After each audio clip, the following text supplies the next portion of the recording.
Hey, I'm Happery. On this brand new account, I'm going to be progressing one chunk at a time. I'm sure most of you are aware of the concept. If you're not, a chunk is basically a square on the RuneScape map of 64 by 64 tiles. I will have to complete challenges in each chunk that are based on the content a chunk has to offer. Once all challenges in the chunk are completed, I unlock a new different chunk with new challenges, and so on. I've been playing a few chunk accounts since Guy or Alex Bailey came up with the idea. It's been the type of snowflake I've been most interested in by far. But everything changed with Lumbridge's Extreme Chunkman. He actually completed everything there is to do in a chunk. It has inspired me to start my own rather Extreme One Chunk account. However, my rules will not be the exact same as the default Extreme rules, as I have my own opinion on what is chunk specific content. So, am I eligible to be called an Extreme One Chunk account? I don't know, and I don't really care, but we will go over some rules in a bit. One thing that is for sure is that I'll be playing as an Ultimate Iron Man.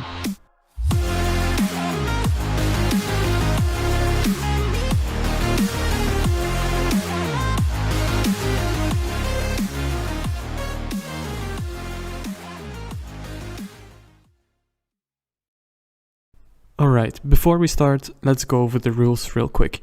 Instead of rolling random chunks, I've decided to be choosing them myself. This is in consideration of keeping the account fun and playable for as long as possible. Having a plan or strategy is an essential part of playing as an Ultimate Iron Man, because I cannot easily store resources for future use. However, I believe this will result in an interesting way to play the game mode, where theory crafting my order to unlock chunks will add to the enjoyment. Choosing chunks also means that I will have no exceptions to the rule. This means that if I don't want to go for an item with a meme drop rate, like Uncut Onyx or Evil Chicken outfit, then I will just be unable to unlock the respective chunk. Along with adjacent chunks, I will be able to choose chunks that I can reach by any form of transportation or teleportation, as long as I can consistently go back and forth between the new chunk and the previously unlocked chunks. So, what are my chunk objectives? First, start and complete all quests as far as possible and complete all achievement diary tasks regardless of tier. Second, complete all combat achievements except for the speed tasks, as those might be literally impossible with what I have unlocked at the time. Third, obtain all unique collection log items and other unique items, for example the skill capes and such. And last but not least, perform all skilling challenges with items obtainable in the unlocked chunks. This does not include items obtained from random events, and I will go over what I see as random events in a bit. And also only the first level of processing is required.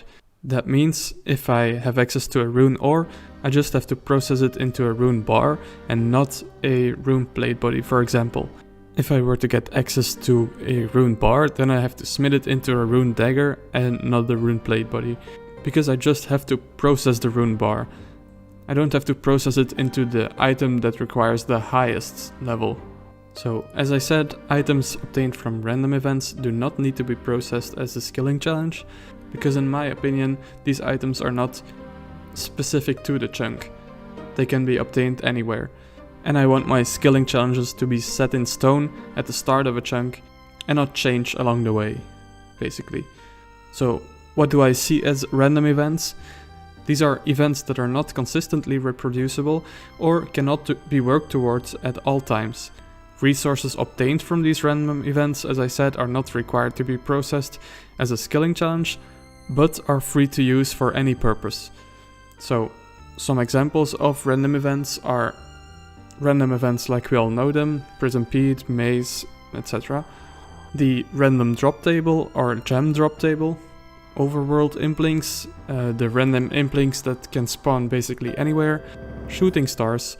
They have a select of places that they can drop, but there's not a guaranteed shooting star in any world at any given time. And lastly, clue scrolls. And I'm including the lucky implink drop table, of course. Speaking of clue scrolls, they're not required to be completed as long as I don't have all the chunks and items to be able to do all the steps in a specific tier. For example, when I have unlocked all chunks that have an easy clue step and have access to all items needed to perform all easy steps, then I will need to complete the easy clues collection log. Everything I've just said I've written down in the notes on my chunk picker map. More specific rules can also be found in the chunk rules on my chunk picker map. Link will be in the description. However, if something is unclear or if you have any more questions, ask away. Alright, finally let's get started with the actual video. So, as my starting chunk, if you hadn't already figured it out, I chose to go with Lumbridge because of a few reasons. First of all, it is arguably one of the more difficult chunks to start in for the sake of your sanity, so I wanted to challenge my own patience and endurance. I know I'm not the first one to do it though, so how bad can it be? And second, I didn't want it to be that when I died in game, I'd have to run through a bunch of locked chunks to get back. In particular, as a UIM, where the death mechanic to drop your inventory on the ground for an hour is very important.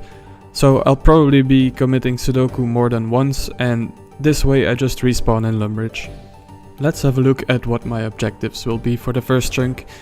Skilling challenges, this is what I'll have to do. The elephant in the room are the 2 skill capes that can be bought in Lumbridge. I'll need to get 99 woodcutting to be able to buy the woodcutting cape and 99 defense to be able to buy the defense cape. These will be my 2 main grinds here. In comparison, the other challenges are basically nothing. There's 1 yew tree in the Lumbridge graveyard, which is my source for yew logs, meaning I will have to get 60 in both fire making and fletching to be able to burn and fletch the yew logs. On the top floor of the Lumbridge general store, on a table, there's an onion spawn, so I will have to process that by cooking fried onions, requiring 42 cooking. Bob's Axes shop sells all sorts of axes and battle axes, and because the mithril battle axe is the best one that is sold there, I'll have to get 20 attack to wield one. There are many men and women in Lumbridge, so a task is to basically pickpocket one, but men and women also drop some runes. This is my source for the highest tier rune obtainable in the chunk, being the Chaos rune. So I'll have to get 17 magic to be able to use the Chaos rune by casting Windbolt. And lastly, there's a sheep pen, so I'll have to craft a ball of wool. For quests and diaries, these are all very short, so basically I'll explain them as we go and complete them. There is the cook's assistant quest that I can start and hand in the pot of flour and an egg, which are both drops from imps, so all that keeps me from finishing the quest will be a bucket of milk, but there's no way of getting one in the chunk. There's also X marks the spot, which I can start and dig up the first 2 clues. Then there's the Restless Ghost and Rune Mysteries that can also be started, but cannot be continued any further. And then there are 3 easy Lumbridge and Drainer tasks I can do currently. Pickpocket the men or women in Lumbridge, learn my age from Hans, and chop and burn oak logs. Which brings me to woodcutting and fire making. Might as well get started on these early levels.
I just got some flax from a beekeeper random event, but I don't want to keep it in my inventory. I want to keep my inventory as empty as possible while training woodcutting. So I'm gonna spin some balls of wool to get 10 crafting, and then we can craft these flax into bowstrings, so I still get some crafting XP out of it.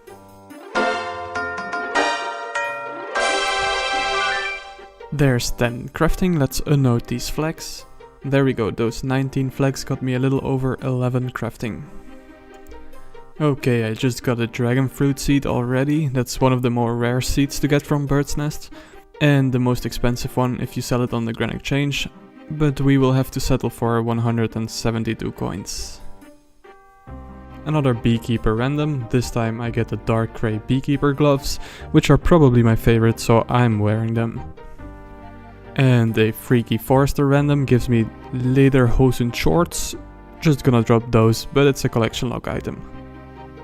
Coming in with 20 attack, basically all from imps. That's enough to wield the mithril battle axe, but I can't be bothered to get it now. However, I will switch to train strength for a bit if I find imps.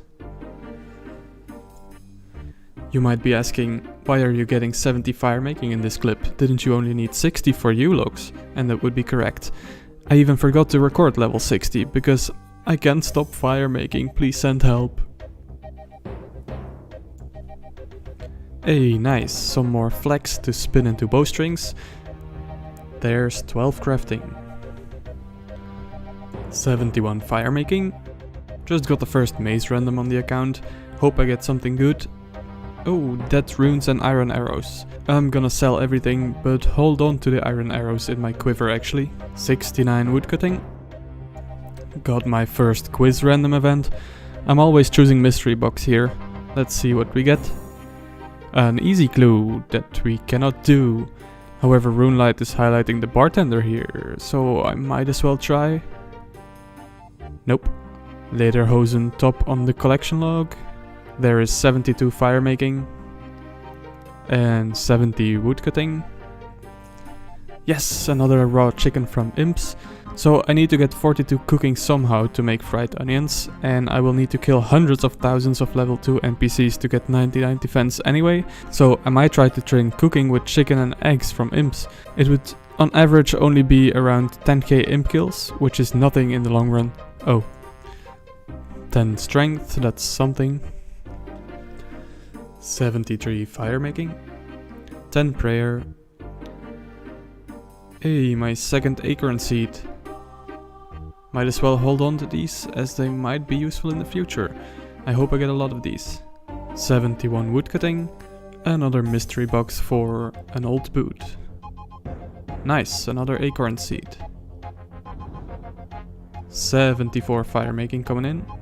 I got my first Bob the Cat fishing random. That gets me to level 7 fishing.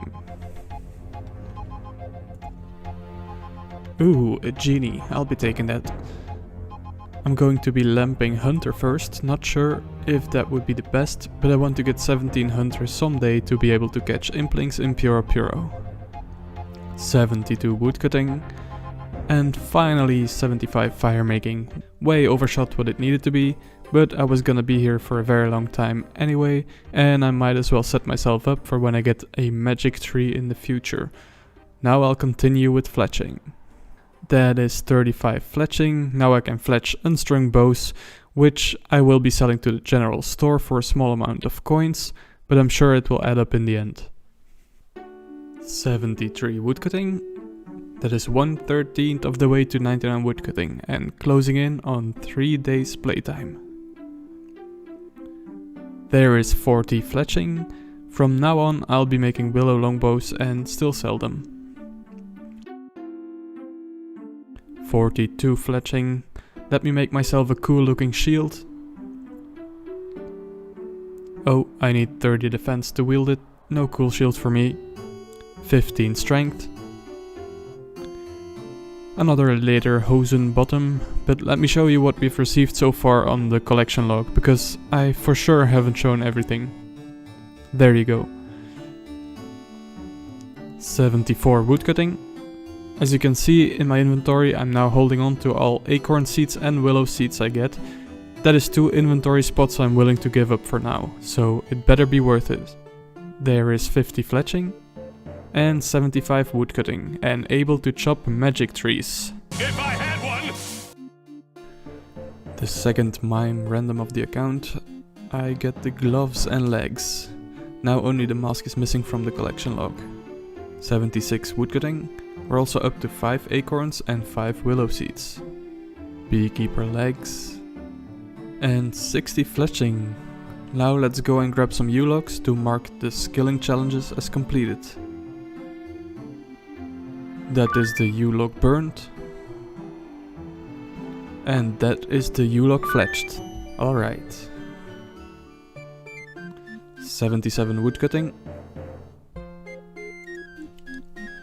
Zombie gloves and trousers for the collection log. That's 1.6 million woodcutting XP and I've gained over 200k woodcutting XP today.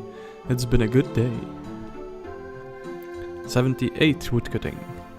Another mime random event, and this time we unlock 2 of the emotes.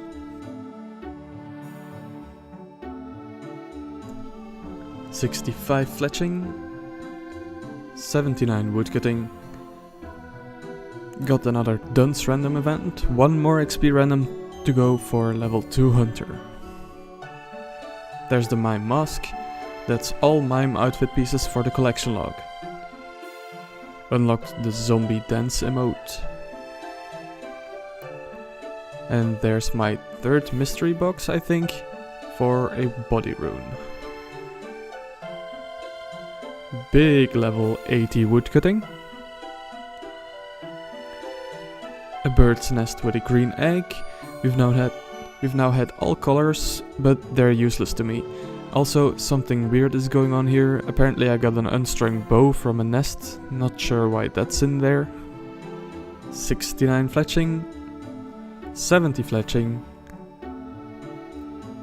My 2nd fishing random for level 10 fishing. 81 woodcutting. And there it is, the last genie for level 2 hunter. Beautiful. Lamping should go a little faster now. 72 fletching. I can now make a U shield if I want, but would not be able to wield it. 82 woodcutting. Okay, I just got a redwood tree seed from a bird's nest. That's the rarest seed you can get. Yeah. Ooh, let's go! Got my first casket from a 1-step beginner clue. Hopefully there's something nice in there. Earth runes. Alright. 83 woodcutting. Yay, just got the beekeeper boots. Probably my favorite fashionscape boots that I can get. System update in 8 minutes. That means the 8,000 bows that I've sold to the store will disappear. Just wanted to show that number because it's been like almost a week of work to get it that high. Hey, another 1-step casket at hands. Ooh, for an earth staff and a black robe. I'm gonna wear the robe because it looks cool. I wanted to sell the rest, but I might hold on to the earth staff. It takes up another inventory spot, but it's kinda something I want to have in the future. Okay, never mind, I'm selling the staff. I'm sure I can get another staff from clues anyway. Mystery box number 4 for an onion that we cannot yet cook. There's 75 fletching and 84 woodcutting. My first maple seed from a bird's nest. That took long enough, as it's only a 1 in 18 chance. Hey, this guy knows what I'm doing. And he even knows about Alex. That's always nice to hear. Mystery box number 5 for 20 nature runes. These will sell for a good amount of money. Another dunce random. 1 XP random left for level 3 hunter. 85 cutting the wood. And another quiz random. Mystery box number 6. Oh wow, 42 rune arrows. That's very rare, but unfortunately very useless. I'd rather hold on to my iron arrows, and I'm gonna sell these rune arrows. That's sold for 2k coins. Nice. 77 fletching, 15 fishing, 86 woodcutting, 78 fletching, finally the lederhosen hat, that's another outfit complete in the collection log. Mystery box number 7, another onion, 79 fletch, got a spirit seed from a bird's nest, but I can't even sell it, so it's going to the ground. 87 woodcutting, 80 fletching, the level for making magic shortbows. That will one day be useful. Some more flax from a beekeeper, that barely got me 13 crafting from making bowstrings. Mystery box number 8, meh. 88 woodcutting. Yay, this book gets me level 3 hunter, now it should really speed up. 81 fletching. Got another spirit seed that I have to drop. 17 fishing. And there's the zombie mask, that's the zombie outfit complete, just the beekeeper and camouflage pieces left. Selling these bows got my cash tag over 1 million GP, and we're about 1/3 of the way to 99 woodcutting. There's 89. Okay, so to motivate myself on not staying in one chunk forever, I'm changing my name from One Map Square to just Map Square UIM. Now I have no excuse to give up. 82 fletching. Oof, that lamp got me 1 single XP away from 4 hunters, so close. Wow, a medium clue from which I can do the first step, but not the second step. And there's level 4 hunter from a genie lamp. Level 18 fishing. Got the glass box emote. And level 90 woodcutting, only 9 levels to go. And level 20 fishing without catching a single fish. I could now catch trout in Lumbridge, but I don't have a fishing rod. 84 fletching. There is another lamp for already 5 hunter. And 6 hunter. I'm getting pretty lucky with the XP randoms lately. 91 woodcutting. Oh, my 3rd casket from a 1-step beginner clue. 4 bronze arrows, okay. 85 fletching. Mystery box number 9. Paper waste. Another genie that will get me 7 hunter, let's go. 92 woodcutting, officially halfway of obtaining the woodcutting cape.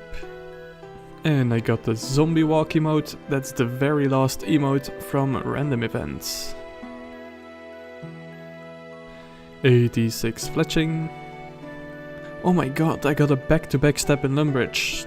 This could be another casket? Ah no. I lost a 50-50 chance. It appears to be a 3-stepper that I cannot do, and I thought Blast would bring good luck. Mystery box number 10 for the 20 nature runes, I'll take it. Already 8 hunter. 1 more XP book should even get me level 9. 93 woodcutting. 23 fishing. Oh, I got a tooth half key from Mr. Niles, that's cool. But not for me. Only sells for 40 coins as well. Hey, another 1-step casket, and we get Steel Dagger, Nature Runes, Wizard Rope. All going towards the general store. 87 fletching. Hey, another one of my kind. 1 chunky. Let's try and recruit him to the clan. He's asking if it's a cult invitation. I'm going to leave this one up to Blast. I did my part. There's another lamp, 9 hunter. Another 1-step casket for this time coif and air staff. Woodcutting level 94. And fletching 88. This is getting ridiculous. Mystery box 11 for a steel plate body, ooh. But I can't wear it yet, of course. A beekeeper for more flex. Yay, 14 crafting. Ooh, another second step in Lumbridge. Ah, again the third step that I cannot do. Got flex again. 15 crafting. And 95 woodcutting. So close yet so far. Ooh, an easy clue step in Lumbridge. Dig at Lumbridge spawn. No luck on the second step. Yes, another one step beginner casket for nothing useful. Except the money. And 10 freaking hunter. I'm definitely getting 17 at this pace.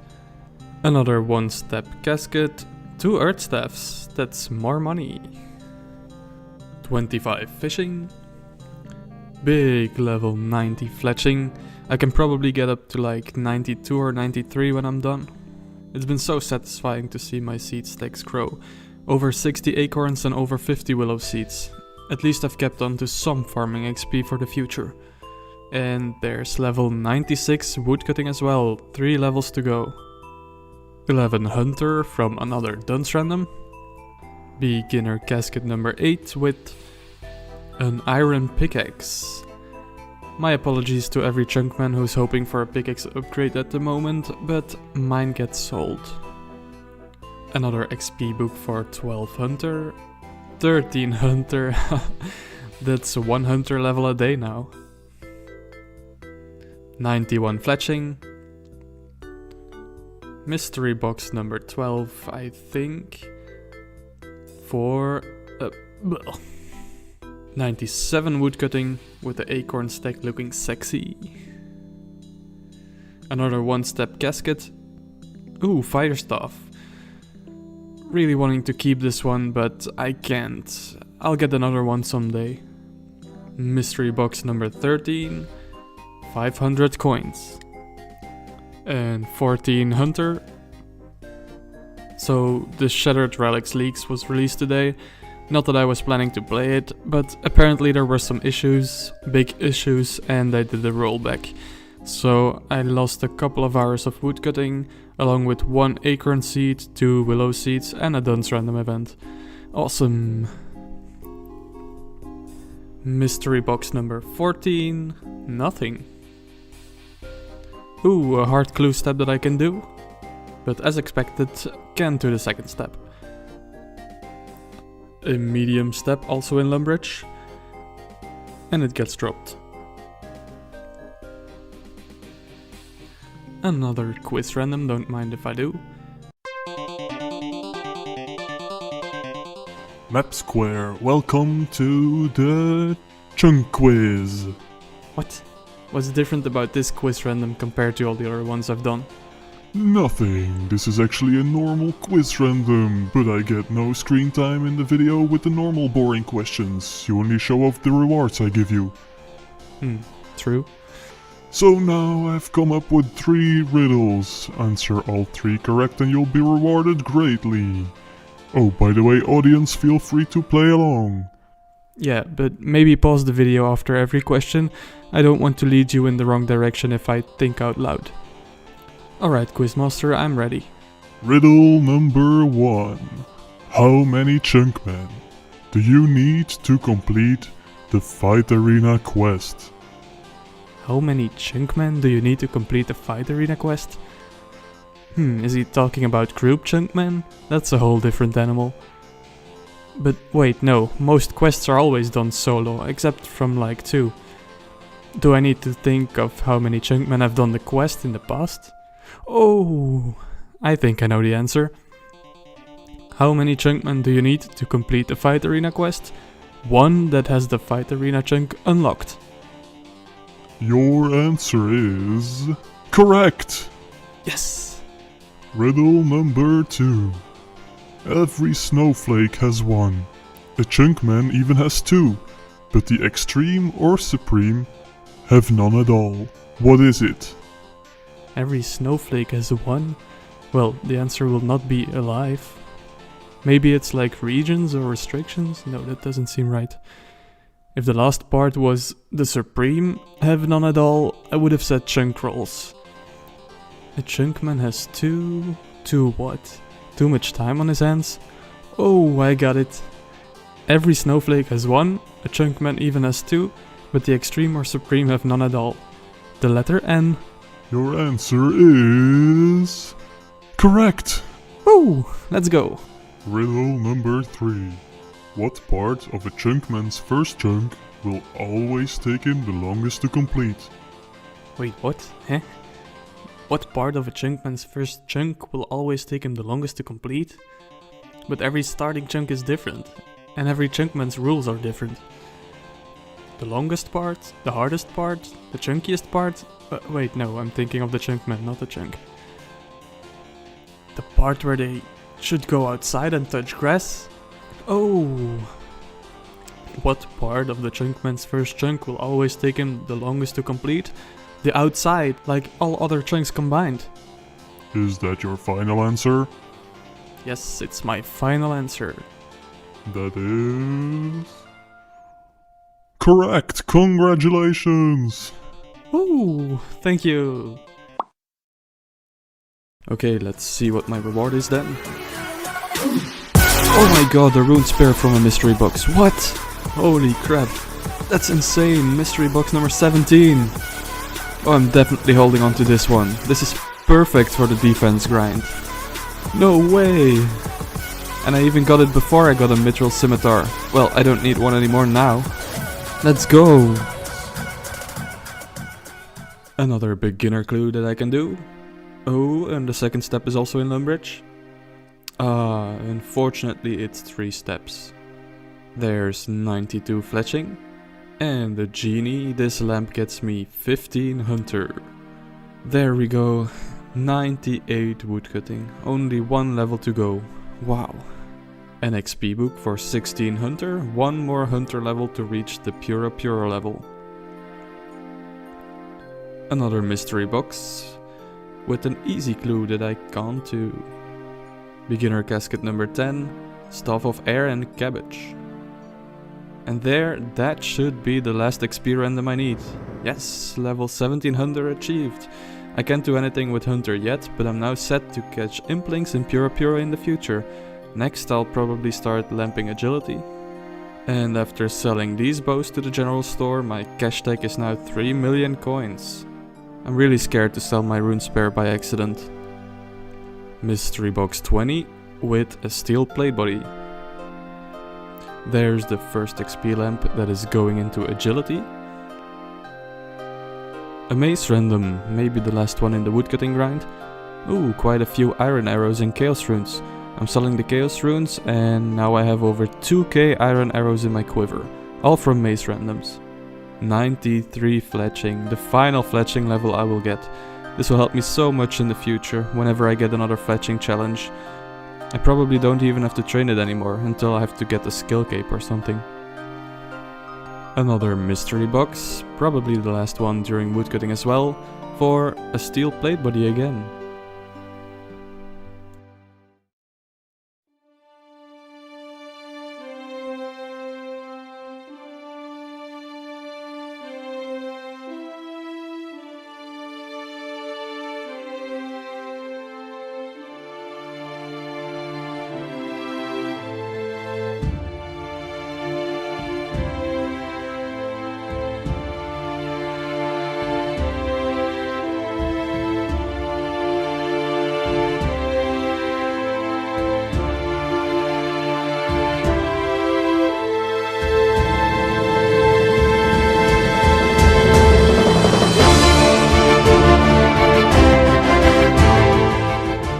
There it is, one of the 2 biggest grinds of the chunk finished. What a crazy feeling. 99 woodcutting without leaving Lumbridge with a steel axe. Ah, let's buy this cape. 99k, no problem. Yes, there it is. Oh my god, it looks so good, the woodcutting cape. 31.5 days playtime. I'll put a picture on the screen of my loot tracker for bird's nests and the beginner caskets that I managed to get. This is my collection log for random events. I didn't get all camouflage pieces because you get them in order and I couldn't be bothered to hold on to them.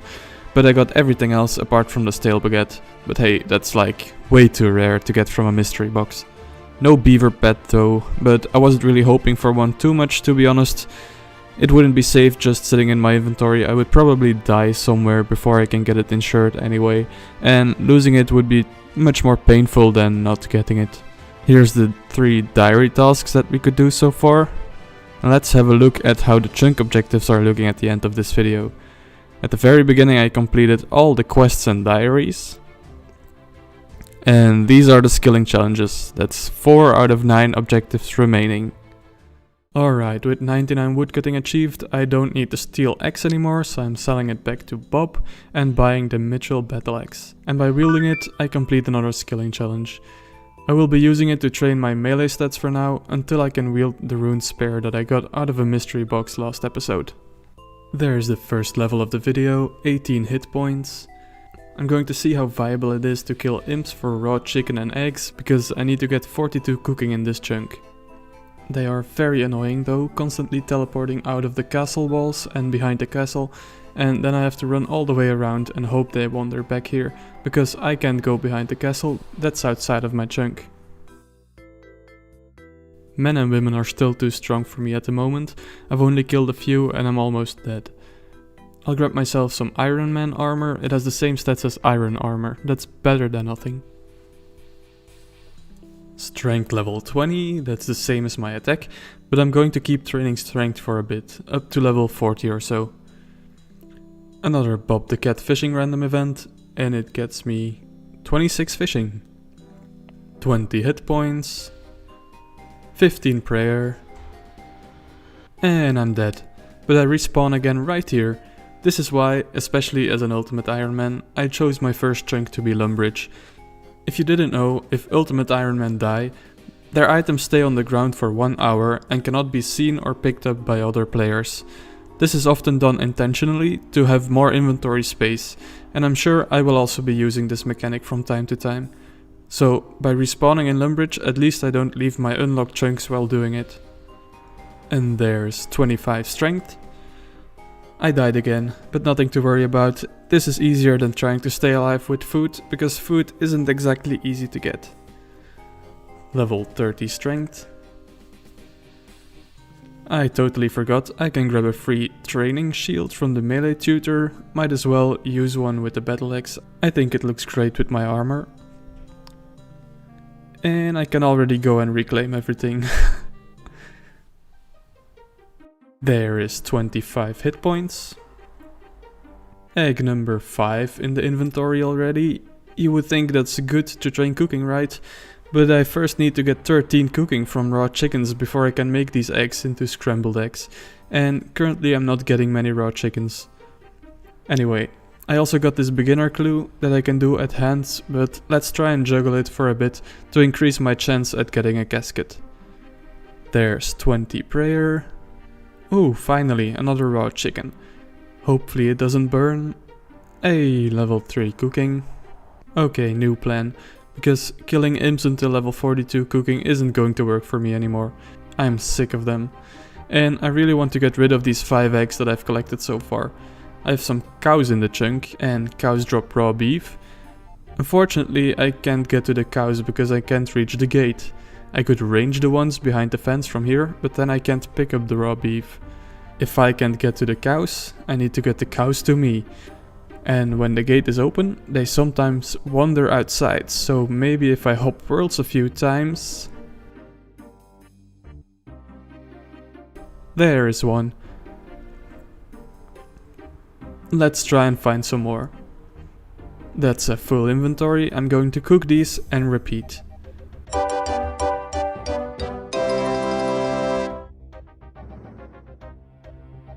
And there's 13 cooking. I can now make these eggs into scrambled eggs.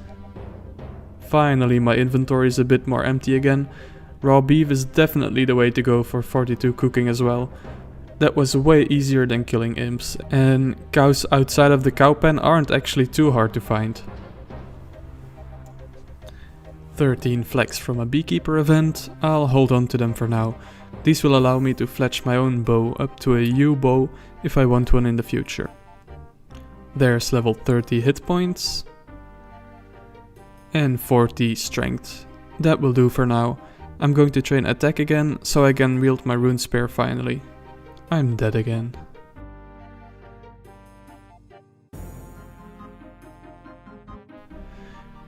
Oh my god, I just lost the beginner clue that I had on the ground.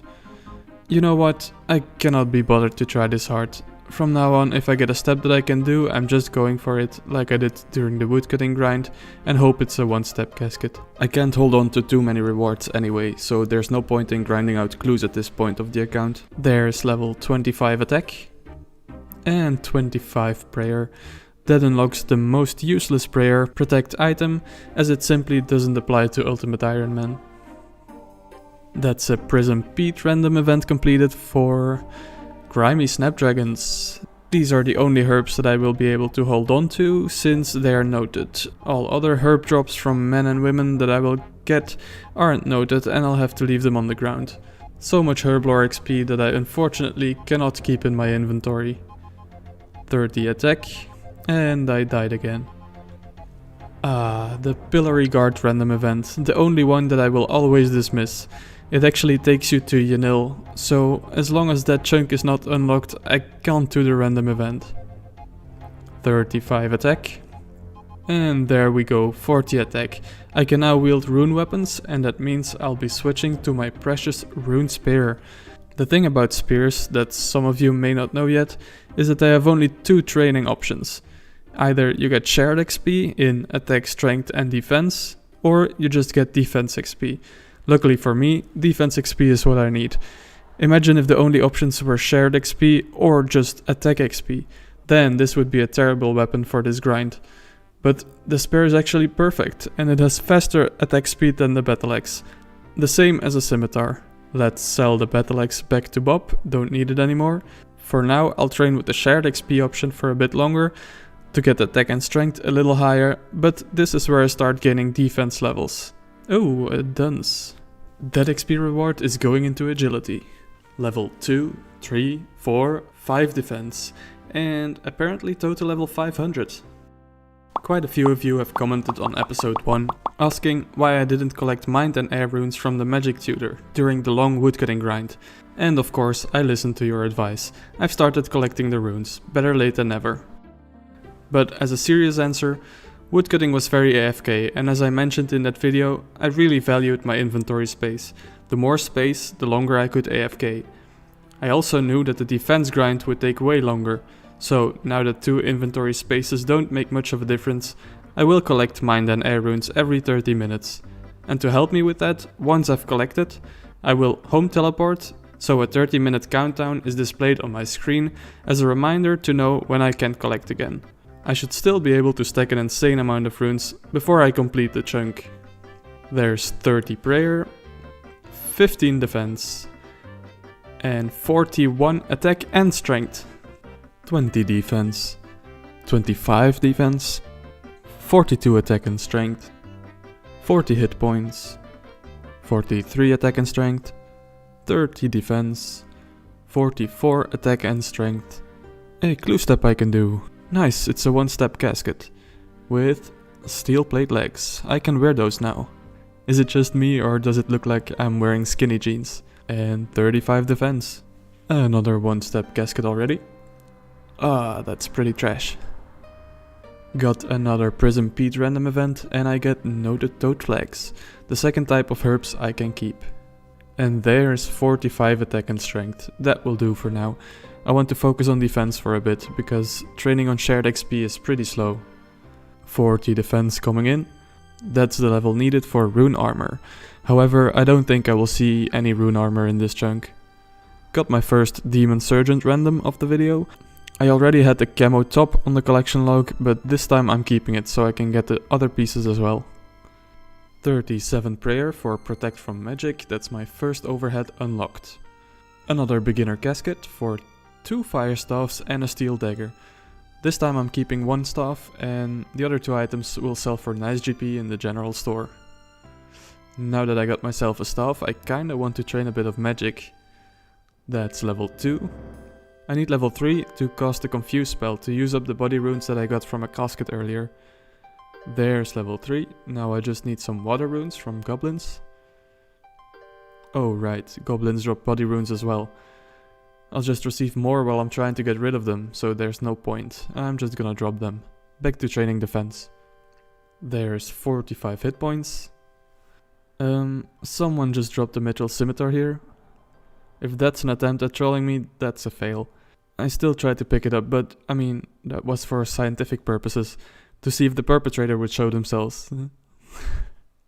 Ooh, another genie. But this lamp will get me just short of level 2, so I'm going to hold on to it until I get an XP book instead. Once level 2 agility, this lamp will be worth 20 XP instead of 10 XP. Level 40 prayer, my second overhead, protect from missiles. Another fishing random event for 27 fishing. 19 more flags from a beekeeper random. 55 defense. Oh my god, I have no idea why I switched to my staff. Now my stack of air runes isn't divisible by 30 anymore. I have to fix this for the autistic part of me. Okay, that's better. Got 5 magic from that, by the way. And there's 50 hit points. And 43 prayer, the third overhead, protect from melee. Now these men don't stand a chance. A maze random for coal, nature runes and iron arrows. Very nice. Got the second camo piece, the camo bottoms. I would show you, but you can barely see my character. It's somewhere on the screen. Let me know in the comments if you can see my character. An egg drop from an imp, might as well go cook it. 14 cooking. 44 prayer. And 52 hit points for total level 600. Got my first molly random event of the video, and I get uncut rubies. Just as a reminder, that does not create a new chunk objective, but I'll gladly hold on to them for future crafting XP. There we go, the final camo piece. That's all for random events, except for the stale baguette. If only my mystery box luck was a little better. 45 prayer. And a big 60 defense, the level 4 dragon armor. A 1-step beginner casket, oak longbow. 46 prayer. And a maze random for my first mithril ore. I'm going to use all my flags for some crafting XP. There's 17 crafting. A mystery box for a steel plate body. Another maze. And I get death runes, very nice. Sorry. Oh, this guy says sorry for leaving the door open. I always close this door so the men and women don't walk in.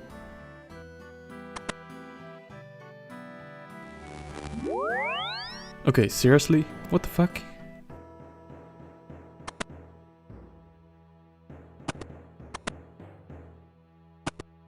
Come on, man. Thought you were bot, lol.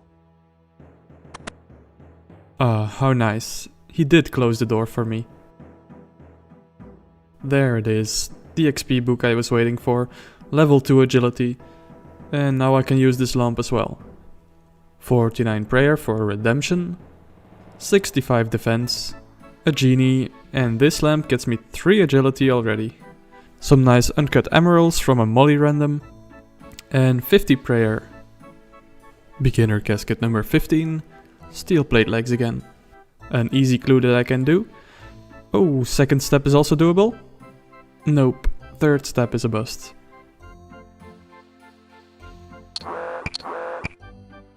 Holy shit, that was fast. That's another molly random completed for uncut sapphires, future crafting XP, a beginner casket, the one staff that I already have. And there's 52 prayer, and that is smite unlocked. I could keep going with prayer, but burying bones really slows down the defense XP, and smite is actually the final prayer that I can use. All the other ones I have to unlock first through quests and stuff. So for now I'm going to leave it at that for prayer training. An XP book from a dunce. There's 4 agility. 69 defense. Nice. And 60 hit points. Finally got the last Sergeant Damien random to unlock all the training emotes. Now I can drop my whole camo outfit and we can see my character again. Okay, I've decided to start with cooking again. So I'll just be in this corner of the chunk, hopping worlds and looking for cows. This time though, if I find cows that are out of the cow pen, but also still outside of my chunk, I will cast one airstrike to tag them and they should just walk to me. It's that easy. Let's get started.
There is level 42 cooking. I can now fry this onion that has been laying on this table for God knows how long. So first we chop it into pieces.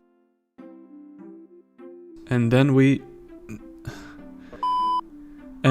successfully cook some fried onions. That's another chunk objective completed. 24 magic. I'm just making my air rune stack dividable by 30 again. 28 fishing from a random event. Easy clue. And I can do the second step, but not the third, unfortunately. Uncut diamonds from Molly. Again, it's not a chunk objective to cut these, but they will be nice in the future. 71 defense. Another beginner casket. Nothing. 72 defense and a lamp going into agility. 29 fishing from a random event. Another one-step beginner casket. Steel full helm. And another casket. Mind runes and steel axe. That axe will be sold to Bob. 73 defense. 290 steel arrows from a maze random. And 30 fishing. I now have the level to catch salmon in Lumbridge, which is actually a diary task. However, I have no fishing rod, so I'll have to come back to complete that task whenever I do have one. 74 defense. And another genie. This lamp gets me 6 agility. And there's 75 defense. So the XP rates I'm getting here is about 10 to 11k defense XP per hour if I'm taking it easy. If I try very hard and my RNG allows me to hit quite high, then I can keep 13 to 14k XP per hour rates. But that definitely doesn't happen often. 65 hit points, 76 defense. That's roughly 1/10 of the way to 99. Still a very long way to go. 66 hit points. And another fishing random for 31 fishing. I'm getting a lot of these lately. An XP book. This will get me 7 agility. 77 defense.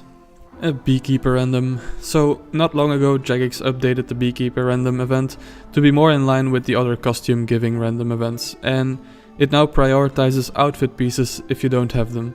And that's bad news for me, because I want the flags to train my crafting, but now I will have to sacrifice some inventory spaces for the outfit before I can get more flags. It is what it is. I know I could also wear the outfit instead of having it in my inventory, but then I would look even more like an idiot. The Beekeeper random event is now very much essential tier. Aha, there's the Beekeeper body already. At least I'm getting the pieces quickly. 67 hit points and total level 700. Another mystery box. 20 nature runes. 78 defense. 68 hit points. Don't ask me why I have the whole mime outfit in my inventory as well. 79 defense. There, got the mime mask back. That's all I wanted. Now I can drop the mime outfit again. Why so serious? One step beginner casket number 20. Cabbage. Amazing.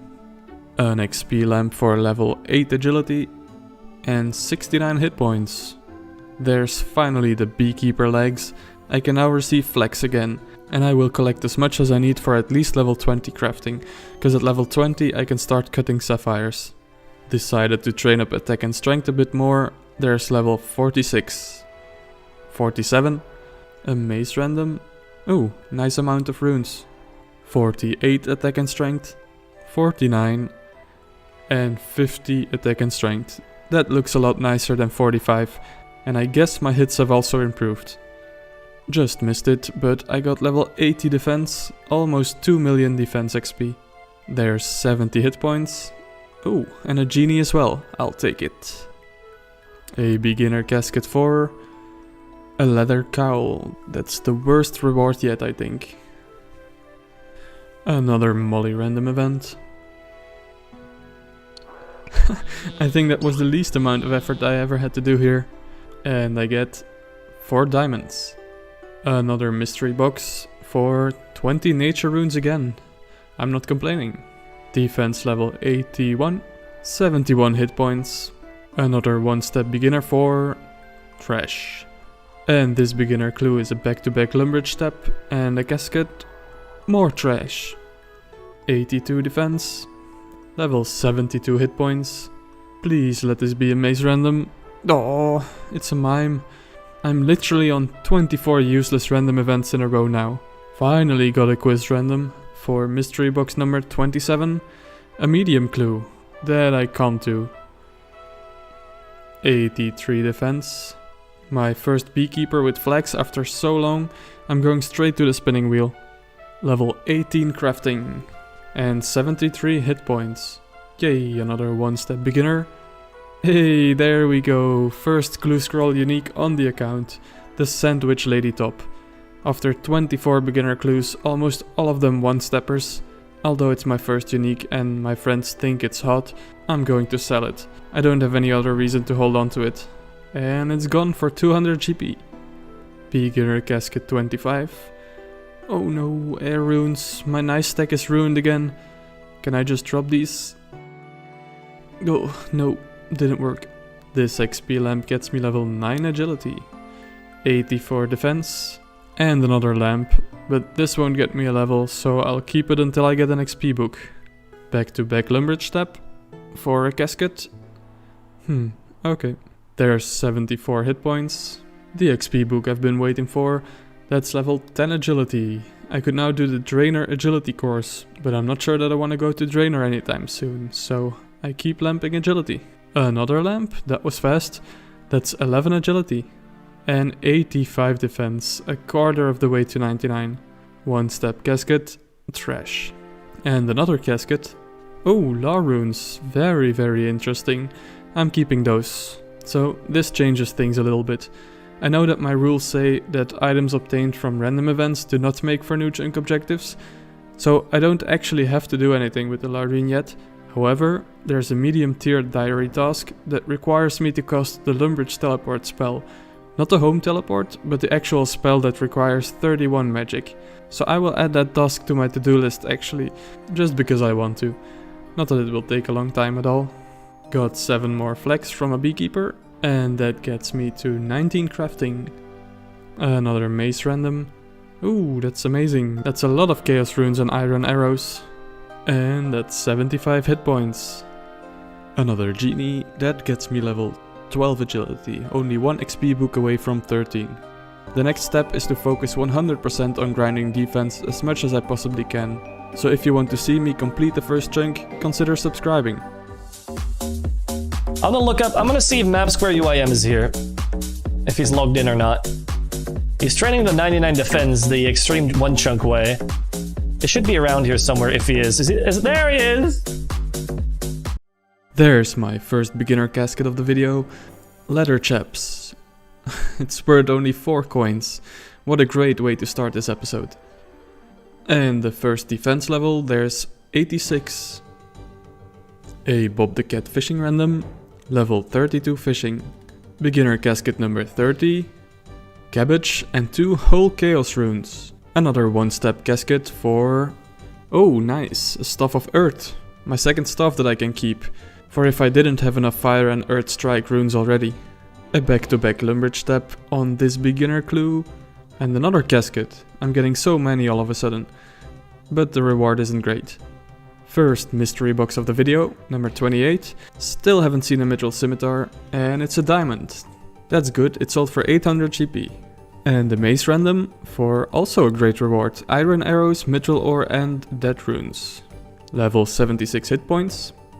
Another mace random, again great. Chaos runes, mithril ore and dead runes. I'm about to get a defense level and a genie has spawned. This lamp gets me level 13 agility.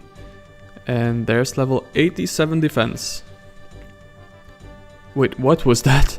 Can someone explain to me what kind of wizardry is going on here? This guy was just folded in half, floating in the air. Another back-to-back Lumbridge step for a casket. And there's the leather chaps again. Luckily the full helm is worth something. Level 77 hit points and combat level 80. A genie, that's level 14 agility.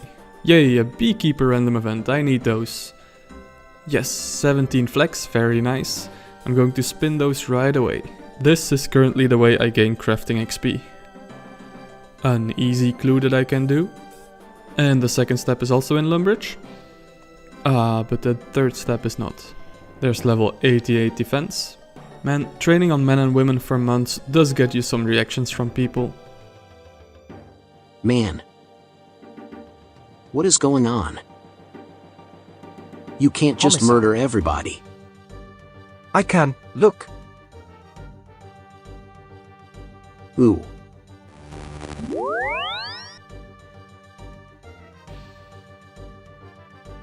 Hi. Hey. Are you botting? Yes. Okay. Have a nice day. Got another XP book for 15 agility. I could now use the monkey bars in Edgeville Dungeon. That's actually a decent training method, if I ever make my way there. Another 1-step casket. Law runes, nice. Back-to-back Lumbridge step. Casket again. Oh, okay. A reward worth 666 coins. Hopefully that's not a sign of some sort. Another back-to-back beginner step already. I'll have so many clue openings at the end of this. Air runes, my clean stack ruined once again. 78 hit points. And another mystery box, this is number 31. For steel arrows, oh my. I'm pretty sure that's from the rare drop table. How many rare drop table rewards am I going to get before I get a Mithril Scimitar or a stale baguette? Jeez. Oof, I think this guy might have died on his hardcore. I'm saying F to pay respects. Fuck you, bitch. Fucking gay. Okay. And a second XP lamp. I was waiting for an XP book, but 2 XP lamps will do the job. That's number 1, and that's number 2. There's level 16 agility. Mystery box 32. I'm over twice the drop rate for a mithril scimitar by now, and it's 500 coins. Coming in with defense level 89. That's only 10 levels to go. There's an XP book, and that gets me level 17 agility. A one-step beginner casket for leather chaps again. And they've gone down in price, only worth 3 coins now. Another casket, a duplicate black rope. And another casket, water runes. Just going to drop them. I'm hoping for a water staff. Yay, there's potentially the final beekeeper random that I need. Yes, 19 flags, that should be enough. That's 8 bowstrings. Okay, so I actually only need 6 more for the next level. So I'm going to grab 2 logs here real quick, so I only have 6 empty inventory spaces. And now if I unnote these, I get 6 flags exactly. And I keep 5 noted flags that I can use to make myself some bows in the future. And there's level 20 crafting. I can now cut sapphires. I'm now satisfied with my crafting level and I can always get more XP from gems. But I have no need for more flags, so I can drop the beekeeper outfit. And I grab myself a chisel from the general store, so I can cut the 4 sapphires that I have. There we go. A genie with an XP lamp. And that gets me 18 agility, very nice. Hit points level 79 and defense level 90. How clean does that look? My 3rd skill in the 90s. But I'm not even close to being done, still a very long way to go. Another genie lamp for level 19 agility. Mystery box number 33 for a cabbage. A maze random for... Oh, what a clean reward. 200 dead runes and 200 chaos runes, you love to see it. And beginner casket 40? What's up with all the cabbage, man? I'm pretty sure cabbage is like a missed roll on a unique or something. Level 80 hit points, look how clean those combat stats look. Another back-to-back Lumbridge clue. Leather chaps and cabbage might be the theme of this video. I just realized that I passed the 100k kill count mark on both men and women now. I have no idea why the difference between the men and women KC is so big, by the way. I'm just killing the 4 that spawn here. That's 2 men and 2 women. Granted, the 2 women spawn in the middle and the men tend to wander off more, but I occasionally kill men elsewhere in Lumbridge too, so it doesn't make much sense to me. But hey. I've also received the question a couple of times if I considered killing goblins instead. I thought about it, but most of the time when I'm training, I'm kind of chilling. Not often do I pay full attention to just the game. I don't think anyone would be able to keep that up for months and months anyway, so the slight difference in XP per hour doesn't matter to me. But what convinced me to stay at men and women over goblins were the stackable drops. I'd much rather stack up on fire and chaos runes and bronze arrows over water and body runes. Some people like goblins more because they drop more beginner clues, but as an ultimate Iron Man, I couldn't keep all the rewards anyway, and I'd spend more time walking to do the clues instead of training. So for those who were wondering, there's your answer. And there's defense level 91. Another back-to-back step for the casket, and I get wizard robe and axes. How surprising, in the X shop. Another casket. No use for that at the moment. Collected 2 more XP lamps. Now I've really got to start thinking on what I'll be lamping next. But with herb lore, runecraft and construction locked behind quests and other stuff, I don't really know what would be best. But for now, that's lamp number 1. And lamp number 2 for 20 agility. I can now use the L Carrot course, which is very close to me, so this may be very useful. Okay, I got an XP book already, so my thought is to start lamping Slayer. All the other skills are either locked, or a training method could be unlocked very soon in another chunk. And also, there's a few lower level Slayer monsters that could possibly mean something for the account if you get the level by lamping. So, there's the first Slayer XP on the account. Mystery box number 34. 20 nature runes. Got some more sapphires from a molly random, let's go cut them. Almost a crafting level. Mystery box number 35. Bucket. A one-step beginner, steel axe. Does anybody want this? I do recommend it, it's very durable. I speak from experience. 81 hit points. And the fishing random for 33 fishing. Beginner clue number 45. Oh, let's go! The shoulder parrot. That's the first pet on the account, guys. The second beginner unique on the collection log. -1 inventory space though. Another casket. Oh my god, nice! Monk's rope top T. Back-to-back beginner unique. That easily replaces the black rope. Casket 47, is it a back-to-back-to-back unique? Nope, it's terrible. Next casket, meh. I'm about to get 6 hour logged, so might as well take a little break.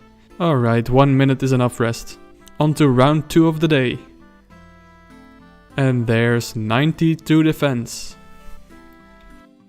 I'm gonna see if Map Square UIM is here. If he's logged in or not. It should be around here somewhere if he is. There he is!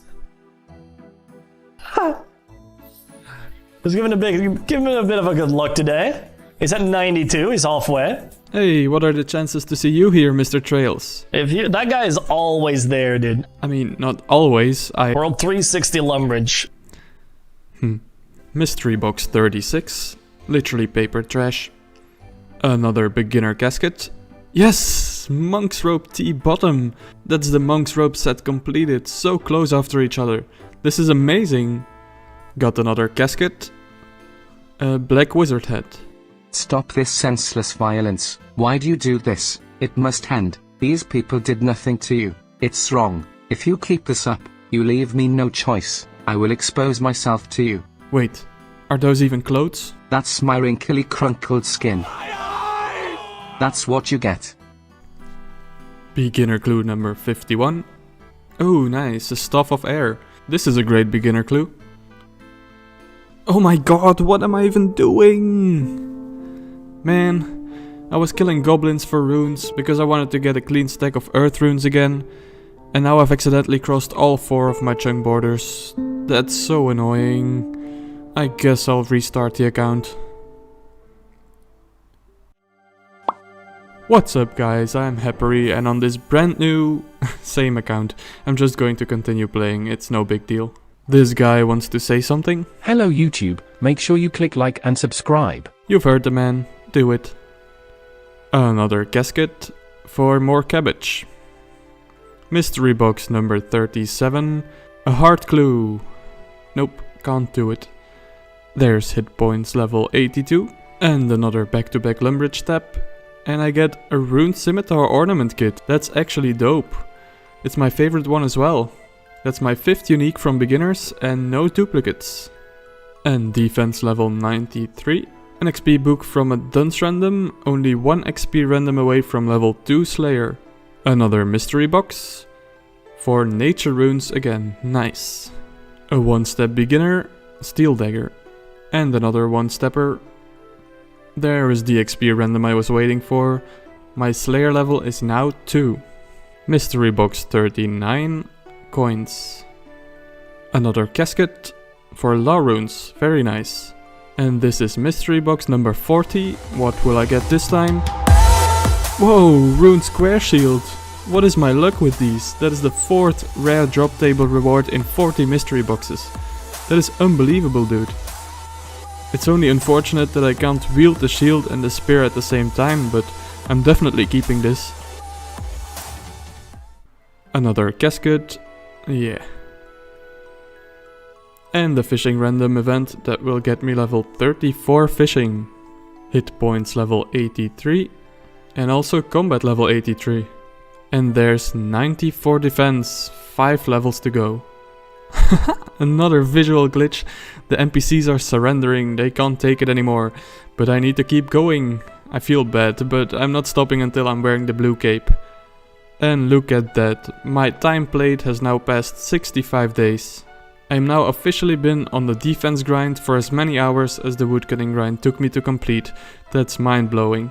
And it might look easy in these videos, but defense is so much harder than woodcutting. Whereas woodcutting was basically AFKing all the way, this is nothing but clicking. If I'm not clicking every 2 to 3 seconds, I'm wasting XP. People ask me how I don't go insane while doing this mind-numbing, tedious 10k XP per hour grind. First of all, everybody is different, and you'll find out soon enough when something is just not for you, so don't force yourself for any reason whatsoever.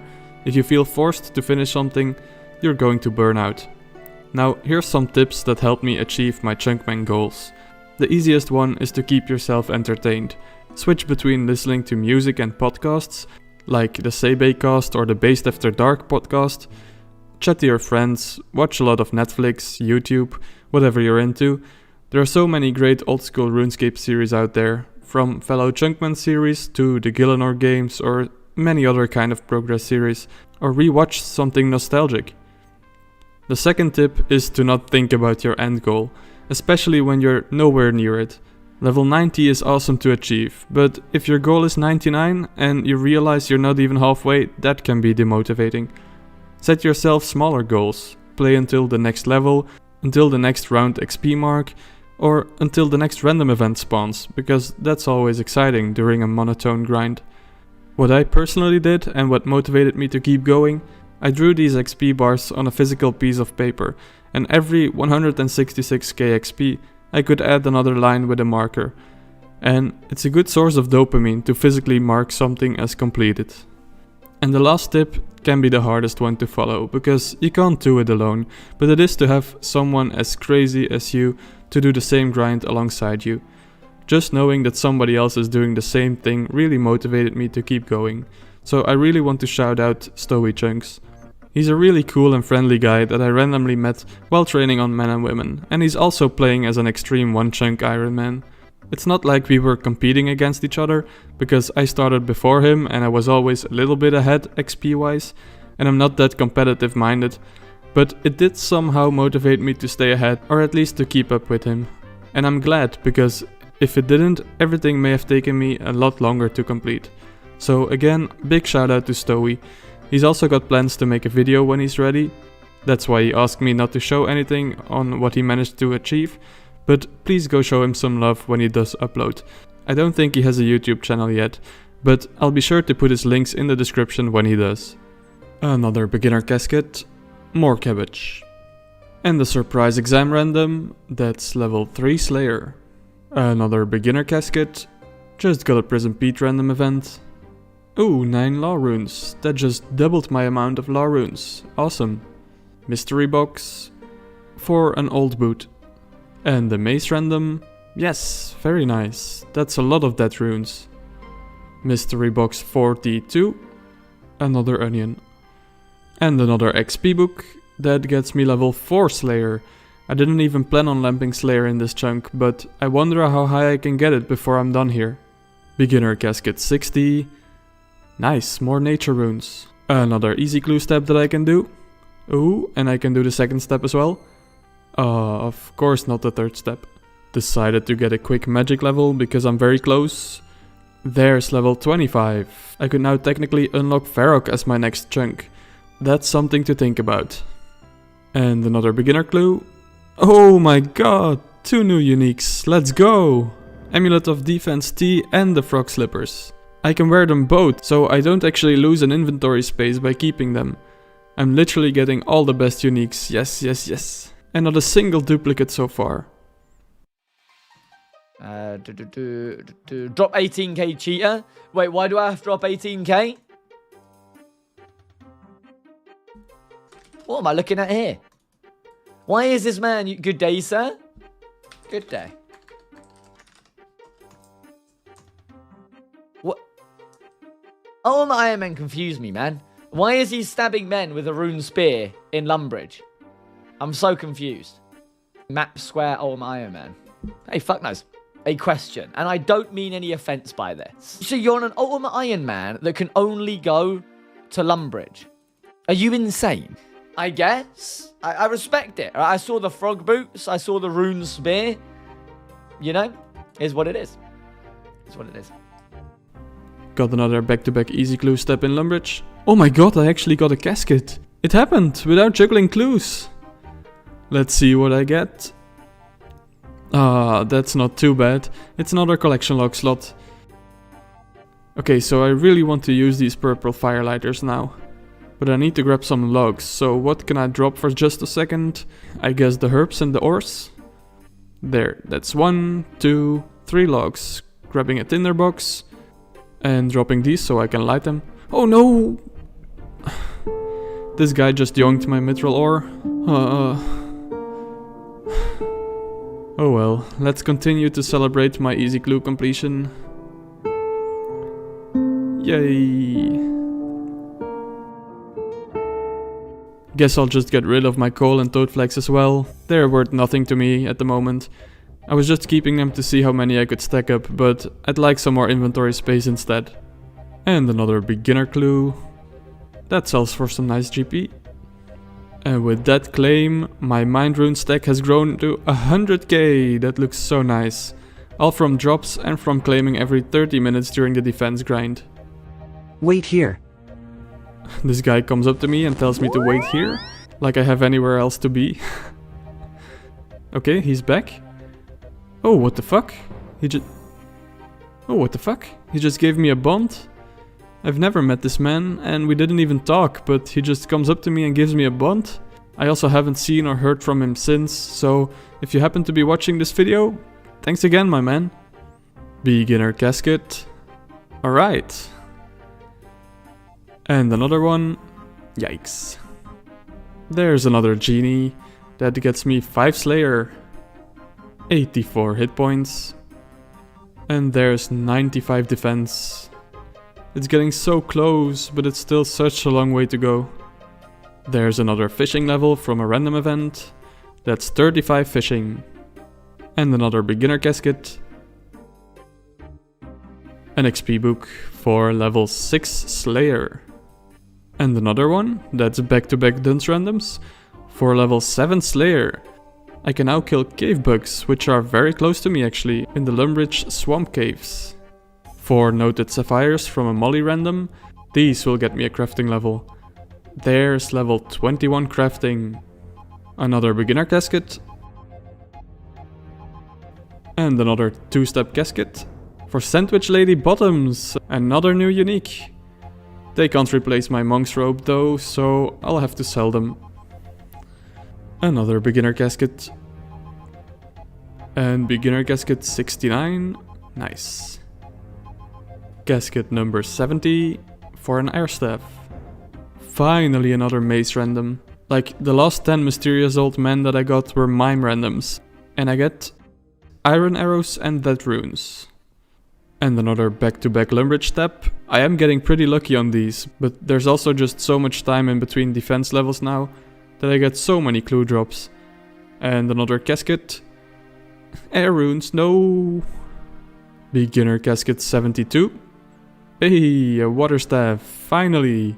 That's all 4 elemental staffs collected. Casket 73. Arrows. Sandwich Lady. Oh, she gives baguettes. Since recently there's a chance for it being a stale baguette. Ah, unlucky. Let's move the Sandwich Lady up on my tier list though. She deserves it for having stale baguettes now. And there's a genie. Level 8 Slayer. A mace random. Nice. And another back-to-back mace. Very nice. There's level 85 hit points. And combat level 84. Another beginner casket. And defense level 96. Wow, and the first time I need 1 million more XP to get to the next level. That's almost 100 hours playtime until 97. An XP book for Slayer level 9. And beginner casket 75 for 5 law runes, that's great. Another mace random. Ooh, a lot of arrows, good reward. And finally another mystery box. This is number 43. Let's see what I get. There it is, the Mithril Scimitar. That's a little late. Good that I didn't really need one. But I'll keep it for now, as a trophy or something. And with this man, I'll do it with the Mithril Scimitar, because I feel that's the reason why I got it. I now have 10 million defense XP. We're getting there, guys. Another casket. No! And another one. There's my second XP lamp. I'll use them now, and it will get me level 10 Slayer. I can now kill cave crawlers, which I think are also in the Lumbridge swamp caves.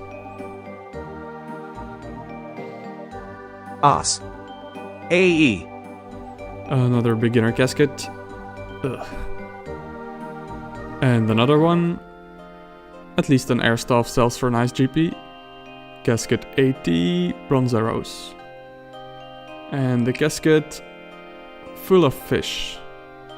Mystery box number 44, 500 coins. And an XP book, that's 11 Slayer. And then with this lamp, I'm only 1 lamp away from level 12. Hit points level 86. The fishing random that will get me 36 fishing. There's the XP lamp for 12 Slayer. And big level 97 defense. Another mystery box for a bucket. Oh, sandwich lady, can I get a stale baguette? Nope. I've been having dreams of this account, man. Nightmares, actually. That I drop my inventory and then for some reason I'm surprised that my items despawn and I lose everything I've gathered so far. Or the type of nightmare for a chunk man, that I've left my chunk early. Like, before I finished 99 defense, all of a sudden I'm randomly killing hill giants and I'm like, no, what's wrong with me? Another one-step casket for 2 iron pickaxes. And another casket not long after the previous one, air staff. Another one-step casket. Cool. Casket 85. Arrows. And another one. Ah, no. Many shoutouts this video, but this guy also deserves one. UIM Peleus, he literally always closes the door behind himself. I appreciate that so much.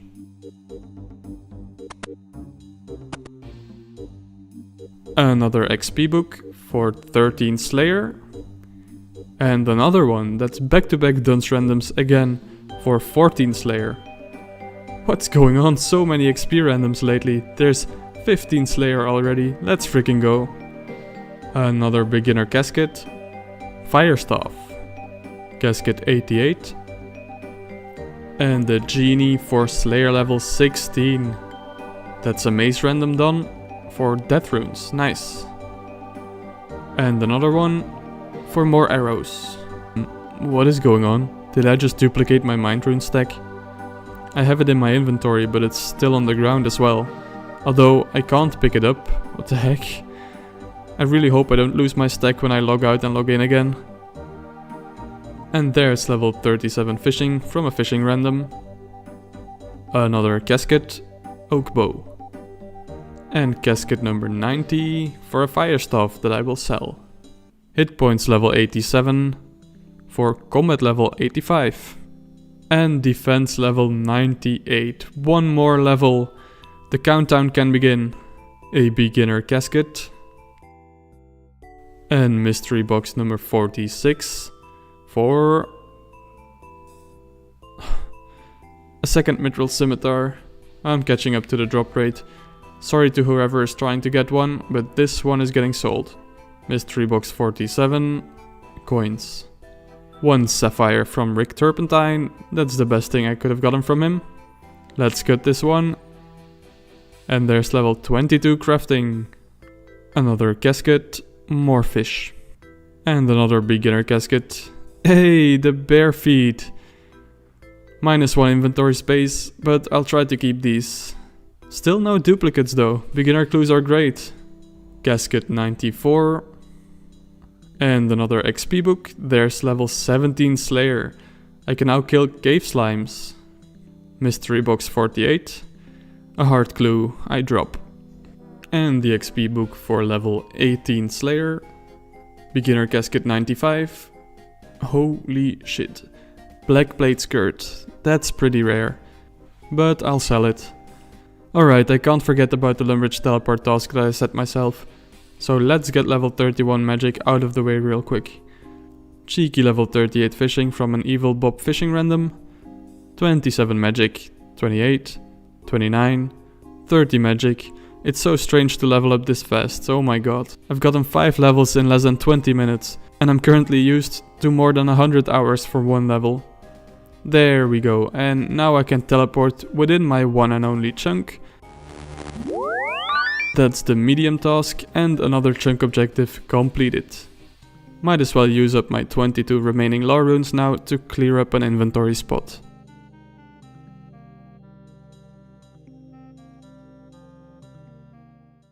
The final day of defense training is today, and Zomer is cheering me on for the last 30k XP. Ooh, a quick Quizmaster random, probably the last one in this chunk, as a little chunk completion present. And what do I get? What? No freaking way, man. What the heck is my mystery box luck? This is the rarest thing you can get from a mystery box. Without a Ring of Wealth, it's a 1 in 12k drop rate. That's 48 times more rare than a stale baguette. This account is something special, man, seriously. Only 5k defense to go, but there's 88 hit points. And now on to the finish line.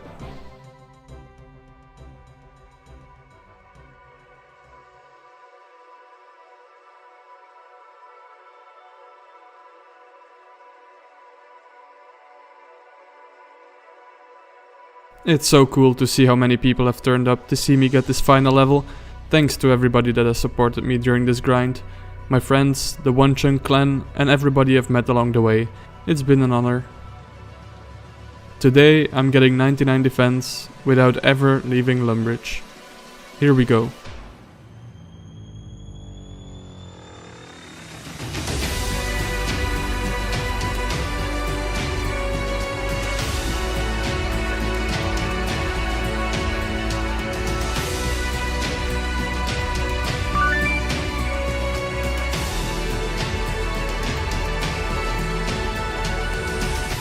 This grind was truly insane, but I'm so glad I managed to keep at it and finally be done with it. 2 99s in my first chunk.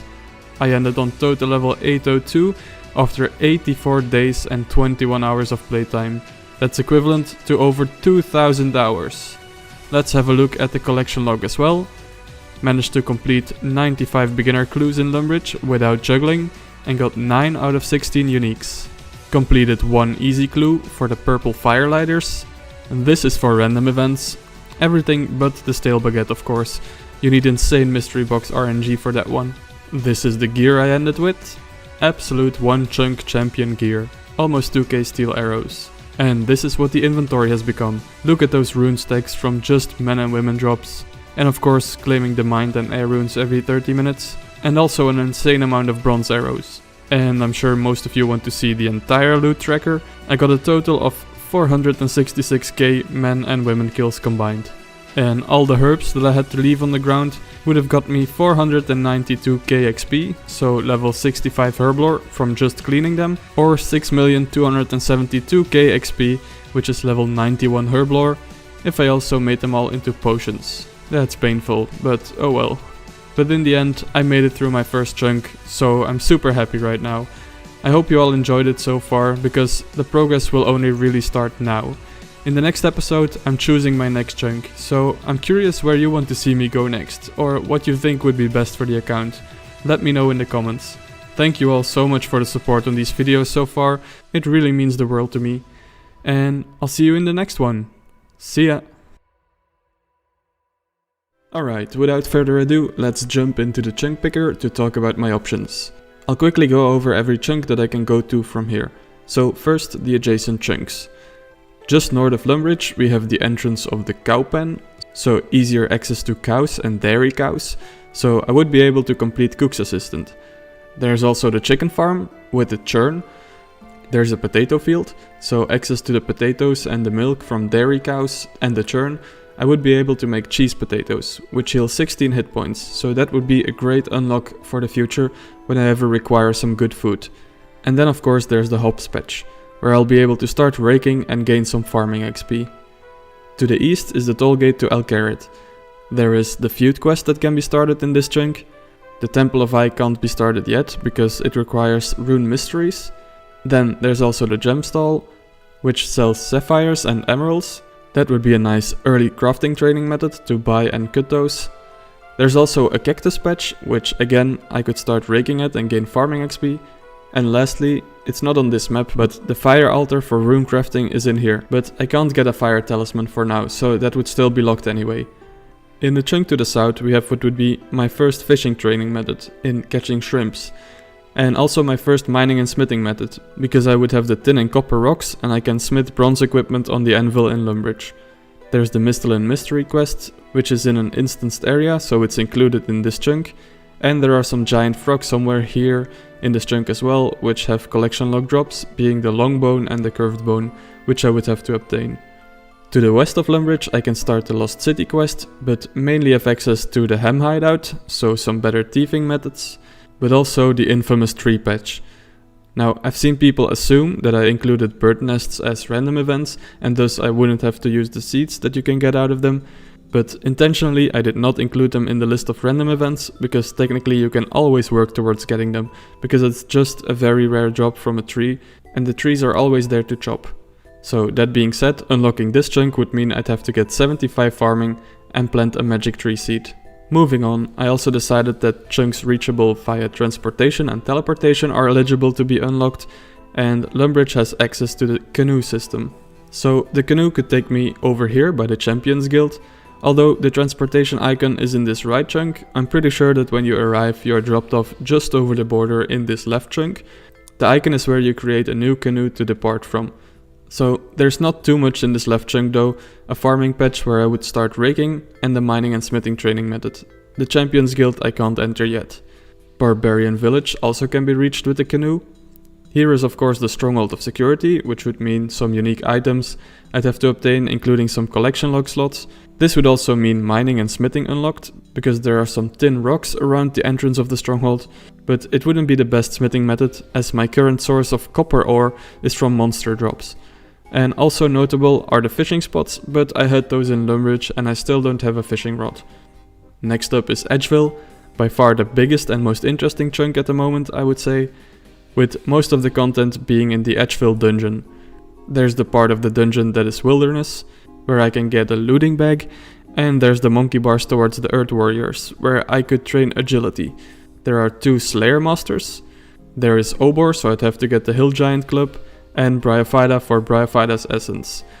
There are also rocks in the dungeon, which I'd have to mine, adamantite rocks to be precise, so that's a high level mining and smithing objective. The portal for Soul Wars is also here, but since the Isle of Soul is not instanced and is a bunch of chunks in itself, it's not included with Edgeville of course. The canoe can also take me to the right side of Ferox's Enclave, which sounds like a great place at first, but don't forget the Last Man Standing minigame is here, and to complete the collection log for the minigame I'd have to get 1000 wins, not just kills but wins. And I'll be honest, I've never PK'd, so I couldn't PK someone if my life depended on it, so this is definitely not my next pick. The canoe can also go further into the wilderness, but I wouldn't include this, because I have no way to get back from here, not even by teleporting, because it's too deep into the wildy. Let's see what else. I haven't talked about teleports. I have the magic level to teleport to Varrock, but if you paid attention in episode 3, I used up all my law runes from random events, so that's not an option. Varrock would be very scary too, because the Runecraft cape is sold there. So as soon as I would be able to get Runecraft XP, I'd have to go straight to 99. Then there's also the minigame teleports that I could use, Birthorpe Games Room, Castle Wars, Clan Wars, Fishing Trawler, Pest Control, Soul Wars, or the Tsar Fight Pit. But between you and me, with how full my inventory is at the moment, these don't sound very interesting. Alright, that was a lot of information. Now, which one do I choose? I think I want to go with a few quick and easy chunks for now, to change things up after spending over 2000 hours in the first one. The easiest and freest would definitely be the one north of Lumbridge, so I'm going with that one first.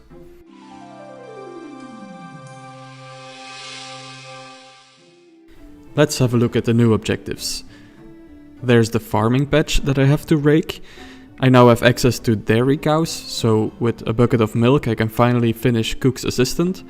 And as a reward for that quest, I'll be able to use the range in the Lumbridge castle, so I have to craft a crossbow string from cow meat. There's also a diary task to bake bread on that range. And after Cook's Assistant, I can talk to the cook to start recipe for disaster. Then I'd also have to get 10 thieving to pickpocket a farmer, and the farmers drop gardening boots, which isn't a collection log item, but it's an item only dropped by them, so I'll get that too. Oh yeah, I mentioned earlier that this chunk would unlock cheese potatoes for food. However, making cheese potatoes is not a chunk objective, because I had to train my cooking level for fried onions, and I can already use the potatoes, the milk and the churn for other recipes. Let's get started. I have now officially crossed the chunk border. Accidental crosses in the past never happened. Let's go straight to the farming patch and buy a rake. Alright, got my rake.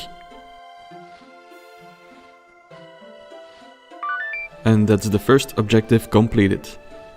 I'm really tight on inventory space at the moment, so I'm going to sell the rune javelins that I got out of the mystery box.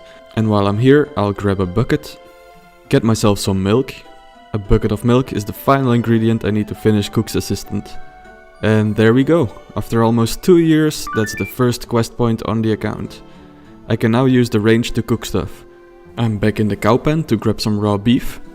And when you cook it on a range, you have the option to make it into sinew. And then I can use the sinew on a spinning wheel to create a crossbow string. Oh yeah, I need to talk to the cook again to start recipe for disaster. But after that, I can't continue because I don't have access to any of these ingredients. Let's fill another bucket with water. And now I have to kill imps for a pot of flour again. There it is, that didn't take long. Make some bread dough and bake it on the range for the diary task. Now let's start training some thieving. This man is going to think he has holes in his pockets later. There is level 10 thieving. I can now pickpocket the farmers in the new chunk. Let's steal from this guy. Oh, oops. I misclicked and now I'm committing a bigger crime than intended. And he's back, and that's another objective completed. Now all that is left is to obtain the gardening boots, which has a 1 in 64 drop rate. And there it is, 94 kills later, I got the gardening boots. That's every chunk objective completed, so let's choose the next chunk. The new unlockable chunks are these three, but they are Puro-Puro and Puro-Puro because of the wheat fields and because I lumped to 17 Hunter, the level to catch baby implings. So if I would choose either of these, I'd have to get 89 Hunter to catch a lucky impling and a lot more. But I can only train on implings, so I'm going to postpone that grind for a bit. And this desert mine chunk would be a useless unlock, because I can't even reach anything new because of the fence. I think it would be a good idea to unlock a second farming patch, so I can get double the raking XP. And getting a better crafting training method than spinning wool or sinew also wouldn't hurt. So I'm going to go with this one, north of El Carrot.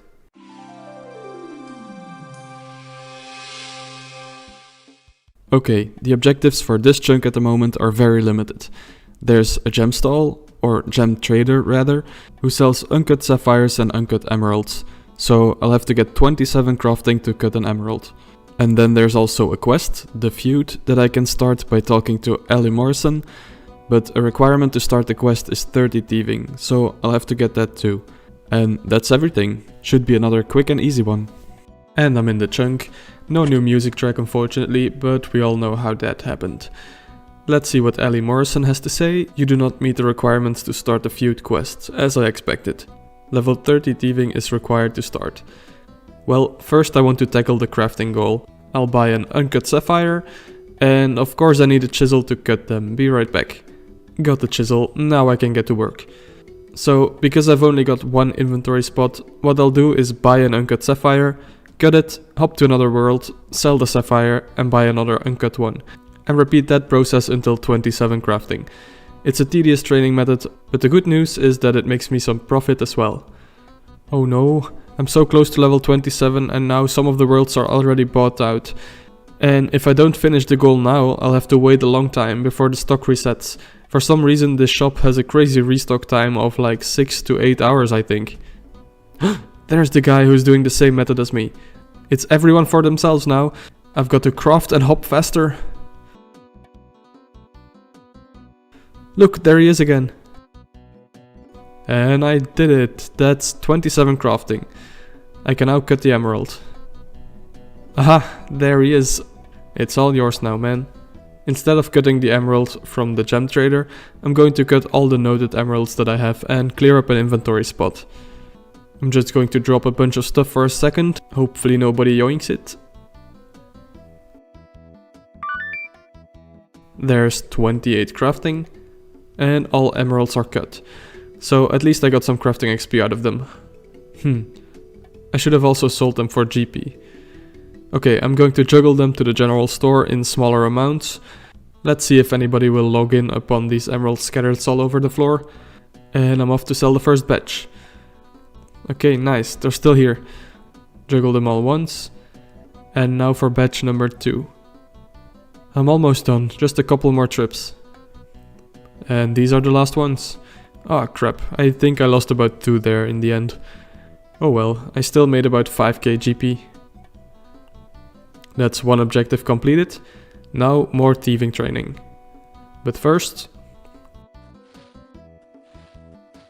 Level 2 farming.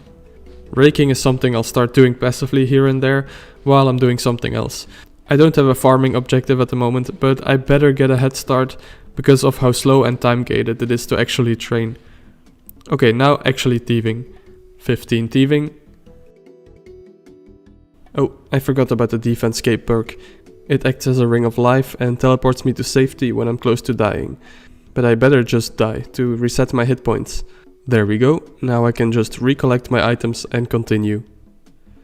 Level 20 thieving, 25 thieving, level 3 farming, 4 farming, 5 farming, level 6 farming. I currently don't have much time to play, but I rake when I can. There's level 7 farming. And finally 30 thieving. All from this poor man, like he's actually poor now. I stole all his money. But 30 thieving means I can start the feud quest. And that is the final objective for this chunk completed. For the next part in the quest I'll have to go to Polnivnich. But for now, let's jump into the chunk picker. Alright, so the 3 new unlockable chunks are the desert mine, where you can find an adamantite rock. So I'd have to at least get 70 mining to mine the adamant ore, and then get 70 smithing to smelt it into an adamant bar. Some of you may know that I have done the 70 smithing grind without an anvil before on my previous One Chunk account. I was locked to another mine than this one, but I think I may try to find a better solution to tackle a 500 hour mining and smithing grind this time around. Then there's the PvP arena chunk, which is basically free. I don't believe there's anything interesting there. And lastly, the main Alcarat chunk is also unlockable.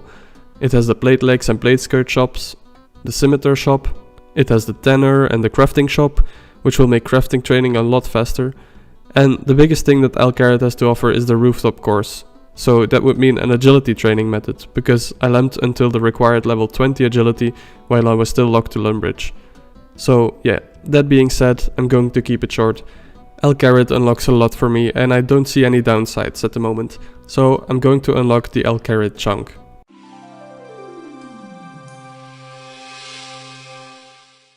Let's have a look at the new chunk objectives. There is the medium Lumbridge and Drainer diary task to complete a lap of the Alcarat rooftop course. I'm still confused why it is a part of the Lumbridge and Drainer diary and not the desert one, but oh well. With that rooftop course comes a new collection log item, the Mark of Grace. Then there's another medium diary task to craft a coif in the Lumbridge cow pen. I'll have to train up to 38 crafting to be able to craft the coif. Then, because I have access to the coif that has to be crafted anyways, I'll have to get 20 ranged to be able to wear the coif. There's a quest objective to start Prince Ali rescue up until the point where you have to talk to Osman. And finally, there's a mystery objective. Place your guess about what this could be in the comments. Alright, let's do it. Finally I get a new music track unlock when entering a new chunk, so clearly I've never been here before. So what do I do first? Let's start with the rooftop course, that should be an easy one. Not as easy as I thought. Can I make it this time? Yes, I made it. And that's the diary task completed. Ooh, and I also got the Mark of Grace on the first lap. I'm just going to do a second lap to collect the Mark of Grace to make it legit. There's level 21 agility and the Mark of Grace. Let's explore a bit. So here's the scimitar shop, where I can always buy a mithril scimitar back if I have to get rid of mine for some reason. Then there's the plate leg shop with some adamant plate legs. That's my new best in slot legs item, although I'm not going to buy it now because I don't need it right now. And the plate skirt shop also sells adamant plate skirts, which are equally best in slot, but yeah. I've now got access to all these molds from the crafting shop, which unlocks jewelry as soon as I get some gold or silver ores, so think about all the teleport opportunities that would unlock. And with this tanner, I just unlocked myself a crafting training method better than spinning wool and more consistent than hopping for gems. Anyway, Osman, what can you do for me, my guy? Oh, this is not where you start the quest. I have to talk to Hassan first. Yes, start Prince Ali rescue. Now I talk to Osman. And that's as far as I can continue. The next step would be in Drainer Village. Okay, so you might be thinking here, what the hell are you doing? And I don't blame you, this looks ridiculous. I'm essentially trying to commit the Sudoku that I mentioned in episode 1. When an Ultimate Iron Man dies, his items are dropped to the ground for 1 hour. So that means you have an empty inventory for 1 hour. I would love to have an empty inventory to start crafting some leather. So this is the best I came up with. I got my other account to poison me in a PvP world, so then I can hop to a normal world and the poison stays on me and eventually I'll die of poison. At least that's the plan. I don't know if I'm going to die. Please, Alcarid warrior, hit me. Hit me quick.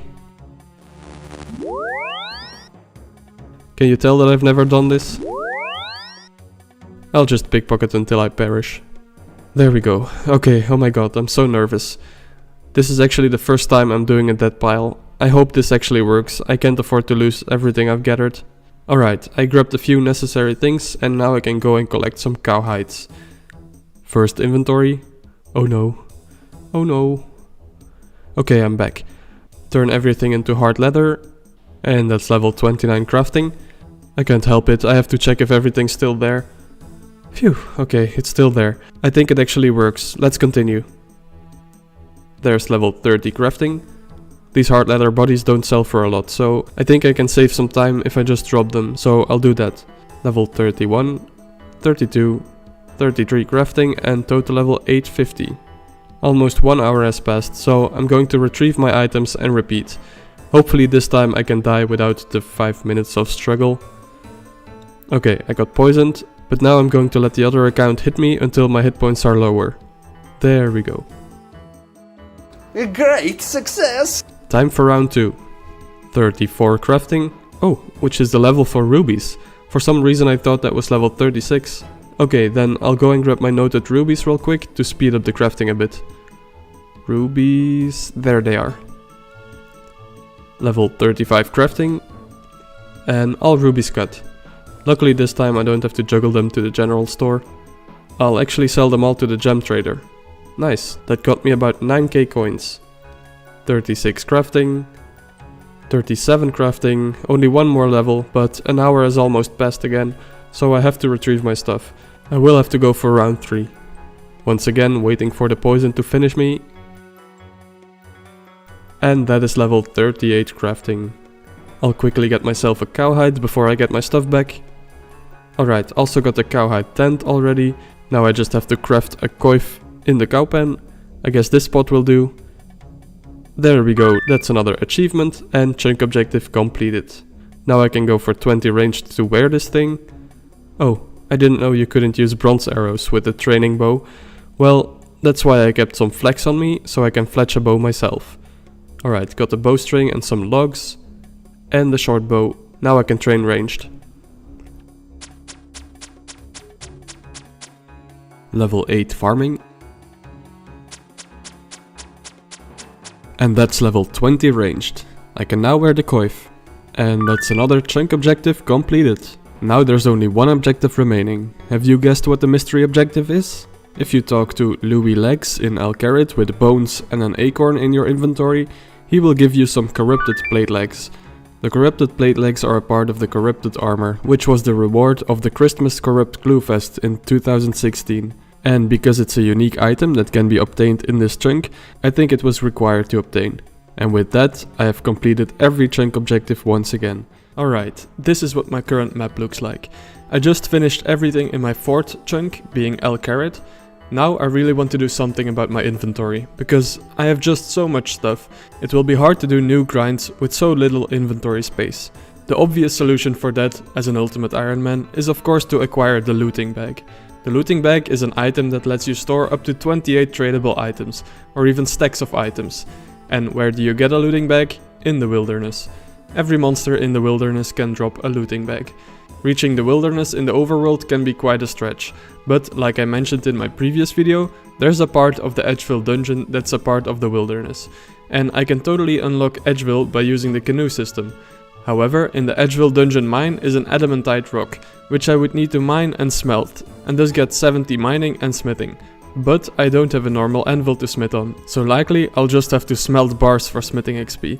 And I have done this exact grind on my vanilla chunkman a couple of years ago, and it took around 500 hours of just mining silver, running all the way back to the surface and smelting the silver. So I'm looking for a way to make that smithing grind a little more interesting before I dive into Edgeville. How totally convenient is it that I'm currently one chunk away from a quote-unquote new smithing minigame. In the Giant's Plateau chunk is the entrance to the Giant's Foundry minigame, where I could train my smithing level. However, I can't do Giant's Foundry right now, because you need level 15 smithing to start, and I don't have a way to train smithing at the moment.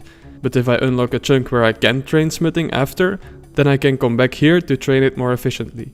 So it's kind of interesting. Because I would like a better smithing method than what I have in Edgeville, I'll get the Giant's Plateau chunk first, but I can't train smithing in the Giant's Plateau chunk until I unlock Edgeville. And another argument why these two chunks go nicely back to back, on the Giant's Plateau I can kill hill giants and hopefully get a few giant keys for Obor. Alright, without further ado, I'm going to pick the Giant's Plateau chunk and have a look at my new chunk objectives.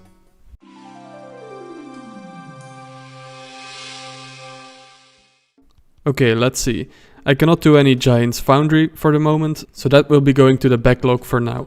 Other than that, there are a bunch of hill giants in the chunk, and they drop death runes. So I will have to get 41 magic to process that death rune and cast Wind Blast. Then there are 3 collection log slots that can be filled by hill giant drops. The Giant Key with a drop rate of 1 in 128, the Longbone with a drop rate of 1 in 400, and the Curved Bone with a drop rate of 1 in 5013. I hope I can get that Curved Bone in a reasonable amount of kills and don't go too dry. And finally, in an inaccessible part of the chunk is a cactus, that for a desert diary task I would need to cut and fill up a water skin on it. However, because it's not reachable, it's going on the backlog until I can actually enter the desert. So these are my 4 current objectives. Let's get to work. And by that I meant let's get raking. It's not much, but it's honest work.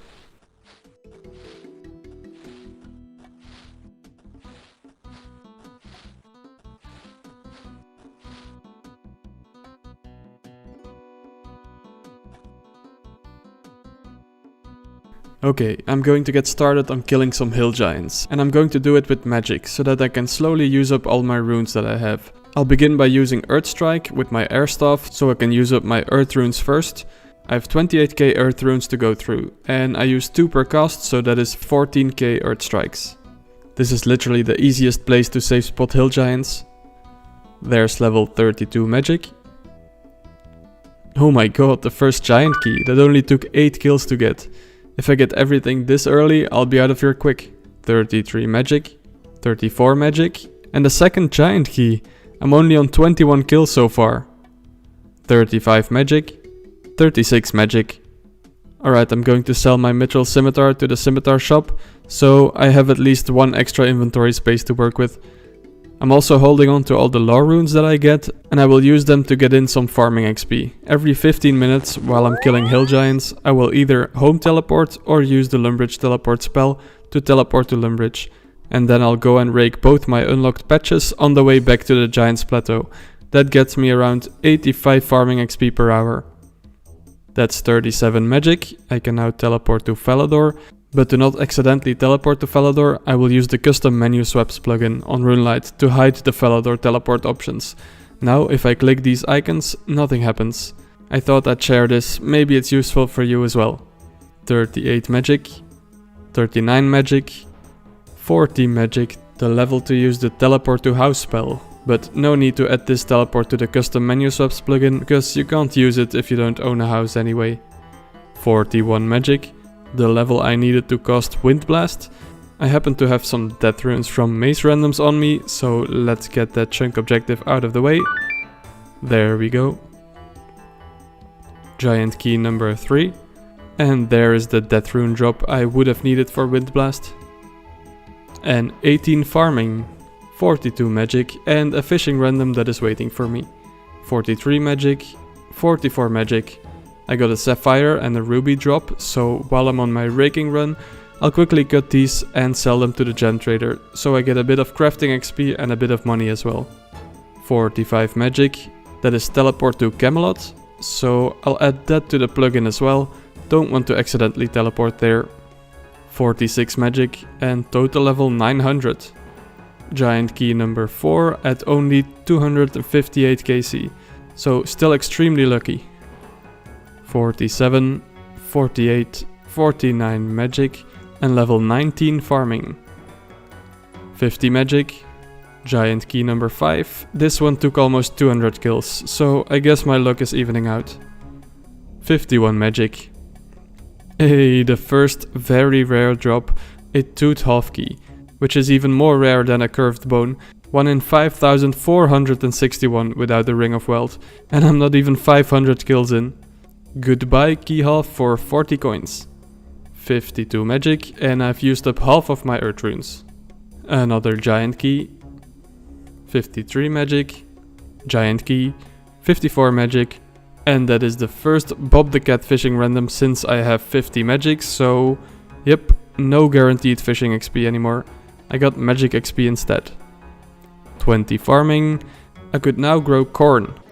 Corn. 55 magic, the level for high alchemy, always useful on an Iron Man. Giant key number 8. And my first nature talisman. That is a 1 in 1,820 drop.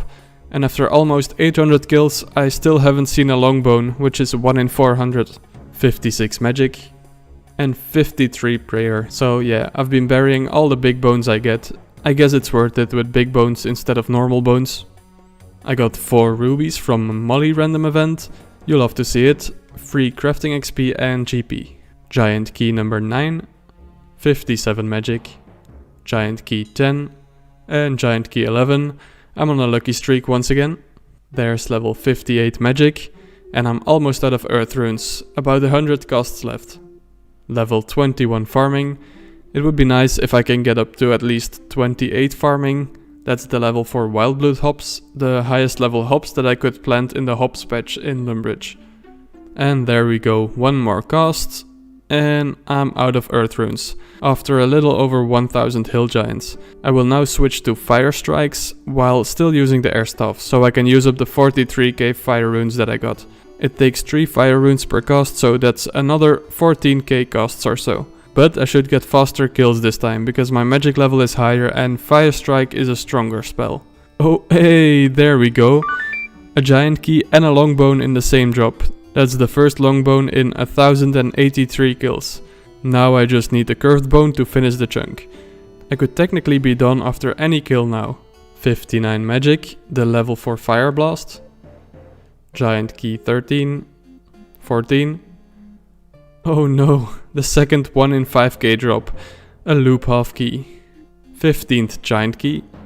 And there's level 60 magic. How high will I have to go before I get the curved bone? Any guesses? Level 22 farming.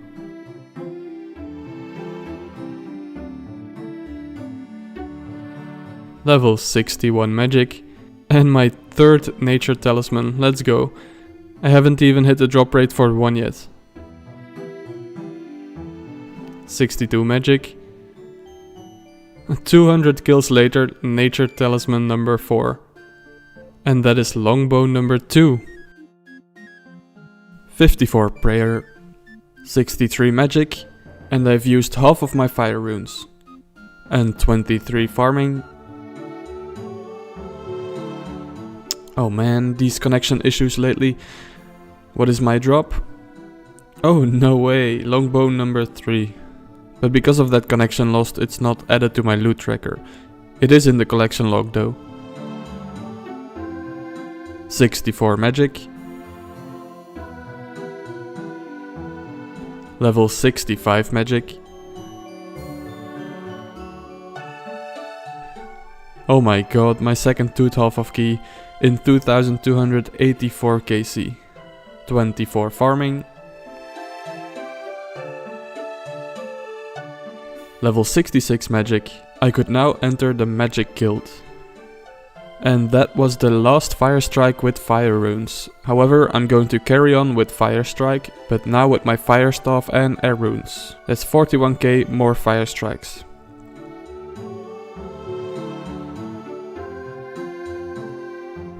No way, that was a back-to-back giant key. What are the odds of that? Can I get a third one? Nope. Longbow number 4. 67 magic.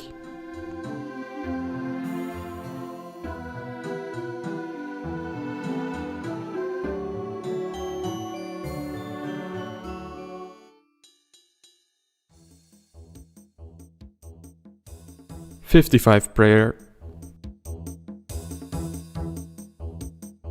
25 farming. Got 4 rubies again. Almost to crafting level. And about 3k GP. 68 magic. And a tooth half of key number 3. There's no way that the wiki drop rate is right.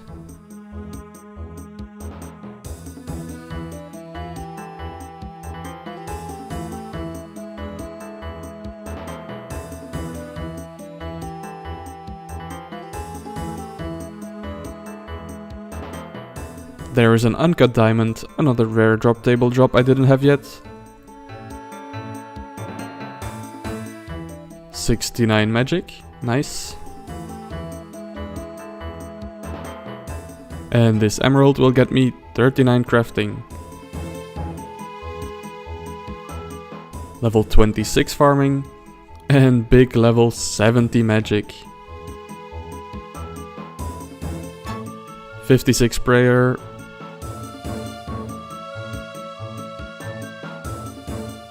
Almost 2 giant keys back to back again.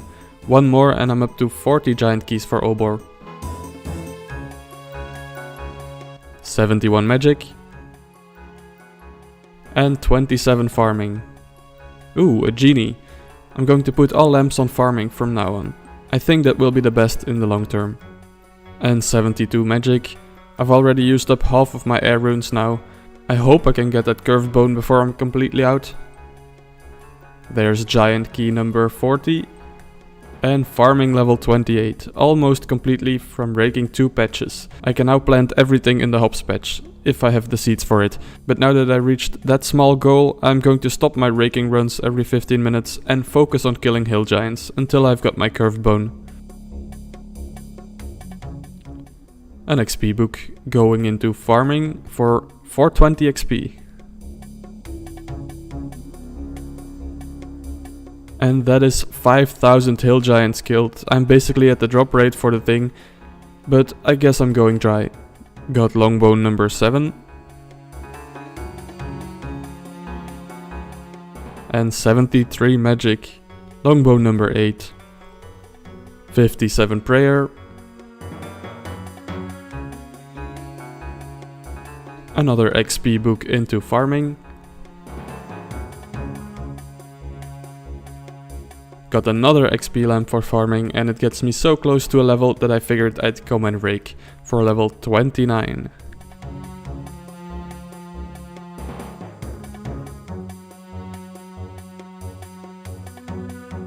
$74 magic. So box, negative, negative.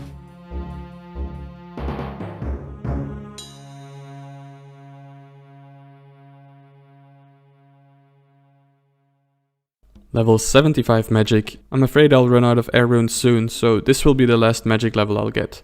And combat level 90.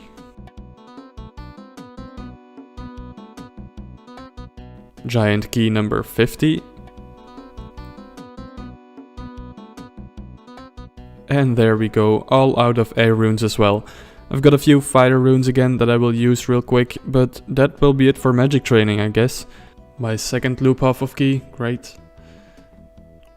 I'll go and grab myself a bow and continue with ranged then. Fletch a willow log into a short bow, a note 1 flex to make a bowstring, and I've got myself a willow short bow. This will be my best bow until level 40 ranged. I've got 77k bronze arrows to use, and I'll be picking back up most arrows to get the maximum amount of XP out of them. These should last me a good while. 21, 22, 23, 25 ranged, 26, 27, 28, 29, 58 prayer, and level 30 ranged. I can now use a maple bow, but I don't have access to maple logs, so I keep using the willow bow. 32, 34, 35 ranged, 36, 38, and level 40 ranged. Time to upgrade to a U-short bow. Tooth half of key number 4, just give me the curved bone already.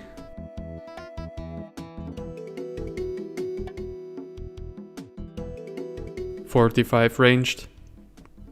Loop half of key number 3.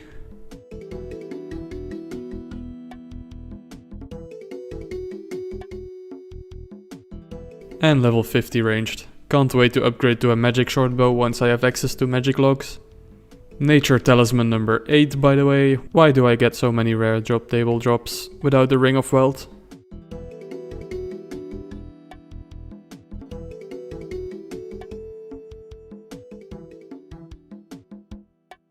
Oh shit, back-to-back giant key drops once again.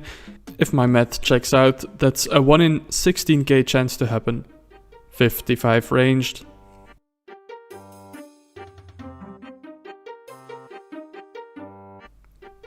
.56 ranged.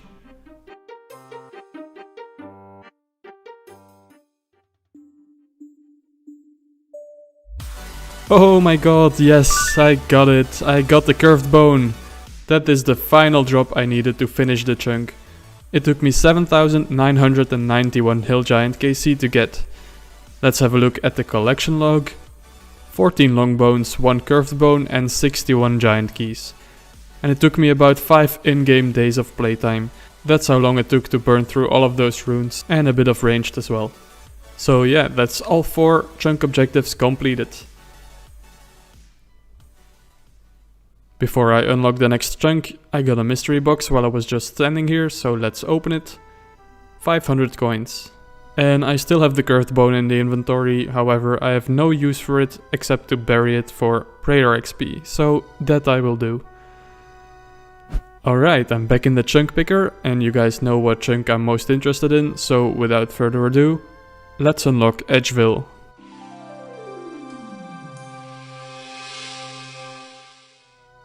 Alrighty, so I'll take the canoe there, but look at this. A Lumbridge and Drainer hard diary task is to travel from Lumbridge to Edgeville on a Waka canoe. So by simply entering the new chunk, I'll already complete the chunk objective. How neat is that? And I'm off. Oh, the task is already completed. What if my canoe were to sink before I get there though? New chunk with a new music track. And while I'm here, might as well tackle the Varrock hard diary task to create a Waka canoe at this station. That's 2 objectives down. Let's make a tour around the new chunk and see what else I have to do, because it's actually a lot. So there are guards here that I have to be able to pickpocket, so that is a 40 thieving objective. Then there's Crystalia. For 5 million coins, she will permanently unlock the Edgeville respawn point for me, and since it's a permanent unlock, it's something I'll have to buy. There is Richard, who sells team capes, and it's a wilderness easy diary task to equip a team cape while in the wilderness. So I'll grab one while I'm here real quick. I'll pick red. Okay, I don't like the look of it, but it will obviously never beat the defense cape. Let's see, there's this emblem trader guy, which I just have to talk to for a wilderness medium diary task. I can do that. Then there's one task I'm not sure about actually. With this chunk comes access to Death's Domain, and that can permanently upgrade your gravestone to an angelic gravestone. However, Ultimate Iron Men don't have gravestones when they die. So I'm curious if I can still pay for the unlock of 200k coins. Nope. That says he doesn't cater to Ultimate Iron Man, so I won't be able to buy the gravestone. So I'll scratch that objective. Got a new music track though. Alright, let's climb down into Edgeville dungeon where most of the content can be found. Here we have the wilderness part of the dungeon, where I can complete 3 more wilderness easy diary tasks, and I'll be able to grab the looting bag, the item that will essentially double my inventory space. I already have a team cape on me, so might as well tackle that objective while I'm here. Oh yeah, I had to wait to equip it, of course. Here is Slayer Master Vanaka. A Varrock medium diary task is to get a Slayer task from him. That's why I couldn't get one from Krystelia. So let's see what he assigns me and how far I will be from eventually completing my first Slayer task. Fire Giants. Yeah, I don't think I have any Fire Giants particularly close to me. And I have no way to reset it either at the moment. So I guess I'm Slayer locked right away. That means I currently can't train Slayer, and that will affect some chunk objectives. Slayer Masters sell a lot of Slayer equipment. So the tasks that would provide me are to wield a Slayer Staff, requiring 75 magic and 55 Slayer. But that is going to the backlog until I'm not Slayer locked anymore. Some monsters in this chunk drop blood runes, so using those will be my next highest magic level objective. They also sell broad bolts for Slayer points, so I'd have to use those, requiring 70 ranged and 55 Slayer, but that's going on the backlog as well. But I think druids drop mithril bolts, so using mithril bolts will be my next highest ranged objective. And lastly, they sell a nose bag, which would be my highest Slayer objective, requiring 60 Slayer. However, that's going on the backlog until I can train Slayer, and will be replaced by earmuffs, which only require 15 Slayer, which I've already gotten by using XP lamps on the skill. Moving on, there's this obstacle pipe, which I will have to get the agility level for to crawl through, so 51 agility. That is a Varrock hard diary task, but it also leads me to the Varrock sewers, which gives me access to Moss Giants. Moss Giants drop Mossy Keys, which are a collection log item, but they also drop a lot of seeds, including the potato cactus seed. And guess who has access to a cactus patch? Me. So yeah, I'll have to get 64 farming to be able to plant it and harvest a potato cactus.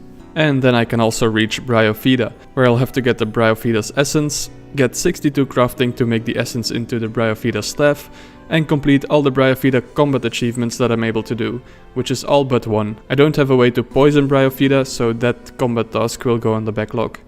Next, I now have access to this mine, so I have a way of training mining and smithing. There's the adamant ore that I will have to get 70 mining for to mine. Also with silver ore and access to fire talismans from skeletons, I can now create a fire tiara, which gives runecrafting XP. It only requires level 1 runecrafting, but it makes a chunk objective. I really have to thread my next chunk unlocks very carefully though. I wouldn't want to get myself into a deadly runecrafting grind making only fire tiaras. And with smithing unlocked, you already know it, I have to go and complete everything at the Giant's Foundry. First of all, the Sleeping Giants quest. The minigame rewards give me access to rune ores, so I'll have to smelt that into a rune bar. However, I changed it into having to smith a rune dagger, because Bryophyta already drops a rune bar, which I'll have to process.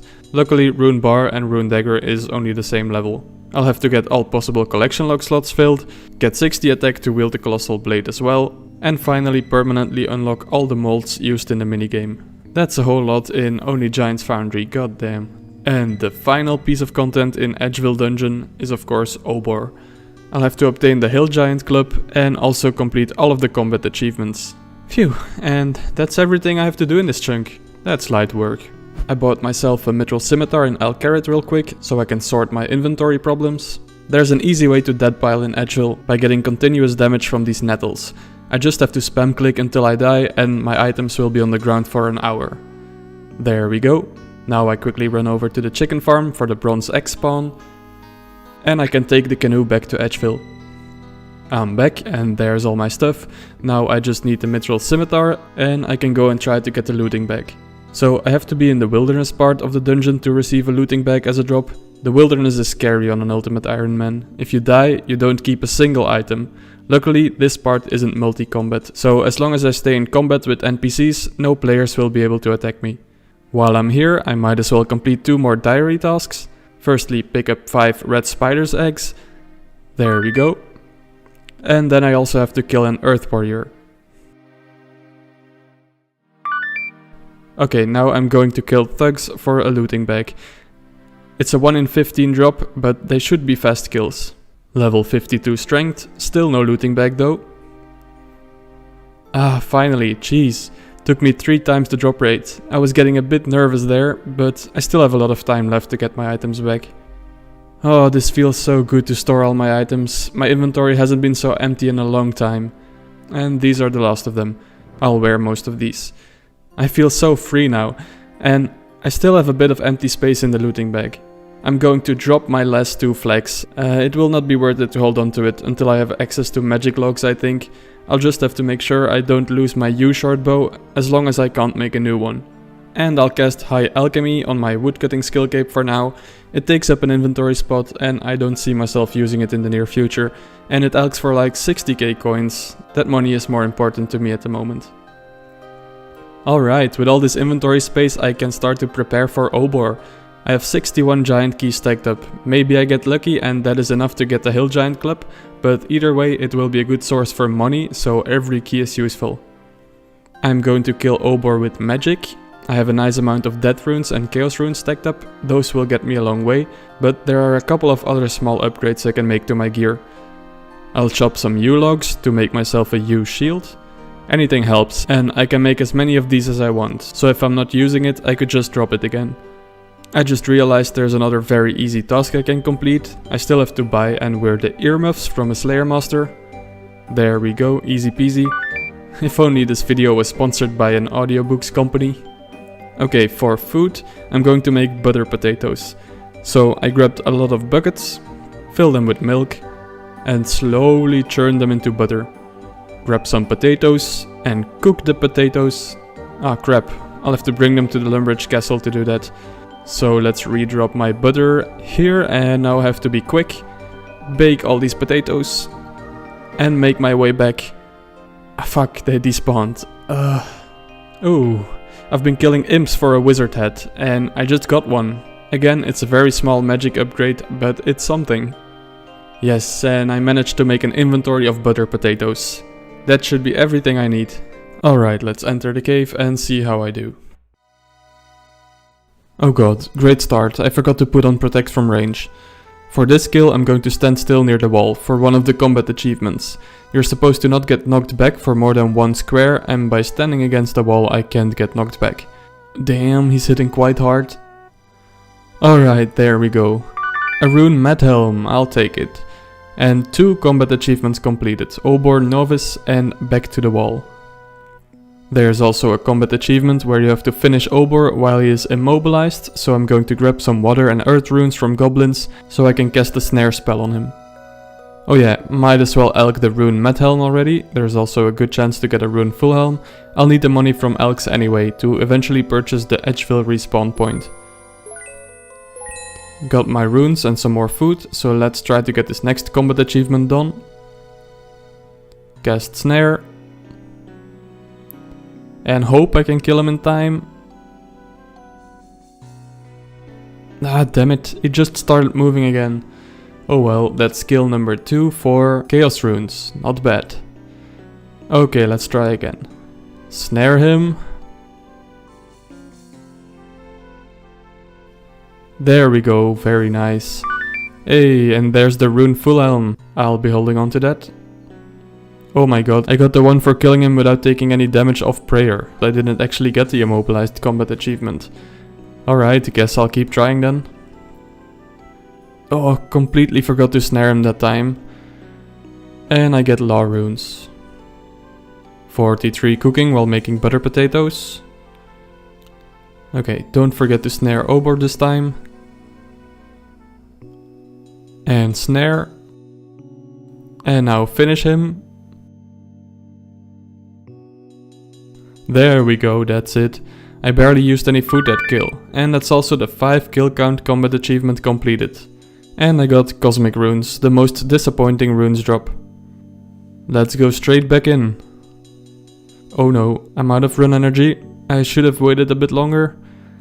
Oh, that was close. Phew. 4 nature runes. Alright, I've got one more combat achievement for Obor to complete, and that is the one where I have to kill him on a free-to-play world. Let's hope that goes well. 53 strength. So I found out that butter potatoes are a members item, so I won't be able to use that for food this time, but apparently I can make stews, and they're not a bad food item either. I just need a bowl of water, a raw potato and either cooked meat or chicken.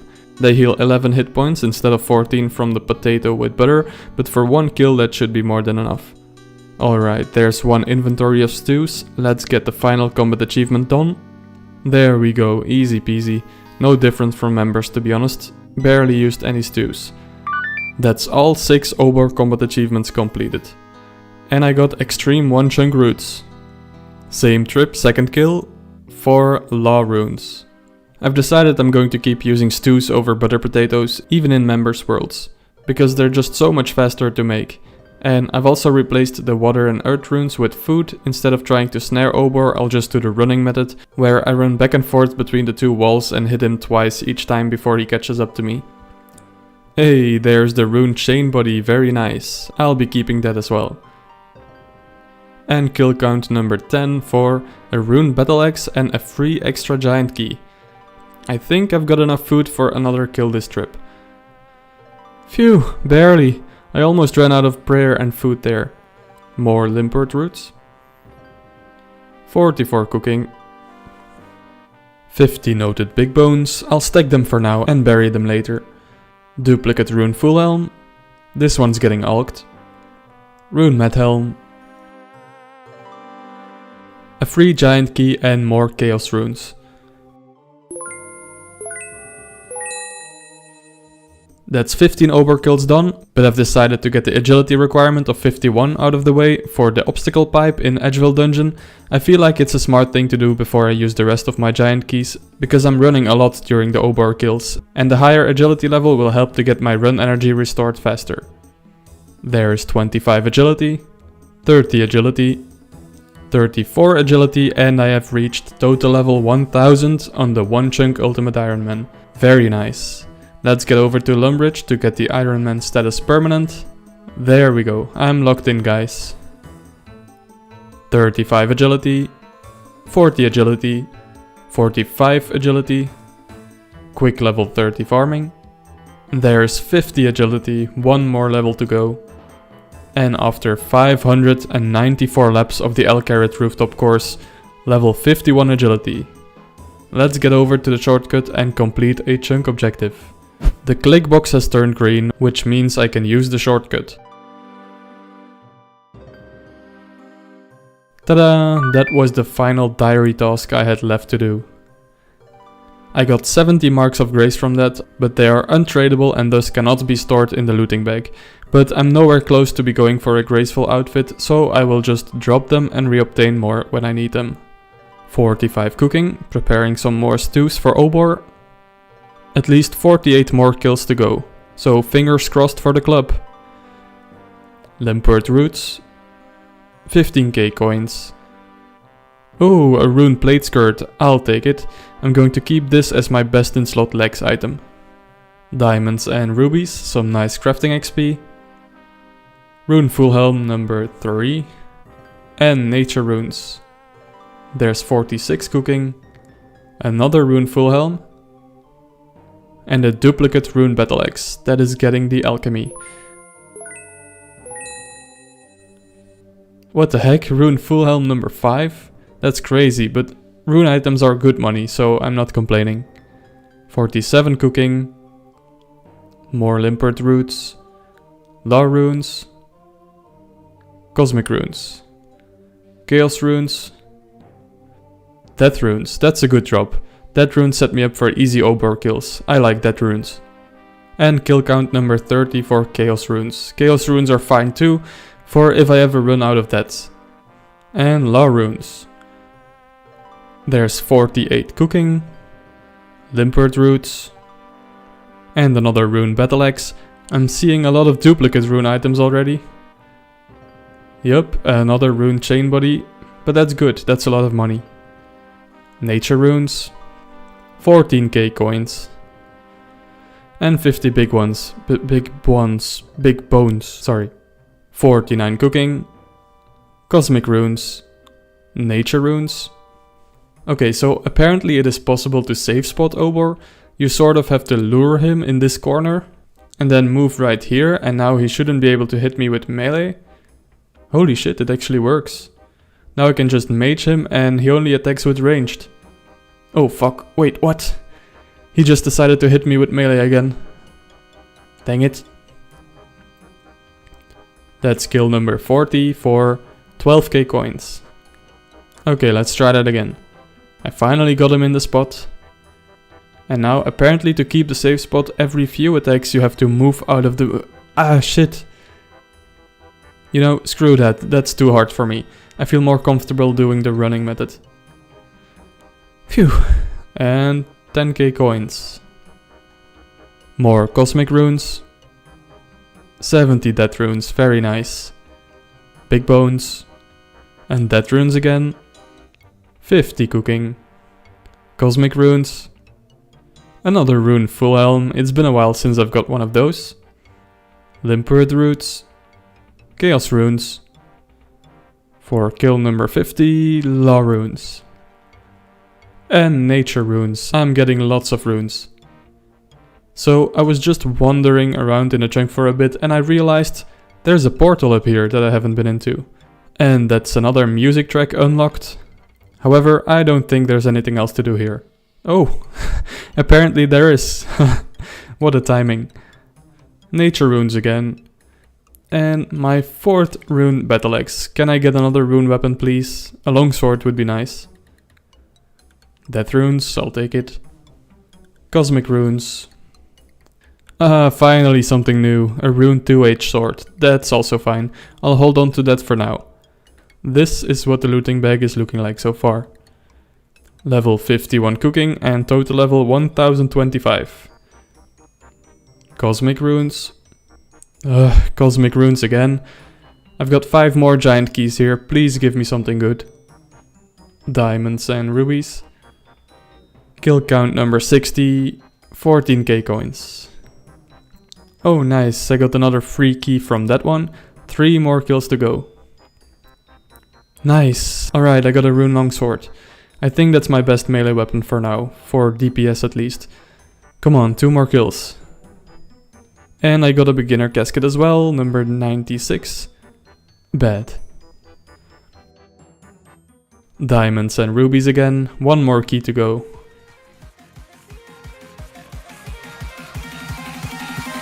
And...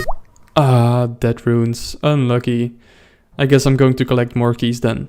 Here's a look at the loot tracker so far. I think all I'm missing are the rune plate legs, rune kite shield and of course the hill giant club. But oh well, I'm still under the drop rate so no hope is lost. I've decided I wanted to come over to moss giants for a bit. Maybe I can get some drops for some chunk objectives, but mostly I just wanted a small change of scenery and I can do that with a large chunk like Edgeville. Oh, let's go. There's a blood rune drop from the 2nd moss giant I killed. That's the highest tier of rune I can get in my chunks. So using it makes for a chunk objective. That is Windwave cast and the objective completed. And literally 1 minute later I already get the potato cactus seed. I'll need this one for the farming objective, so I'll keep it, because I'm nowhere near being able to use it yet. And there's my first wild blood seed. These go in the hops patch that I have unlocked in Lumbridge. It is currently the only seed that I'm able to plant, so I'm going to need a lot of them to train my farming. 57 ranged, 59 prayer. All the moss giant drops that sell for something in the general store I'm picking up and selling. Everything adds up towards the 5 million GP for the Edgeville respawn. 58 ranged. Alright, let's go and plant these wild blood seeds for the first time. I'll be completely transparent with you guys here. When I chose to unlock Edgeville, I thought the 64 farming objective wouldn't be too bad, because I can grow these wild blood hops and the seeds aren't too rare. However, until today I did not realize that I would need 4 seeds at a time to plant them. Now, the farming grind has become 4 times longer than it was before. Well, in my head at least, because the game was always the same, I just wasn't aware. So yeah, it is what it is. First little unexpected thing to pop up. The farming objective will probably be the last one to complete eventually. So I'm hoping for a lot of genie and dunce random events that I can put towards it. But it's all good, I'll get it done. And the next morning my wild blood hops have grown and I got 286 XP from 1 yield. That is less than an XP random would give me. 59 ranged, level 60 ranged. And finally I get the mossy key drop after 387 kills. That's another objective I can mark as done. 61 ranged. Mossy key number 2 at kill count 516, getting pretty unlucky on these. And there's the first cactus seed, I'll take that one as well. When I manage to get level 55 farming through Raking and Wildbloods, I'll be able to plant this in the cactus patch in El Carrot. That will significantly improve my XP rates from that point on, if I can plant these. 62 ranged. My luck on mossy keys has turned around. 100 kills later and I'm up to 6 keys. And 10 kills later I'm up to 7. Hit points level 89. Got a mystery box for a medium clue. Nope. Surprise! I've put on my melee gear and I'm going to be attempting to kill Puro-Puro and use up my keys. I am on a free-to-play world, so I don't have to worry about poison, just DPS and get rid of the growthlings. There's the first set of growthlings, let's chop them all down in quick succession for a combat achievement. That's it. And now focus on Puro-Puro again. More growthlings that I have to get rid of. There we go. Okay, another wave of them. And that's the last one. Back on Puro-Puro. Another wave. Are you kidding me? As soon as I get rid of them, more spawn in the next tick. And be gone. Bruh, wave 6. I'm not even allowed to hit Prio once. Alright, now please stop with the growthlings. Dude, come on. That was wave 7 of growthlings and now I'm almost out of prayer and food. Hey, more growthlings, why not? Yeah, I'm fucked. All I can do is pray with my 1 prayer point. It's over, dude. Wave 9, are you serious? And I'm dead. Oh well, I was getting tired of my looting bag anyway, let's get a new one. And here we are, recollecting my stuff. Luckily everything respawns outside of the instance. Cooking level 52. Alright, got more stews. Let's get revenge on the Moss Boss. Moss Boss 2, Happery 0. Back to the drawing board. Instead of relying so much on RNG with those skills, I have decided to train my attack and strength both up to level 60. And then try again. There's 54 strength. Might as well go train at Hill Giants. I can stay there longer without food and I still need the giant keys. 55 strength, 56 strength, 57 strength, planted some more Wildbloods overnight, and now I have 3 seeds left. Let's go back to Moss Giants until I get 1 more seed so I can plant them and clear up that inventory spot.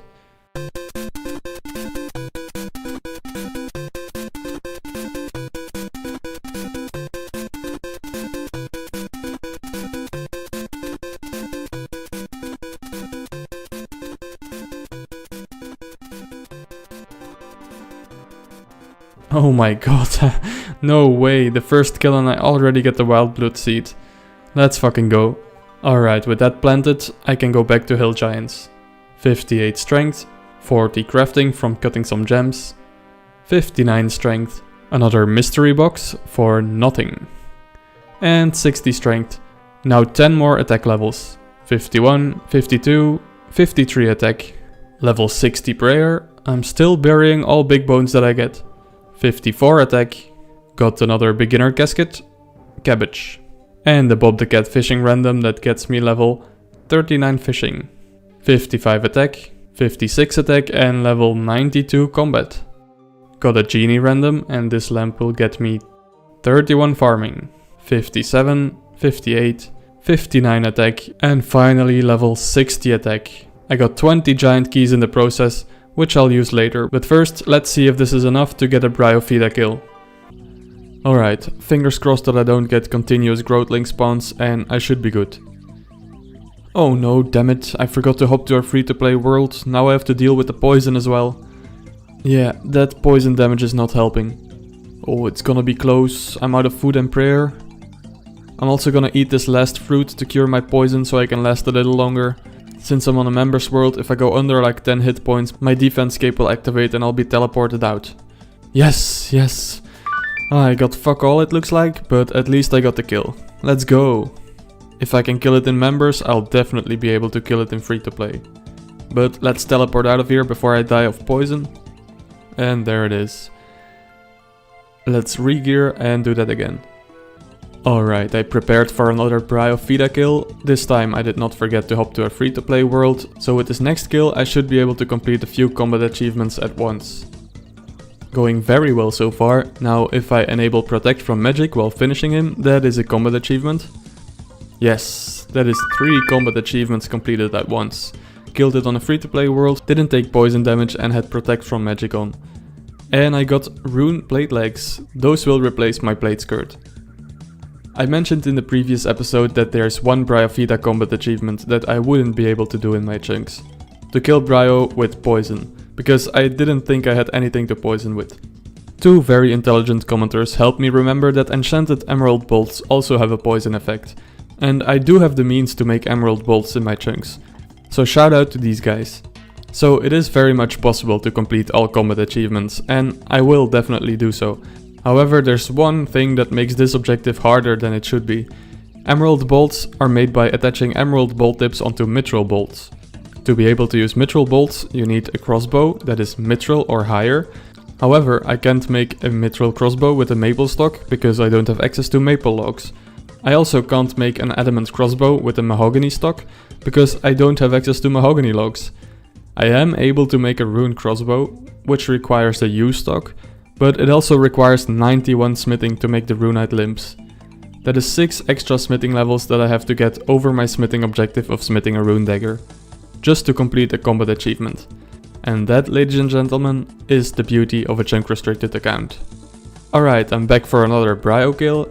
I'm trying to prayer flick my attacks with an attack and strength boosting prayer, and it's going pretty well. That one went super good. I still have so much prayer and food left over. And I get another rune plate skirt. Nice elk. I'm getting more and more comfortable with the boss already. I feel like I can do another kill this trip. Rune plate legs, very nice. And kill number 5, 15 strength potions. And that is another combat achievement completed, the last one for now. Alright, I'm going to switch back into my magic gear and go back to Obor. I've got 20 keys stacked up, let's get this club. That's a rune 2H. Law runes, 19k, rune battle axe, more law runes, and for 70kc, diamonds and rubies. An extra giant key, love to see it, and nature runes. Rune battle axe, 99 law runes, 92 law runes, that's only half of the last amount. Limpert roots, cosmic runes, level 54 cooking, rune mat helm, law runes, rune full helm, 80kc for death runes, very nice. My stack of death runes is getting kinda low. Law runes, chaos runes. Hey, finally the rune kite shield. That will replace my square shield nicely. I've now gotten every normal drop except just the hill giant club to go. Death runes and one more key left. Rune plate legs, that's a nice elk. That will put my cash tag over 4 million coins actually. Oh well, back to collecting keys now. There's 63 ranged. And I came back to the Hill Giants plateau to collect keys. I like this spot better than the dungeon, as I can reach more giants from this one safe spot. Level 64 ranged. Got the beginner casket, number 98. Ooh, an iron pickaxe. I'll hold on to that this time actually. Will be useful for the mining grind later, and that's an upgrade over the bronze pickaxe spawn. 65 ranged. And that is the 5th giant key collected. I think I will be collecting 5 each time before I use them every time. So let's get some more Obor kills. Got the rune mat helm, nature runes, rune plate skirt, big bones. There's 55 cooking. And for kill count number 90, more big bones. Level 61 prayer, 66 ranged. Can I get a stale baguette please? Unlucky. And that's another 5 keys collected. Chaos runes, rune 2H sword, rune mat helm, big bones, and death runes. Guess I'm getting 100 Obor KC next trip. Level 67 ranged. Death runes again. Law runes. Ooh, a free giant key and cosmic runes. Law runes. And for kill count 100 I get 12k coins. That's unfortunate. And kill count 101 for Limpert Roots, even worse. They're 68 ranged, 41 crafting, and 69 ranged. Nice. Alright, I've returned with 4 keys this time to even out at 105 kills at the end of the trip. That's a rune 2-8 sword, big bones, death runes, and 12, almost 30k coins. Got another beginner casket, big level 70 ranged, and still plenty of bronze arrows to go through.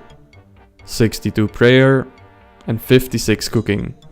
Rune Med Helm, Chaos Runes, Rune Blade Skirt, Rune Longsword, and KC 110, another Rune Kite Shield. Nice. Got my beginner casket number 100 for some cabbages. 71 ranged. And the mystery box, a flyer. Another beginner casket. And another mystery box. Yuck.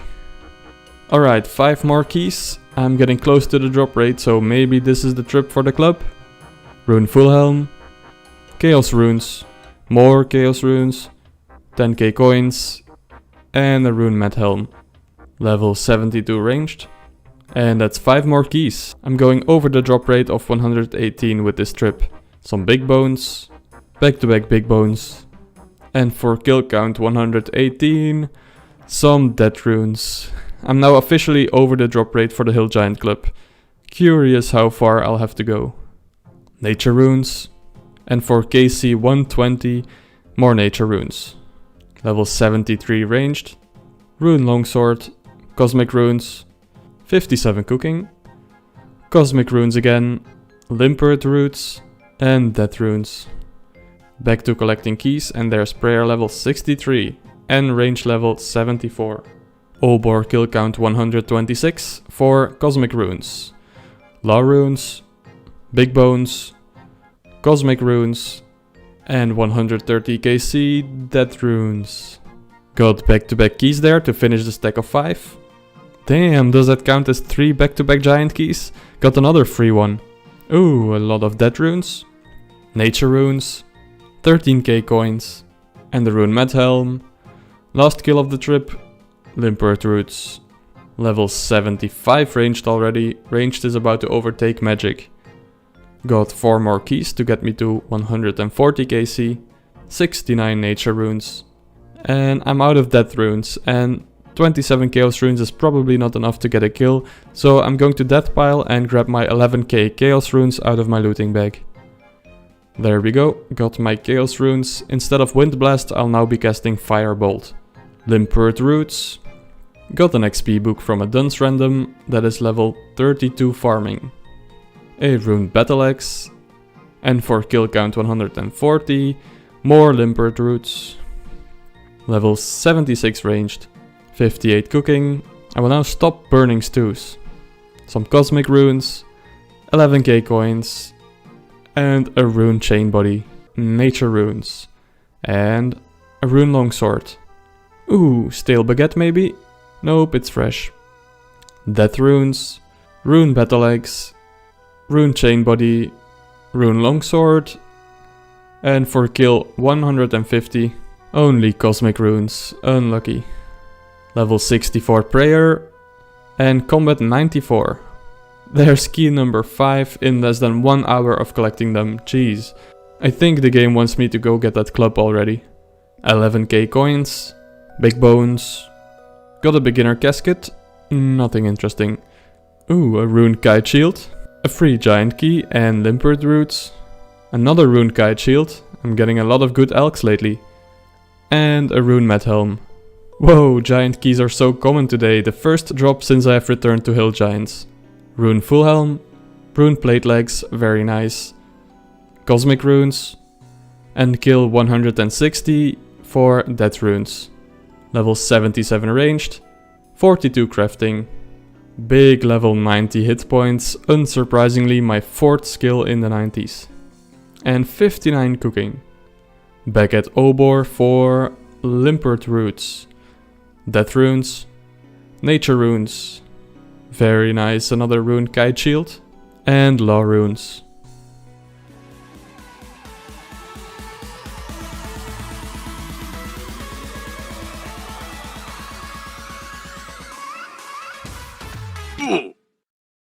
Oh my god, the longbone drop from Obor.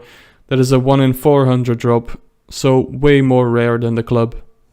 Nature runes, rune longsword, chaos runes, and kill count 170, limpert roots, range level 78, another XP book that gets me level 33 farming, beginner casket 103, ooh, another unique.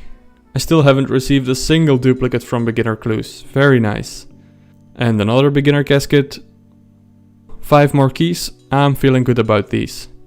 Cosmic runes, rune plate legs, rune full helm, cosmic runes, and 12k coins.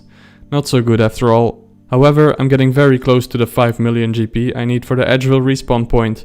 I did not expect to get this much GP from Obor. Level 79 ranged, and 65 prayer. Got another beginner casket, and another casket. Oh, a black wizard hat. It doesn't go with my outfit as well, but maybe it will bring me luck at Obor, who knows. Rune plate legs, very good, and by alching that, I now have the 5 million GP for Edgeville respawn. I'm not spending it just yet, I want to make sure I have enough spare cash for Giant's Foundry. Rune full helm, another rune full helm, and more rune plate legs. Great trip so far in the high alchemy aspect. And for kill count 180, big bones. I'm really getting close to the 200 kill count. Rune kite shield, 10k, level 60 cooking, all for making stews. Rune battle axe, limpert roots, ooh, another baguette chance. Not the stale one. And for KC 185, nature runes. Another beginner casket. And big level 80 ranged, all with bronze arrows still. And I've got 31k bronze arrows left. Hey, got the 5 rune javelins drop from hill giants. Quite a bit over the drop rate though, they shouldn't be as rare as they are from a mystery box. Back at Obor, rune met helm, 12k coins, rune longsword,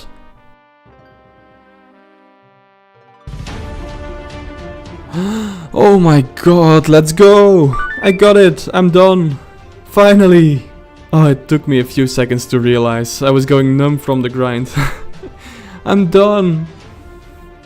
And that is the first big Edgeville objective completed. I just had one giant key left, but didn't get a back-to-back club. These are the loot trackers for 190 Obor kills and the 22k hill giants I've had to kill to collect all the keys. This grind added more than 200 hours to my playtime. I'm closing in on 100 days playtime. And on the Ultimate Iron Man high scores, I've landed on rank 47 for Obor. That's something I'll put on my resume. Let's have a quick look at my first green text in the collection log. Ah, that looks good. Hopefully many more to come while I complete all the chunks. This is what my objective list looks like after this episode. Please let me know in the comments how you liked the video. I read all the comments and love to hear your feedback.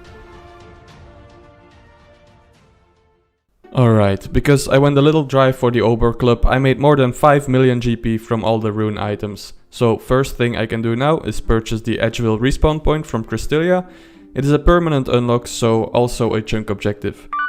There we go. I can always choose to switch my respawn point back and forth between Edgeville and Lumbridge for free now. But the Edgeville one is much better for debt piling and will be very useful for when I start mining and crafting.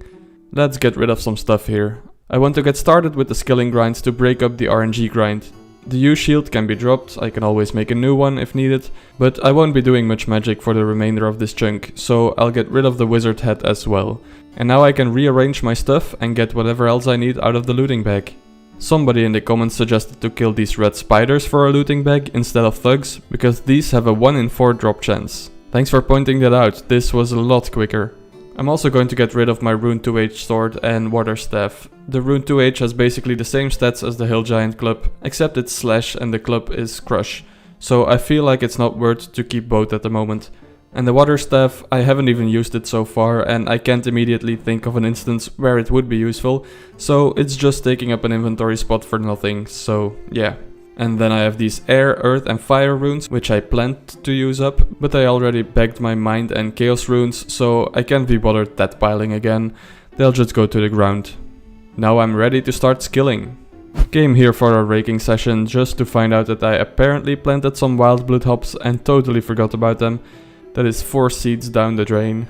Alright, I have a chunk objective to pickpocket a guard, so I've come back to my friend in El Carrot to get 40 thieving out of the way. 31, 32, 33, 34, 35 thieving, 36, 37, 38, the level 4 master farmers, if only I had access to one of those. Oh, and total level 1100 apparently. 39, and 40 thieving. Happy I was able to grind that out in one day. Now let's complete that objective on an Edgeville guard. Pickpocket guard. Completed. On to the next skill. Making my way to Edgeville mine, where I'll probably spend a good couple of weeks. Level 5 mining. Like every noob, I'll be starting off with copper and tin, and I'll actually be using the superheat spell to make a full inventory of bronze bars each trip. And there's the first smithing level. Once I get a full inventory, I'll home teleport to Lumbridge and smith everything on this anvil. And I'll do this until 15 smithing, because that's the requirement to start the Sleeping Giants quest to get access to the Giants Foundry. And that quest also gives a good amount of smithing XP as a reward. That's 5 smithing, level 10 mining, 15 mining, 10 smithing, 20 mining, the level to mine silver. That's something I'm going to see a lot of too, as silver will be the way to go to train crafting. And there's the 15 smithing I was going for. I'm done with bronze now. Ready to complete the second quest on the account. I have misclicked on this guy a lot when I was going for the curved bone here, but this time he does respond to me and I can start sleeping giants. I have never been here or done Giants Foundry in my life, because it came out when I was still stuck in Lumbridge. Anyway, I prepared and brought everything I need to finish the quest. Polishing wheel repaired, grindstone repaired, and trip hammer repaired. It's good that I'm being taught how Giants Foundry works in this quest, but there's no way I'll remember this stuff until after my mining and crafting grind. And I already completely destroyed my first sword, amazing. Turns out the first sword is for Obor, since he lost his club. Obor, if you're watching this, I didn't mean to make you a bad sword, but good luck, have fun. And that is Sleeping Giants completed for quest point number 2. And 26 smithing, let's go.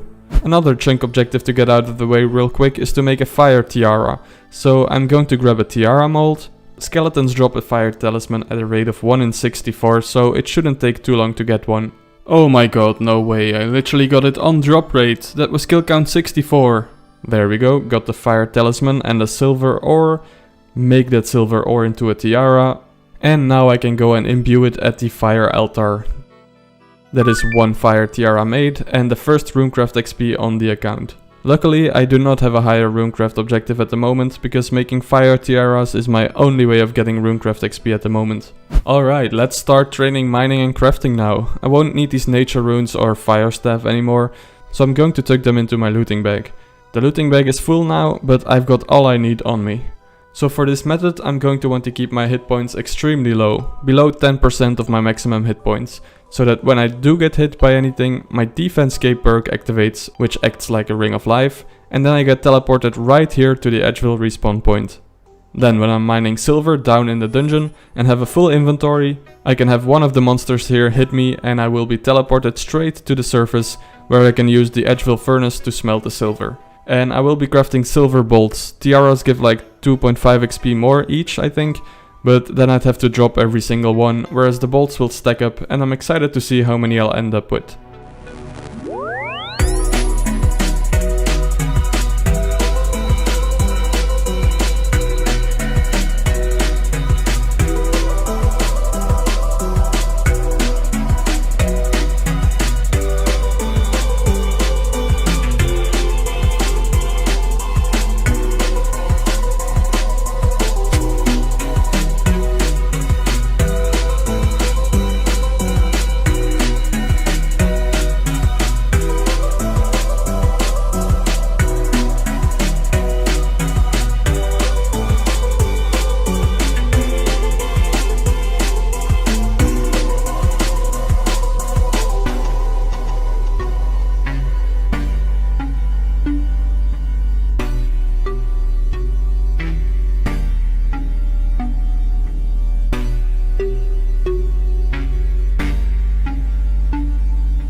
And there's level 62 crafting. That is the level I'll need to craft a Bryophyta staff. At first I was going to stop with the crafting because 62 is the highest I need for my chunk objectives, and I was just going to power mine iron or something after, but I will need the crafting levels in the future anyway, and crafting isn't the easiest to train for me at the moment, so I may as well keep training it alongside mining. I feel like that's better in the long run.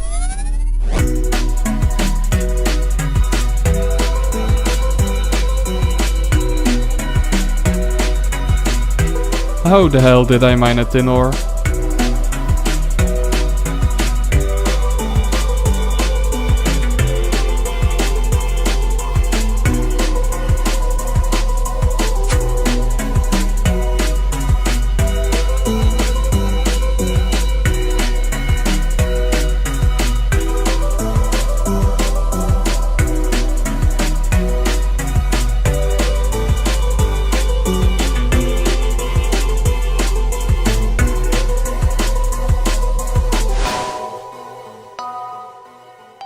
One more silver ore should do it. There we go, finally 70 mining achieved. Now let's mine this adamant rock and complete the chunk objective. 2 years later. Any moment now. 1 lifetime later. Spam clicking isn't doing it either. Maybe the other rock is better luck. There we go, finally. Oh wait, oh no, I don't even have to smelt it. That's another chunk objective completed. I mined 18.3k silver ore for this level and I stacked up 183k silver bolts. Not sure if I'll ever be able to use all of those, ever, but at least I will get some fletching and ranged XP out of it one day. Next grind in queue is smithing, which I'll be doing at, you guessed it, Giant's Foundry. I'll need level 81 with a +4 boost to be able to smith a rune item, and then I'll even need 87 smithing with a +4 boost to make a rune crossbow, which I need for Bryophyta. And then I'll also have to buy and unlock everything I can from the reward shop, being collection log stuff and all the permanent unlockable molds. However, I don't have any ores or bars stacked up, so how am I going to do Giant's Foundry? You can also use processed armor and weapons in Giant's Foundry, and very conveniently, there are a plate legs and a blade skirt shop very close by in Alcarat. So I will just run back and forth between Giant's Foundry and Alcarat to buy iron plate legs and skirts. And I'm pretty sure that if you do bronze or iron with this method, you still make a lot of money, because you are rewarded coins for successfully making a sword each time as well. Like I predicted, I did not remember how to do this minigame at all. My first 2 swords are in the bin, completely destroyed, but now I'm using the Giant's Foundry plugin and it's super helpful. It tells you which molds are the best to use and how many actions you can still do at each machine. Would recommend. And that is my first sword made without any mistakes, so my first return on investment here. I'm trying out steel plate legs and skirts real quick, but it does look like I'm losing money now, so I'm just going to do iron. I did get a new personal best on quality though, and level 60 smithing. Sword number 12 for 61 smithing, and I now have enough foundry reputation points to buy some molds. I'll just get them in the order of at what level you can use them. So the first one is Lumbridge blade and then corrupted point. I'm pretty sure buying the molds as soon as possible is the most efficient thing to do, as they will result in more points when used correctly. Got another 300 points, so I'm going to buy the next mold. Stiletto Fort. Level 62 smithing. I'm getting between 35 and 40k XP per hour here with my method, depending on how well I'm paying attention of course. But that's absolutely insane for my standards, I love it. Got enough points for the next mold, the Serpent Blade. And smithing level 63. Next mold I will buy is the Defender Base, that is mold number 5 out of 15 obtained. And already number 6, that is the Defender Tip, that was the last mold for 300 points. Next ones are 350. Level 64 smithing. And I can buy the next mold, Claymore Blade. 65 smithing, mold number 8, the Juggernaut Fort. And that is the best mold I can use at the moment actually. The next best mold requires level 69 smithing to use, so there's no point in buying them now. From now on I'll be saving up points for the smith's outfit and just buy molds when I have the level to use them. There's 66 smithing. Ooh, nice, I got a genie random. That has been a while. I didn't get many random events while hopping worlds when I was mining silver, so it's very nice to see this guy again. And that gets me 35 farming. Woo, got a new personal best with iron at 3 minutes and 23 seconds. 67 smithing, 68 smithing. And there's level 69. I can now actually buy the next mold, which is the needle point. Level 70 smithing, that unlocks another mold. Chopper fort +1. And this one marks my 100 sword made. Got nothing to show for it on the collection log yet, but I'm good on track with the molds. So after I get all of those, the collection log will be filled in no time. 71 smithing, in the middle of making this sword. I do have enough points to buy an outfit piece now, but I was waiting for this level to get the next mold. That is Fleur de Blade unlocked. 3 molds to go. However, the next one will have to wait until smithing level 79. Ooh, got another personal best. I don't remember how many points my previous best was, but I'll take it. And finally I've saved up enough points for my first piece of the smith's outfit. Each piece has the same bonus, so I think it's best to go with the boots or gloves first. So I will go with the gloves. There we go. That's a collection log slot and an objective completed. That is 1 out of 8 Giant's Foundry uniques done. I will unfortunately have to get rid of my beekeeper gloves now, which I've had for years. But the beekeeper gloves era is over. It's time for the smith's gloves era. There's level 72 smithing, and the cash tag has again grown over 1 million GP. So this is not a bad grind in the slightest. Smithing level 73, level 74, and I've already saved up enough points for my next outfit piece, which will be the boots. There we go. Second item done on the log. However, now I'm stuck with these bare feet in my inventory and I'll have to switch out my monk robe soon as well. I won't be dropping these though, they're a little more valuable to me than the beekeeper gloves. So I'll have to go figure out which 3 items from my looting bag I can live without, so I can store the clue items in there. Alright, I've done a bit of repacking and these are the 3 items that will get a different purpose. The rune full helm I can luckily keep, it's my only head slot item and I wasn't wearing anything on my head anyway, so that's an easy solution. Then the iron pickaxe I'm just going to drop because I'm done with mining for now and I don't think I'll need to do a lot of mining soon, and I still have access to a bronze pickaxe in Lumbridge.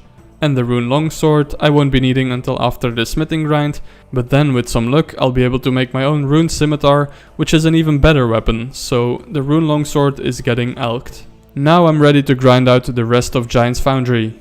There's level 75 smithing, 76 smithing, and after 220 swords made, I can now afford another outfit piece for 4000 points. I'll go with the smith's trousers first, because I might look like a Scot with a kilt. Hell yeah. Giant's Foundry unique number 3.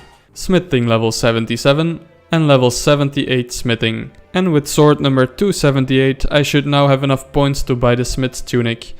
Yes I do. Alright, there we go. I'm almost done with buying the expensive items. That looks pretty cool if I say so myself. The next unlocks will be the final 3 molds I think, which I can use at level 79, 80 and 81. And whatever is left to buy I'll probably buy at the very end when I'm finished here. There's level 79, so let's buy Spiker exclamation mark. That's mold 13 out of 15. Big level 80 smithing. Damn, that looks good. Let's buy the Choppa exclamation mark. 1 more mold to buy. Okay, you love to see it. That is my 3rd genie in a row.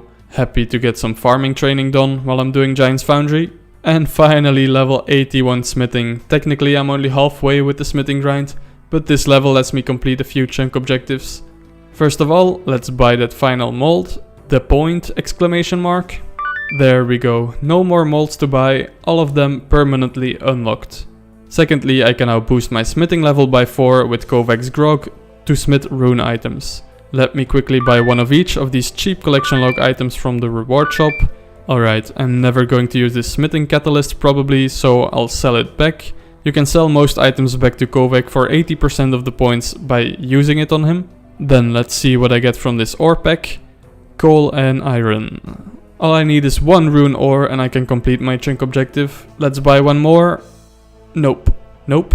Nope. Nope. Nope. Nope. Nope. Nope. Nope. Nope. Nope. Nope. Nope. Nope. Nope. Nope. Nope. Nope. Nope. Got another blue boy as a random event, which is very nice, but I'd also really like a blue boy out of an ore pack, please. And nope. Alright, I'm stumped. 30 ore packs and no rune ore yet. Well, there's a 1 in 10 chance to get one, I believe. I'm starting to wonder if it's even possible to get a rune ore from this without 85 mining and or 85 smithing. Cause if not, this is a massive waste of points and time. Luckily, when you need him the most, Mod Ash is there and he has confirmed that you do not need 85 mining or smithing to get a rune ore. I'm actually just unlucky, but I'm not going to keep spending my points on ore packs now. I'm just going to keep grinding until level 87, and after that I'll try again for rune ore, and I'll need more than one, so who knows how many more packs that will be. There's already level 82 smithing. Holy moly, there's another genie. That's level 36 farming. Smithing level 83, slowly but surely. Sword number 485 for smithing level 84. Sword 538 for smithing level 85. Now I don't even need to boost for rune anymore, but I will still need to boost to make the rune crossbow though. Sword 598 for smithing level 86. I can now make a rune X, so if I ever feel like I want to do some more woodcutting, I can now do it better than before. Holy shit, today is again one of those days. That is almost 4 back-to-back genies again. Definitely my best training method for farming right now. And this will be the final sword I have to make. Sword 663 and smithing level 87. I can now boost by 4 to make the runite limbs and with that the rune crossbow. Giant's Foundry is done. Oh yeah, I got just over 20k more points to spend. First of all, let's buy the Colossal Blade for 5k points. And that is every unique I can get here at the moment obtained. I can't get the double ammo mold until after the Dwarf Cannon quest. Then another objective is to wield the Colossal Blade with 60 attack. Lucky for me, I already got the 60 attack by killing hill giants, so let's wield this bad boy. Oh yeah, I wonder how good that will be on Bryophyta. And finally I have 15k Foundry reputation points left to spend on ore packs. Surely my luck will turn around now. I just need 3 rune ore, but preferably a couple more of course.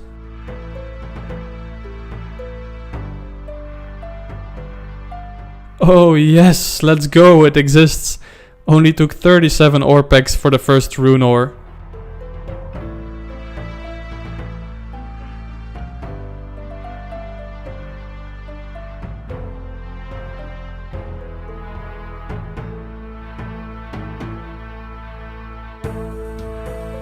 Dude, I have opened 92 packs so far and still only have those 2 rune ores. What the heck? Ah, finally! 97 ore packs is what it took to get enough rune ores. That is way more than I expected to have to open. Now let's buy this Kovacs grog and make some rune items. Less than 2k points remaining after all that. Unfortunate. I've smelted my ores into bars. Now let's drink this to get the boost. And quickly smith some runite limbs. I'm also going to make a rune scimitar to replace the rune longsword that I got rid of. Then, just because it is how I defined the chunk objective, I guess I'll have to make a rune dagger as well. Any item would have been fine for me, but just making sure I keep everyone happy. And then with the last bar, I guess the most useful item I can make would be a rune axe. Let's freaking go, I just made my own rune items. Let's also finish the crossbow real quick. Got the yew logs. Fletch them into a stock and attach it to the limbs. Create a crossbow string and put it together. Let's freaking go. This is what the chunk objectives list looks like at the end of this one. All that is left to do now is basically Bryophyta and then a very long and boring farming grind. And please subscribe if you haven't already. Only 19% of you guys are subscribed, by the way, just so you know. I started my journey in Lumbridge, where I spent almost 2 years getting 99 woodcutting and defense to obtain both skill capes available in that chunk. Then I completed a few less time consuming chunks in quick succession while navigating towards El Carrot and the Giant's Plateau, essential to unlock a great smithing training method in Giant's Foundry. Then I used the canoe system in Lumbridge to travel to Edgeville for another massive chunk, with grinds even bigger than I anticipated. So far I've made quick work of the hill giant boss Obor, and some pretty big mining, crafting and smithing grinds. But still I have Bryophyta to greenlog and a potato cactus to harvest before I'm done. I'm still grinding every day, so let me show you what I've been up to.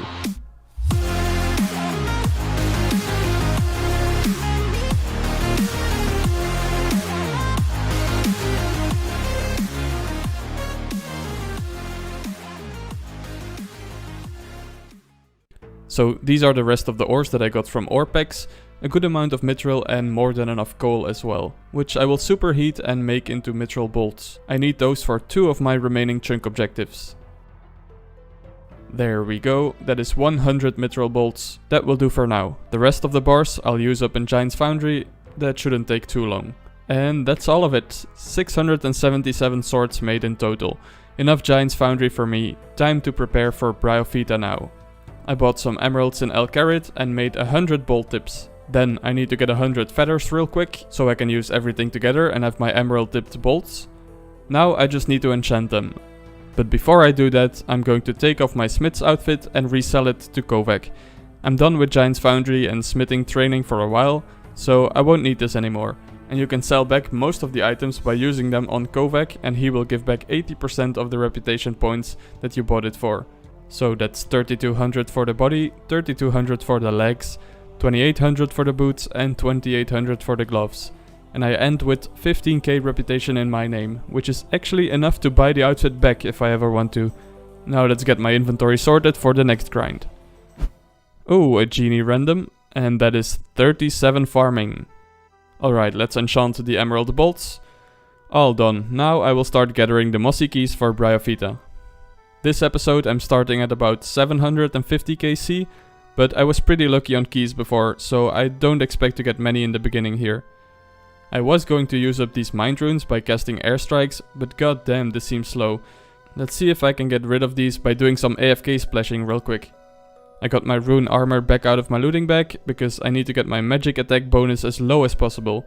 With the Staff of Air, my magic bonus is now at negative 25. To get that even lower, I need to get a plate body of any kind. Those have a bigger negative bonus than chain bodies. So let's make a bronze plate body. There we go. I'm at negative 55 magic bonus now. I'm pretty sure that is the lowest I'll be able to get it currently. I don't think this is optimal, but let's hope it's enough to splash quite consistently. Okay, I might here and there do some airstrike sessions if I feel like it, but my new plan is to use up the remaining 27k bronze arrows. These are still the bronze arrows that I picked up during the defense grind in Lumbridge. Might as well turn them into ranged XP. And it will free up an inventory spot when I do. And there's level 81 ranged. In the meantime, I've also planted some more wild blood hops, and good timing to check in on them. If I didn't use a plant cure in time, those seeds would have been wasted. Well, I should not have went to eat dinner and take a shot. Mystery box number 57. No way, what in the hell is my mystery box RNG? That is what, my 6th rare drop table reward for mystery boxes? Holy shit. This longbone gets me a level 66 prayer. And there's 82 ranged and combat level 95. Got a 1-step beginner casket with the expected rewards. 83 ranged.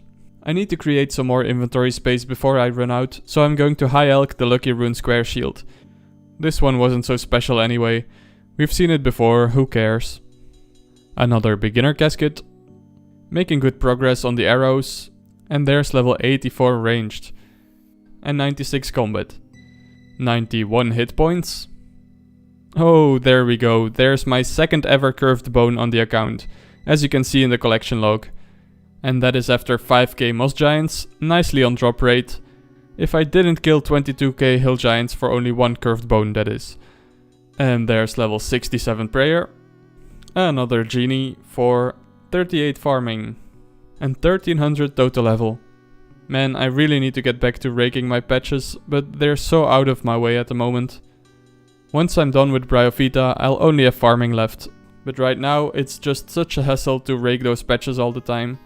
Maybe it's inefficient in the long run that I'm not consistently raking, but I've nearly finished everything else anyway. Starting now isn't going to make too much of a difference. And there's 85 ranged. Now where do I get a twisted bow? Also 97 combat. If I can get fishing XP here instead of magic XP. Yes, there's level 40 fishing without ever catching any fish. All from Bob the Cat fishing random events. 86 ranged. Oh, this has been quite a grind, only 1k bronze arrows left. I've been killing moss giants for about 2 weeks already. It takes quite some time picking back up every single arrow to get the most out of it. Only 100 arrows left. Oh, A dunce, thank you very much. And finally, all out of bronze arrows. That's one inventory space cleaned up. Already gathered 46 mossy keys, not bad. But I'm going to stay just a little longer and use up my earth runes here as well. Maybe I can get 50 keys before I head to Brio. And there are the final few earth strikes. I got 5 more keys, so I've got 51 attempts at Brio. Wait, what? You can scroll here? You can apparently scroll in the long loot pile now. That's amazing. Great update. It was always annoying when I couldn't reach the bottom of the pile because of a small client screen. And once again, I'm making stews for food. They're pretty good food for the amount of effort it takes to make them. Well, maybe before I attempt a kill, I should cook the stews. I almost went in with a full inventory of uncooked stews. Alright, now I'm good. Let's get this Brio essence. Ah, and I just completed another objective, to fire a mithril bolt. Easy. This is going very smoothly. This rune crossbow is hitting much better than a rune longsword. And there are 6 KC for... Oh damn it, I forgot about the combat achievement. Let's try that again. Alright, and now I just wait for the poison to finish her off. There is the combat achievement. And with that, I'm so happy to have finally completed all of Bryophyta's combat achievements. And all combat achievements available in my chunks. I'm going to continue killing Brio in member worlds to be able to get the battle staves drop, because that's not on the drop table in free to play. And if I get the battle staves before Bryophyta's essence, then I'll hunt for the essence in free to play, because that should theoretically be easier without getting poisoned every time. I'm also going to try out this colossal blade on Brio. It should be really good on big enemies. The attack speed of the colossal blade is pretty slow, so I feel like the rune crossbow results in much faster kills, to be honest. There is 10 Bryophyta kill count. Neat, I didn't get poisoned during that entire kill. 2 kills in a row where I didn't get poisoned. Oh yeah, and without strange fruits, the only way for me to quickly get rid of my poison is to just die. And every time I do that, I have to get a new looting bag and reorganize the inventory. I will have to do that a lot of times, probably.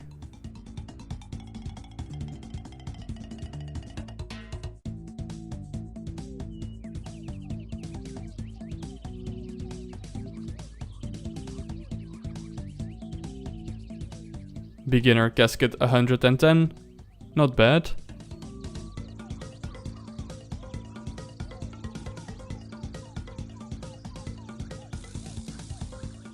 Level 61 cooking. Still making a lot of stews.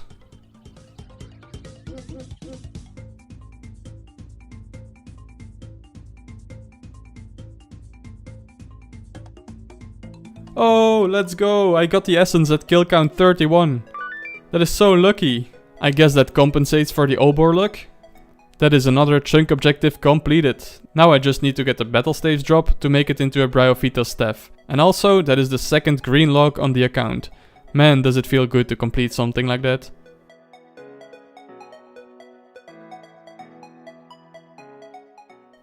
Yes, there it is. The battle staves to make the essence into a Bryophyta staff at kill count 34. I'm poisoned right now, so I'm going to quickly do a couple more kills while I'm here, and then I'll go and craft a staff. Alrighty, let's unnote the battle staff and combine it with the essence. There we go, Bryophyta staff uncharged. I think it looks a lot better when it's charged though, so let's use some nature runes on it. Oh, I didn't mean to do 1000. Oh well. Look at how nice that looks with the green glow. Anyway, let's use up the rest of these mossy keys. Maybe I can get another one. I figured I'll keep killing Brio in members with the rune crossbow, because the kills are going quite fast. And there's even more battle staves. And these 2 rune bars that I got, I'm going to make them into rune maces. That way I can high elk them for more money than if I were to high elk the bar itself.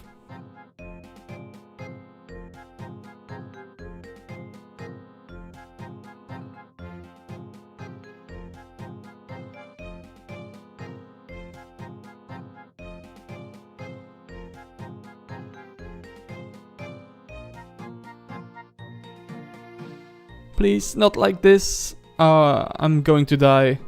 I was too greedy thinking I could get another kill, and then I got unlucky with my hits and with the Tangleroot spawns. Better pick back up my bolts before they are gone. That is -1 key.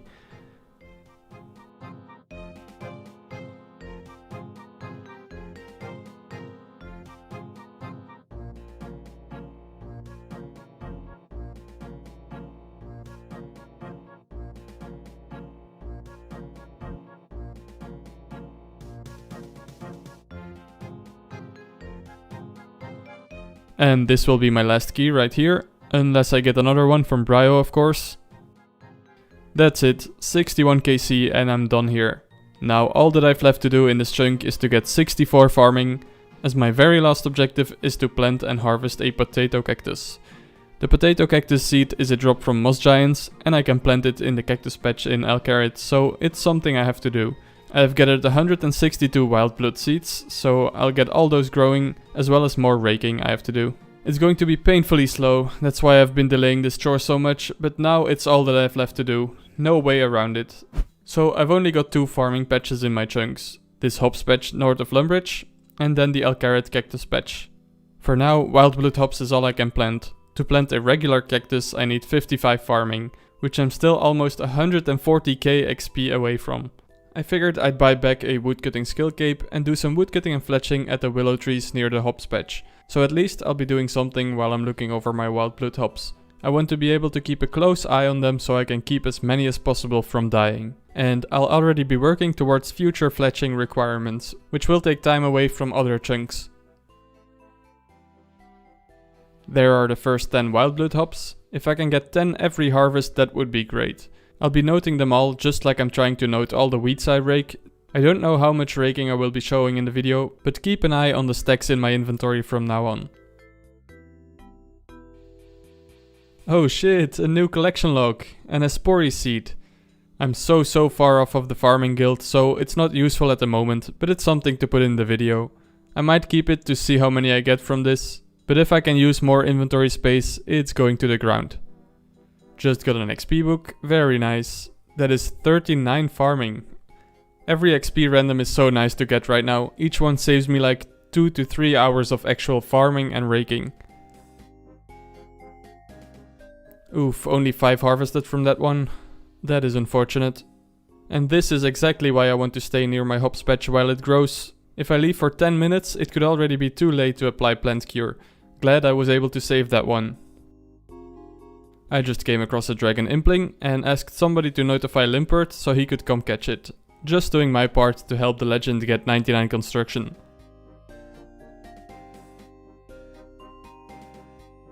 Finally another raking clip, because there is 40 farming. 15 levels to go before I can actually use this patch though. Oh, possibly a stale baguette?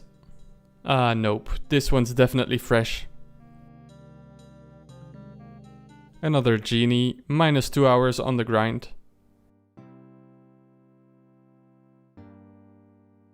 And that should be 41 farming. About halfway through the wild blood seeds, unfortunately. So these aren't going to get me very far. I may have to go back to moss giants because planting these is still better XP per hour than only raking.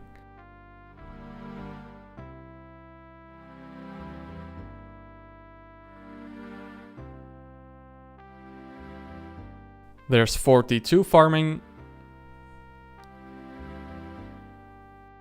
And a genie for a nice 420 farming XP. But thank God I was able to cure these hops in time, they are almost ready. And there's finally another very big level, 94 fletching, all from willow longbows. And 43 farming. Almost out of wild blood seeds and still such a long way to go. Ah, perfect. XP randoms are so welcome. Another genie, thank you very much. And those are the final seeds. I've got 2 left, but you need 4 to plant, so I better go kill more moss giants now. That is the last harvest. And since I didn't even get a second Happery seed, I'm going to drop this. It's not worth keeping if I'm not getting more than 1. Back to ranging moss giants. I've got 16k iron arrows to use up while I gather more wild blood seeds, and probably many more mossy keys, so might as well get my Bryophyta kill count higher as well. And I'm trying to make a habit to go rake the patches every 15 minutes. It takes 15 minutes to have the weeds grow fully again, so while this will be a slow process for me, having to run back and forth the whole time, it is the fastest way for me to finish the chunk. And there's 87 ranged, 98 combat. Of course raking is worth it, there's 44 farming. Level 68 prayer. Curved bone number 3 after another 4000 kills. Still catching up to the drop rate. Another genie, yes sir. Oh, it's a good thing I waited for that 5-minute login time, cause I was about to log out. This XP reward book saves me 4 hours of raking, believe it or not. So this guy asked me for my YouTube channel and apparently was already subscribed. So this is your reminder to subscribe if you haven't already. Thank you. Oh no, please no, I misclicked. Dang it, I knew this was going to happen at some point, since I have to constantly use the canoe. Oh well, there's another accidental music track unlocked, that sucks. I'm just going to teleport out of here. Unfortunately, there's no way to hide the options here that I do not want to use. In a previous video I explained how you can prevent accidental teleports with a custom menu swaps plugin, but that just doesn't work with interfaces like this. Whatever I add here, all the options are still clickable. Alright then, I guess that makes my day a little better. There's level 45 farming. These XP randoms are actually doing some work. And there's range level 88. Another chance at the stale baguette. Nope. A one-step beginner casket. Yuck. Curved bone number 4. I can confirm they are way more common from moss giants than from hill giants. Holy shit, there's another curved bone. That is only 18 kills after the last one I got. I'm telling you, come and get your curved bones here, ladies and gentlemen. Got another dunce random, right when I'm close to getting another farming level. There's level 46. And another XP lamp while I was on a raking run. A one-step beginner casket. 12 arrows.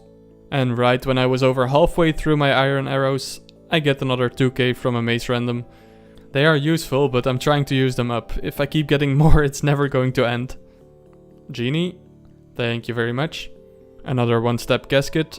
Oh, a black plate skirt. I believe that is my second black armor piece from beginner clues, and both were plate skirts. And another casket. Nothing good. Even more iron arrows from a maze random. Please. I've been here for so long already. Oh, sweet. I'm actually getting pretty lucky with genies lately. You love to see them.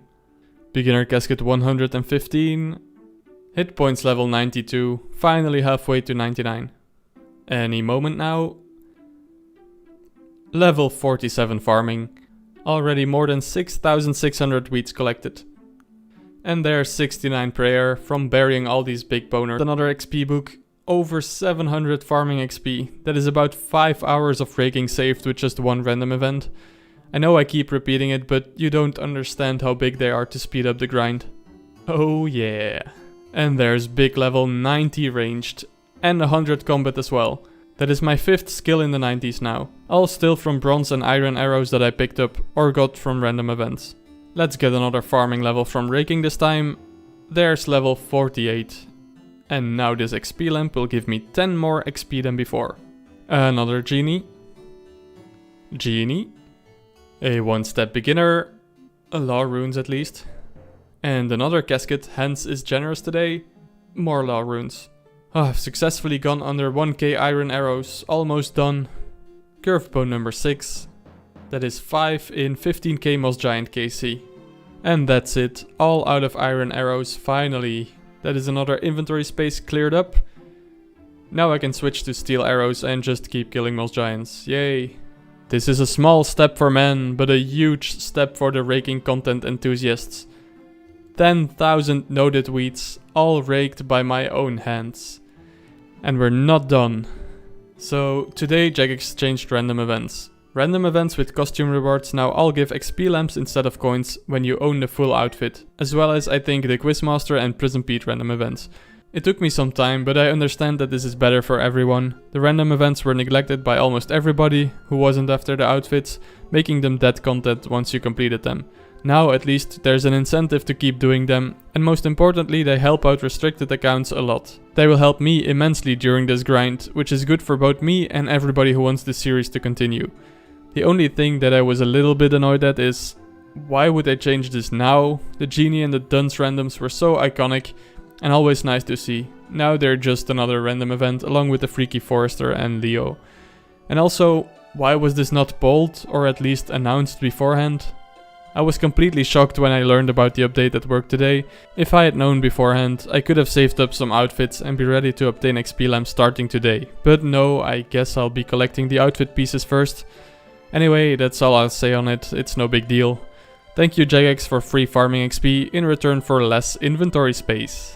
Coming in with level 49 farming. Awesome. Oh yes, let's go. So I've decided to go for 2 of the random events outfits. The camo outfit and the lederhosen outfit. These 2 only have 3 pieces each to have a full outfit, so that's 6 inventory spaces I'm willing to lose. All other outfits have 5 pieces each, so I'm not going to bother keeping those, that's too much, so not worth it. But here's my first outfit piece on the way to more XP lamps. Since I'd rather have as many inventory spaces as possible, there are 2 items I want to get out of my inventory here. First is the Colossal Blade. It took a lot of Giant's Foundry reputation to obtain, but luckily if you lose it, you don't have to get it the second time.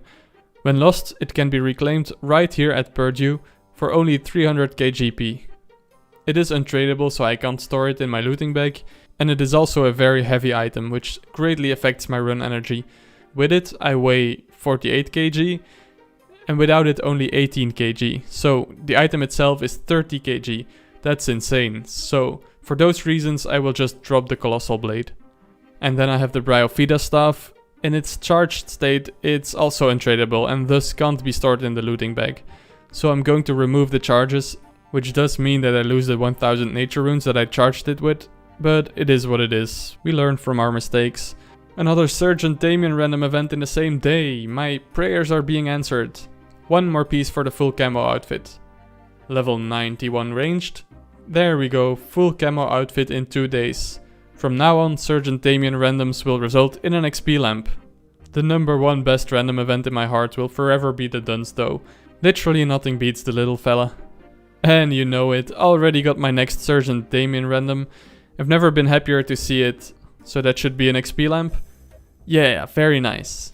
Sweet, just got the first Freaky Forester random since the update.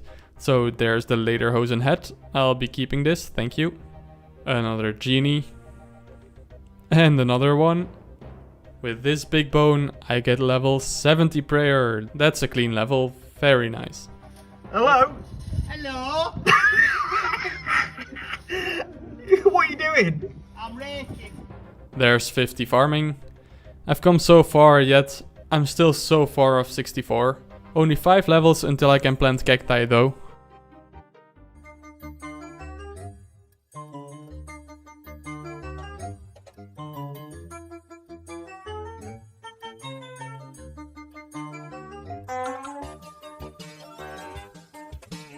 Oh no! Dang it, man. Another accidental music track unlocked. How did that even happen? I wasn't watching my screen. So annoying. Alright, lederhosen shorts. Just the top to go for the full outfit. And I got another beginner casket. Black square shield. Interesting. There we go, the last lederhosen piece. I'm now all set to receive as many XP lamps from random events as I can, at the cost of 6 inventory spaces. A genie random event to start the day. Oh, back-to-back genie already, amazing. You've got to be kidding me, 3 XP lamps back-to-back. You can still see all of them in the chat box. And there is level 92 ranged. I never expected to get it this high this early on. But I'm gonna keep on going. Don't mind if I genie. Another genie, and that is going to be 51 farming. Awesome. And these are my last steel arrows. That didn't take too long. However, I've already gotten back 2k iron arrows since, so I'm not leaving. I'm not fucking leaving! Oh, I almost missed it. I gained an agility level, just from going back and forth through that pipe every 15 minutes. 52 agility. There is 93 hit points. I'm so healthy. In game, of course. I'm all out of arrows finally. Used up all bronze, iron and steel arrows and I got 92 ranged. That's pretty sick. So now I guess I go back to planting these wild blood hops. I've got even more seeds stacked up than last time.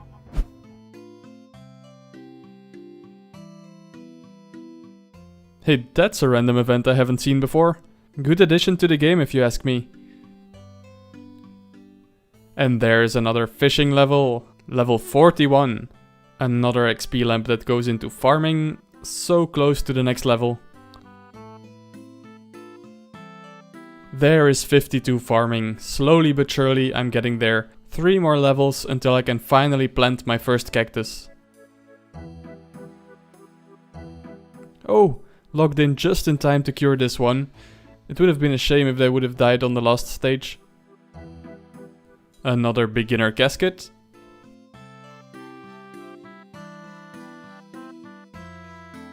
An XP book for 780 XP. That's just so great. And a genie as well. Thank you. And a freaky forester in the same day. It does pay off to hold on to the outfits.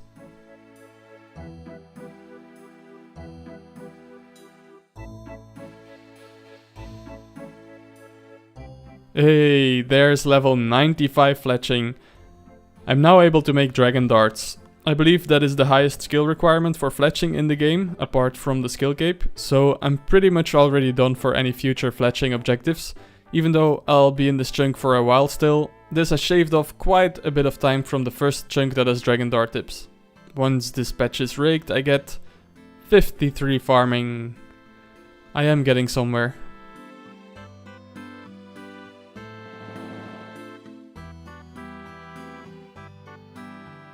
Free XP lamp.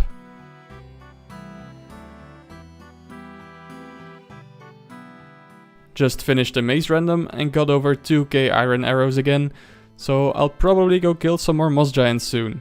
And I got beginner casket number 120. Oh well, looks about right. I just went to put the wild blood hops in my looting bag and I've surpassed 1000, meaning so far I've only gained 26k farming XP from all the wild bloods. And looking at my wheat stack, I've gained almost double that from raking.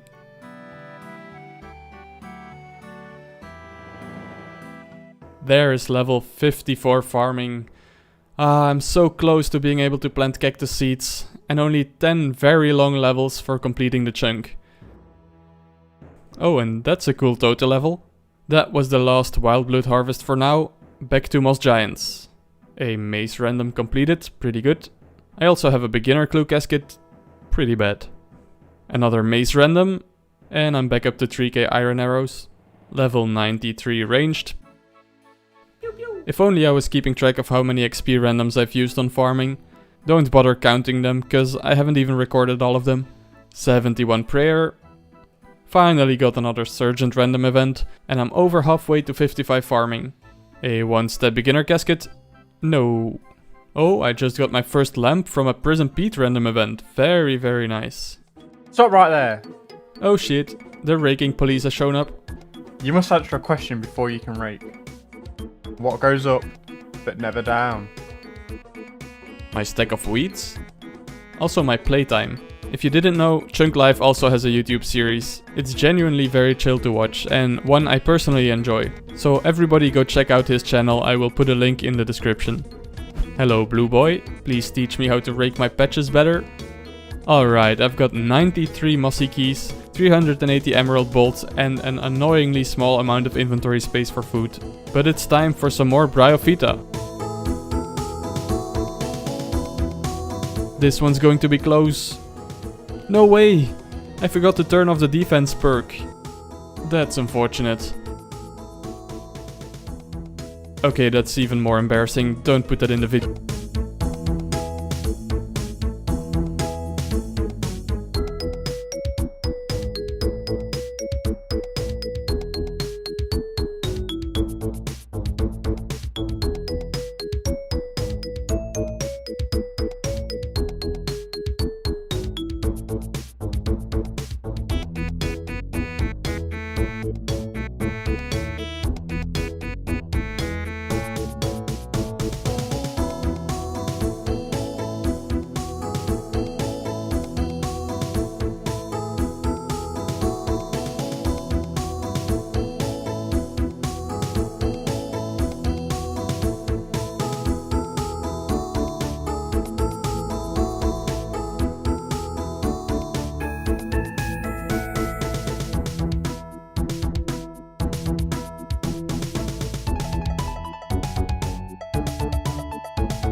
Wait a minute, I just got so excited to see a freaky forester random that I forgot that all my items were on the ground, so now I have ended up with 2 lederhosen heads. This may be the most useless thing, but I didn't know it was possible to have more than one of each piece. The fun things you learn as an Ultimate Iron Man.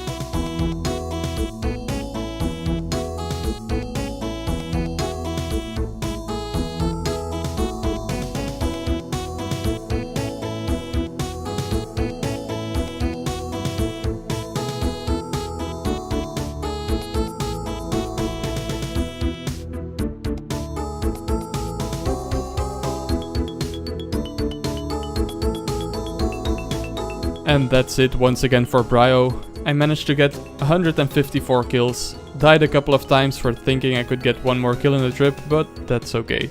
Here's the loot tab, by the way. Unfortunately, no second essence. Alright, back to Wildblood farming. I want to get 55 farming before the end of this video now.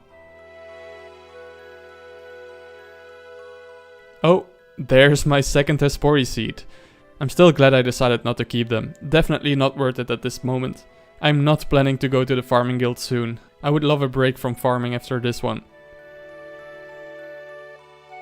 Because I don't see myself using the Hill Giant Club anywhere, to be honest, I thought I'd give it away to you guys. So this time, instead of having to gather all your comments under the video, I decided to do it using the giveaway bot in my Discord server instead. I'm Shido is the lucky winner and received a signed Hill Giant Club as well as a 14-day membership code. So congrats again, Shido. The moment this video goes live, there will be another giveaway active in my Discord server, and this time I'm giving away the Bryophyta staff. The staff itself is worth over 7 mil on its own, but I'll once again throw in a bond or a membership code. So if you want to have a chance at winning, join my Discord server with the link in the description, and may the odds be in your favor. And this is going to be it. There is freaking 55 farming after almost 3 months of raking and moss giants. And now I can also go and plant my first ever cactus. Use cactus seed on the cactus patch. Oh my god, it's a tiny pickle. I think finally that will suffice for an update video. I'm long from finishing the chunk, but at least I can plant cacti now, and that should really be a big help to speed up the XP per day. Last episode I ended on 110 days total playtime, and now I've already surpassed 138 days. So that means this video has almost 700 hours of playtime, which is close to the time it took to get 99 woodcutting in the first episode. So if that doesn't deserve a like and a comment, I don't know what does. I've completed almost every single objective that came with unlocking Edgeville.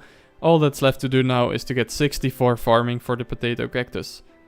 Alright, I've just planted my first regular cactus. I've got to make sure that this one stays healthy and doesn't get diseased, so I'll probably stay close so I can keep an eye on it. This gem stall isn't far from the cactus patch, so I decided to hop through all the worlds real quick to get my crafting up a little more, and there's level 73. Might as well keep training crafting for a bit, not sure what else to do at this point while I passively train farming. Level 64 strength. An XP lamp from a forester random event, I'm still taking those, thank you very much.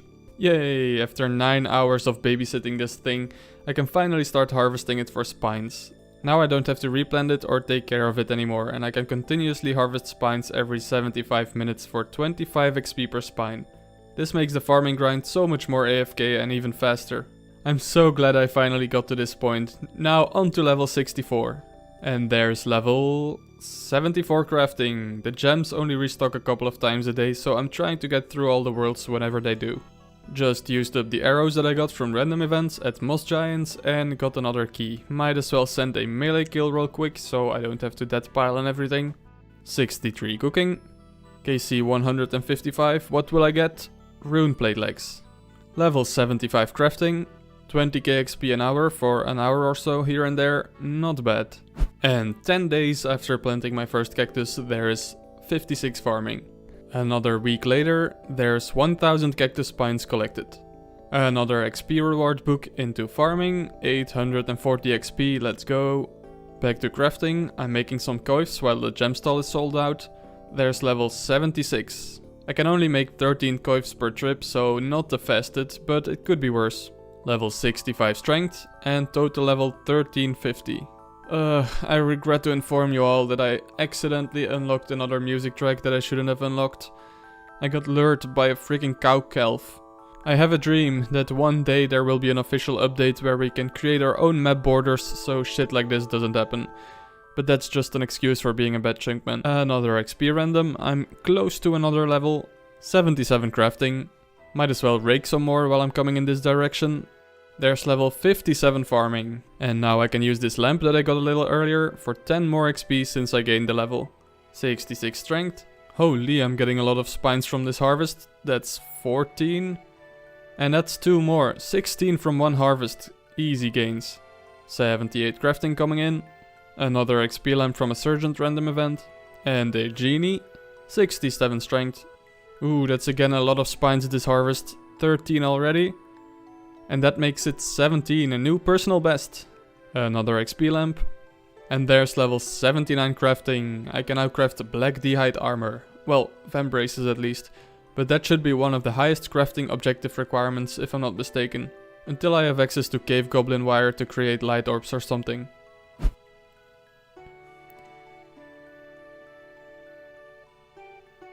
Damn it, dude. Oh, every time I'm not paying attention.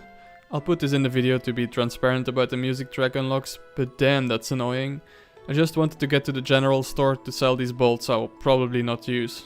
So I came to Edgeville because there are 2 imp spawns here, and I figured it would be a good idea to spawn kill those for a bit.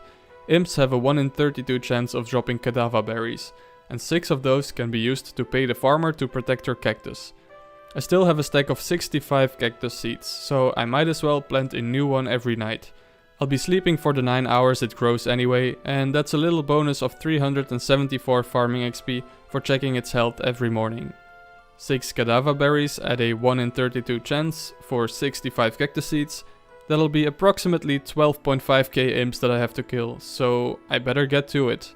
Edgeville doesn't seem to be the ideal place to kill them though. Most of them instantly teleport over this hill outside the chunk, where I can't reach them. Lumbridge might be better. Talking about imps, there's another XP reward book, awesome. Aha, cadaver berry number 6 already. If I can get at least 6 every day, I can keep up with planting a cactus every night, but that shouldn't be a problem at all. And the nice thing as well is that I can note them, since they are considered a farming crop. So they only take up 1 inventory space and I can stack up as many as I need. And that concludes day 1 of gathering cadaver berries. Time to go to bed, so I'll plant a new cactus real quick. And then pay this woman with my berries. There we go. Oh, buy monthly stale baguette chance? Nope. Dunce random? Yes please. Another Sergeant Damien random event completed. Random events are carrying me to the next level once again. This is probably my favorite imp spawn killing spot. If they do teleport away, it's often not too far to catch them. Or they walk back a lot too. And there's another 1 or 2 imps that sometimes wander close. There's 68 strength. Good morning, new day, new cactus. Can I get a new level as well? Hey, there we go, level 58 farming. Another dunce random for an XP reward book. Hey, cadaver berries. And wait, what's this? Here, have a present. Since when is the mysterious old man not a guaranteed maze or mime random? I'm so confused. Another XP lamp. A genie, thank you. Back to back genie. Alright, update on the imp kill count. I just got my 100 black bead after 2800 kills. A little over drop rate on those, but I found it interesting how much the black beads are behind on the rest. Especially the red beads. And on this scale. Let's see if black can catch up or if red somehow stays ahead. I need to find something to keep myself occupied, right? I'll keep you guys updated. Level 69 strength and 69 something 69 XP remaining. Nice. Another XP lamp. And a genie. And another genie. Today's a good day for random events once again. A spory seed 4 or 5, I don't remember. But I'm not keeping it anyway. Another genie. So close to another level. And a Sergeant random event for another XP lamp. This one should get me the level, but let's go check the cactus if I can get the level there. Nope, not quite, that was a stretch. Alright, here it is then, level 59 farming. 5 levels to go. Oh sweet, Count Check is the new random event that gives out XP lamps if you're using a Jagex account and have a bank pin set. It hasn't been added to the random event plugin yet it seems, but with that one added to the rotation I have a bigger chance of receiving XP randoms. And another dunce random. I am the #1 imp fan at the moment. There's level 70 strength. I'm going to switch to train attack a bit as well now. And that's level 61 attack. Woo, cadaver berries. Oh, there's another black beet that makes 200 of those. The black beets are still quite a bit behind. Red's still far ahead after 5.5k imps. No way this keeps up, right? Oh yeah, another count check, thank you. And the forester random. Another count check. There's level 62 attack. Count check is really making up for all the time he wasn't around. That's awesome. A surprise exam XP book, very nice. Another dunce random, second one of the day. It's just crazy how much these random events actually speed up the grind by so many hours, yet it's still taking so long. I can't wait to be done. 63 attack. I decided to do a little more crafting while the gems were in stock, and there's level 80 crafting. Just looks a bit nicer than 79, but I'll probably leave it at this for the time being. Damn, more cadaver berries. I have to check the loot tracker real quick.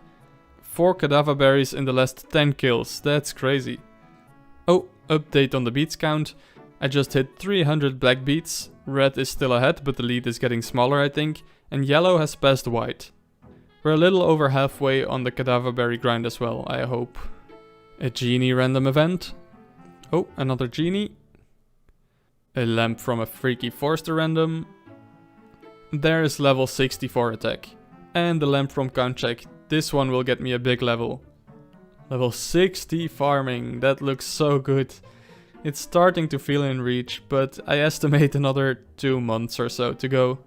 Another XP reward book for 900 XP, that is so good. Another lamp.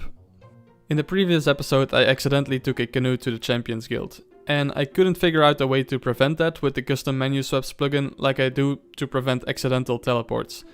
However, a few of you actually told me in the comments how to do it. So if you just write it like this, so travel to Champions Guild without a comma, then it works for some reason. I have no idea why it works like this and not with a comma like everything else. Probably has something to do with clunky old menus. Anyhow, thanks again to Autumn Elegy and EST8032 for pointing this out for me. There is level 65 attack, an XP lamp from count check, and another count check, a dunce random, and another count check. It's a crazy day for XP randoms again. Sergeant Damien random event, Freaky Forester random, another Sergeant random for an XP lamp. Update on the beets once again, I just got 400 white beets. Black finally caught up and is even tied with red, which fell off significantly. Yellow barely in the lead though. As you can see, RNG always evens out eventually. A genie random event, 66 attack, and a dunce random, 900 XP, oh so close to the next level. With some luck I'll get level 61 here, there we go, and now I can use this XP lamp for 610 XP as well. This person is trying to pick up my beats, but they're on a group Ironman account. Oh, I just finished a Present Beat random event, and that is the first time I got a lamp from that. That's the best reward I could have gotten. 67 attack. Ah, let's go, that's the last cadaver berries I will need to protect my remaining 37 cactus seeds. In the end I got 384 cadaver berries, all from imps, and it took me 12,600 KC, so I got a good taste of what the champion scroll grind will be one day. No point to kill anymore for now though, all there is to do now is to plant the rest of my cacti. I have gathered a few arrows from maze random, so I'll guess I use them up at Moss Giants again. Where else? Dunce random, thank you very much. And that's about it, the last of my steel arrows. I got quite a few wild bloods that I can plant, 5 more mossy keys and 5 or 6 more cactus seeds, I don't even know. Guess I'll get some more cadaver berries too then.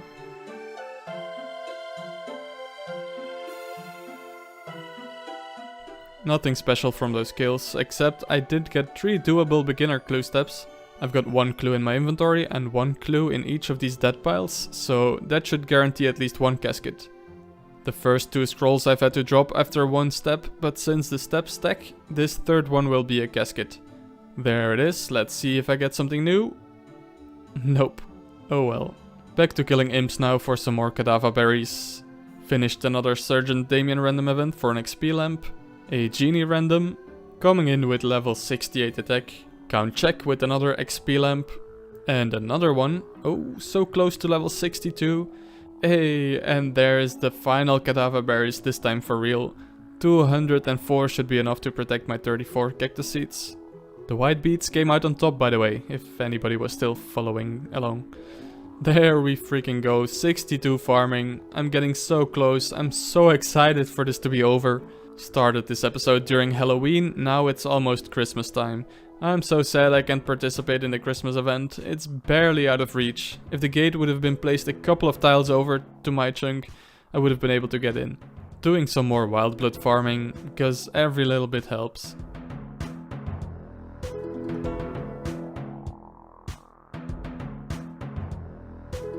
Also, I missed it myself, but I passed the 5,000 cactus spines mark today, which is quite a big number. And there is... oh, and there is wait, what? And there is finally level 63 farming on Christmas Eve. One more level to go. And there's something I want to finally get over with. I've been super lazy on the patch raking lately because, well, I didn't have to anymore. But there is finally 20,000 weeds raked by hand on 2 patches. Do tell, what is the most ridiculous thing you have ever done in this game? With this seed planted, I'm down to only single-digit cactus seeds. It's been over 2 months of daily cactus planting, over 6,000 cactus spines collected, and 5 seeds left. 4 seeds left. 3, 2, 1. Oh, a surprise exam. Why not? For old time's sake. 945 XP. Just a couple of days of farming now. And there goes the final cactus seed. Pretty good timing, so close to the end. Soon I'll be planting potato cactus seeds instead. Alright, since I'm like 2 days away from being finished with farming, there's no need for me to hold on to the weeds and wild blood hops I've gathered on the way. So I'm going to try to find a junk collector who's willing to buy these stacks, just out of interest of how much they're worth. And then I'll find a nice person from my community that can have the profits. I'm going to keep the cactus spines on the account though, they might still be useful one day for some sweet herblore XP. Alright, I'll just drop it over to my other account real quick. There we go, now I just need to find a collector. And I found one pretty quickly. They're offering 2.4 mil, not too bad. They're not keen on getting the wild blood hops, unfortunately. Today will be the day, the suffering is almost over. 6,500 cactus spines collected, just a handful to go. I should go and get my potato cactus seeds out of my looting bag. There we go! 64 farming, finally! You can now grow potato cacti. Well, let's do that right now then. I'm technically not done until I've harvested a potato cactus.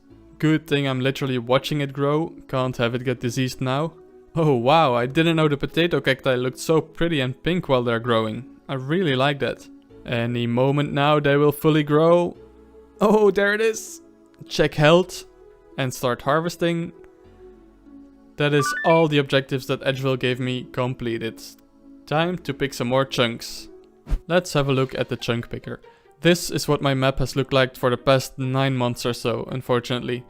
Edgeville took way longer than I expected, but it had to be done. It was the fastest way to obtain a looting bag, and I don't know how else I would have done any of the other grinds with a full inventory. Anyway, to make up for it, mostly towards myself, I will be picking a couple of easy chunks to continue, just to have a change of pace for a bit. I also want to make up for a few mistakes I've made by accidentally crossing chunk borders and unlocking music tracks that I shouldn't have. This border to the south of Lumbridge, for example, I accidentally crossed it quite a lot of times during the 99 defense grind. The chunk below it, East Lumbridge Swamp, is a pretty free chunk. There won't be many new objectives. I'll unlock a primary fishing training method with small net fishing, and I'll unlock an entire quest. Other than that, nothing major that would keep me from unlocking this chunk, I believe. So there we go.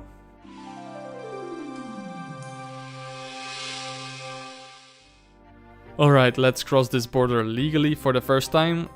Oh, this feels weird again, running somewhere I haven't been on this account. There is this coffin for the restless ghost, but I won't be able to continue that quest until I get the Ghost Speak amulet. There's this shortcut that I will have to use, since it's a medium diary task. Just need to create a grapple to do so. And here we have the fishing tutor and a small fishing net spawn. That is something I didn't have access to before, so finally I have a primary way of training fishing, by catching shrimps and anchovies. And that also makes me able to complete another diary task, which is to catch some anchovies in Alcarid. And last but not least, this is where I can start the Mistalin mystery quest and fully complete it as well, because it takes place on an instanced island, so that is completely included in this chunk. But it's a quick and easy quest, so no worries there. Then there's of course the mine with copper and tin ores, but I already had access to those. And apart from that, nothing special really. For now the shed doesn't do anything for me. So let's get started with the objectives. First, let's catch some anchovies for the easy diary task.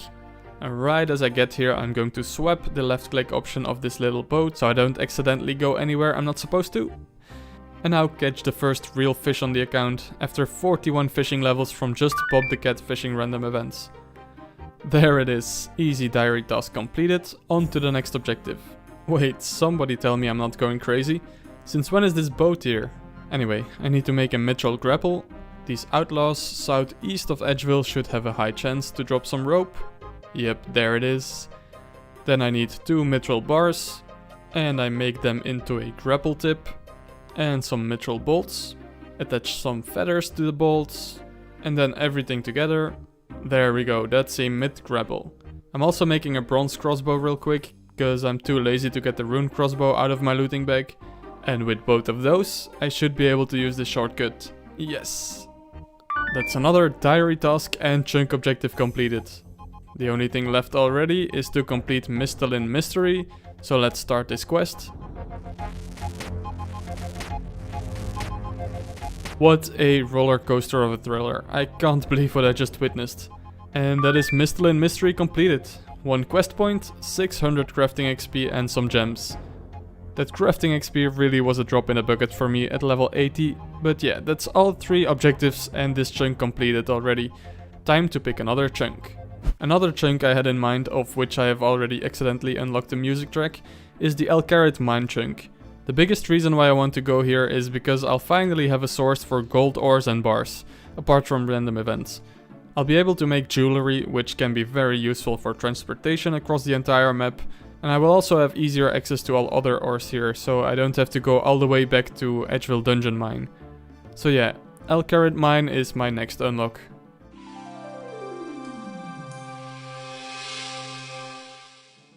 Again, I'm now legally stepping into the chunk for the first time. Unfortunately, it's not celebrated with a music track. So with this chunk unlocked, these are the objectives I'll have to complete. There's an easy diary task to mine an iron ore in the Alcarid mine, a hard diary task to create an amulet of power from scratch, since I have access to gold now, and technically there would also be a task to craft a Slayer ring with 75 crafting, but you need to unlock the ability to craft those as a reward with 300 Slayer points, and since I'm still Slayer locked until I can do my current task of Fire Giants, that objective will go on the backlog. Alright, this won't take long at all. Let's mine some iron ore first. There we go. 1 of 2 diary tasks completed. Then let's get some gold ore. And now I need to get 1 of the diamonds out of my looting bag, which I have been collecting mostly from random events since the start of the account. Alright, I got 1 diamond. I also took out the runes to enchant the amulet. Now I just need some wool to create a string. There we go. Spin it into a ball of wool. And now I can put it all together. Chisel the diamond. Smelt a gold bar. Create a diamond amulet. String it with a ball of wool. And enchant it into a power amulet. There we go. Hard diary task completed. I'm going to hold on to the amulet of defense T. That one is harder to replace. The amulet of power sells for 1.4k, not too bad. And that is another chunk completed. That was a fun change of pace again, to be able to complete chunks so quickly. So, as you may or may not know, the new mid-level boss Curious is supposed to come out early 2024. The boss will be located in the Varrock sewers, which I already have access to through Edgeville Dungeon. It is now January 11th and I'm not sure when Curious is coming out, but it could be any week now. So with that in mind, I want to quickly unlock some things that may make Curious a little easier to deal with. One of the first things that I did when I started the account is that I used all of my XP lamps and books from random events on Hunter. I lamped Hunter up to level 17 to be exact, with my eyes on eventually getting to Puro-Puro and being able to train Hunters starting with baby Implings. Puro-Puro is an area that isn't on the world map, but can be accessed through crop circles that can appear in almost any wheat field in Gielinor. And would you look at this, 2 wheat fields are only 1 chunk border over. Almost every single impling type can spawn in Puro-Puro, and if we take a look at the drop tables of some of the higher tier implings, some of this stuff could really help me get better prepared for the new boss. However, we all know how tough the Puro-Puro grind has been for some of the other guys, so I'm going to try to be smart about it and make the 89 Hunter objective a little more manageable by unlocking some other chunks that will help me with that. So if I were to immediately unlock either of these wheat fields right now with 17 Hunter, I'd have to train up to level 89 Hunter to catch a lucky impling by only catching implings. However, look at this. There's a Hunter training area just a couple of chunks into the desert with orange Salamanders. If I go and unlock that chunk first, then I'll have access to an amazing Hunter training method, considering my standards, which will speed up the Puro-Puro grind by a lot. Trust me, this is the best plan I could come up with to guarantee some upgrades before Scurious comes out. So without further ado, I'm going to unlock the first chunk on my way to the orange Salamanders.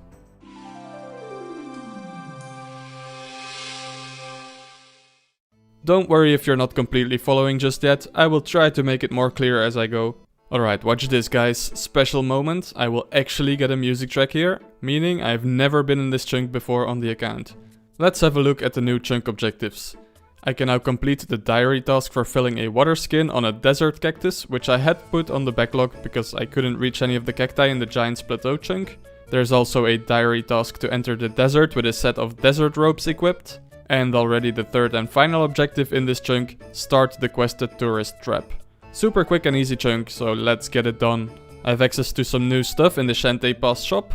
Let me buy all the stuff I need for the diary tasks. A knife, a water skin, and the desert ropes. These feathers also could come in very useful at some point. Might as well finish these 183k silver bolts at some point. And then I just need a ticket to get through and I'm good. I'm going to equip the desert ropes. I've always liked the look of these. And when I now enter the desert... There we go. First objective completed. Conveniently there's a cactus right in front of me. Use a knife on it. And that's the second diary task and objective completed. And for the third objective, I should just have to talk to Irina over here and start the tourist trap quest. There we go. I think that's it. Let's double check if I can progress the quest any further. Nope, seems like all the clues to find Irina's daughter are out of bounds. That's unfortunate. And as you can see, the rest of the chunk is pretty empty. Nothing in this corner either. However, here I have access to a new cave. Let's check it out. This is the Kelphite Slayer cave. Not to be confused with the Kelphite Queen's lair. You can only kill Kelphites here if you're on a Kelphite Slayer task. So for now, I'll not be able to kill any, since I'm currently locked behind the Fire Giant Slayer task. Oh yeah, and I also have this rug merchant, which I could use for transportation in the future, but for now I'm going to change the left click option on this character so I don't accidentally travel out of my chunks. Better safe than sorry. That was everything for the Shantae Pass chunk. Took me about 10 minutes or so. Let's unlock the next one by moving east, one chunk closer to the hunter area.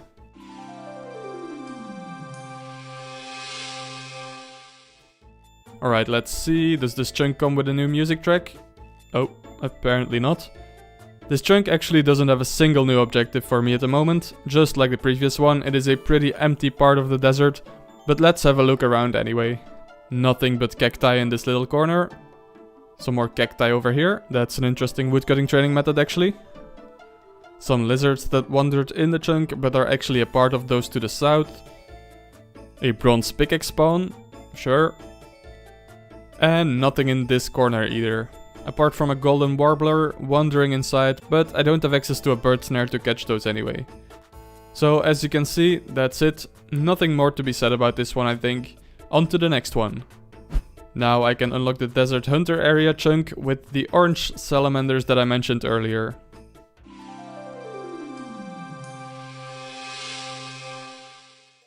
And this one should have a new music track. Yes, the golem. This is the hunter area, but before I explain how all the pieces of the puzzle fall in place, let's see if there's anything else at all here. Nothing in this corner. Nothing in this corner either. And just more spots to place traps on this side. Once again, no new chunk objectives in this one yet. Alright, so this is where I'll be able to train my hunter in a decently efficient way, by catching orange salamanders. I've got easy access to rope from the Shantae Pass shop, as well as a small fishing net spawn in the Lumbridge swamp chunk that I unlocked last episode. But I can't actually start catching them just yet, because I'm only hunter level 17, and for orange salamanders, level 47 is required. That's quite a few levels to go. With level 17, however, I am able to start training hunter by catching baby implings in Puro-Puro. So without further ado, let's unlock one final chunk to make all the pieces fall in place and make this work. Like I said before, I have two bordering chunks with a wheat field. The chunk with the Lumbridge mill wouldn't give me anything else than Puro-Puro, except that I would be able to complete the sheep shearer quest for another quest point. But the chunk to the north with the Varrock south entrance does have some extra things that could be useful, like the dark wizards, there's a master farmer in there, and I can also use the canoe system from here. So with all that, I've made my choice and will of course unlock this one.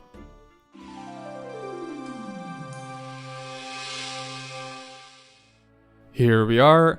No new music track this time because I accidentally unlocked it before. Very stupid. As you can see, I can use the canoe here to travel to Lumbridge or Edgeville. Those are the only two destinations I've unlocked so far.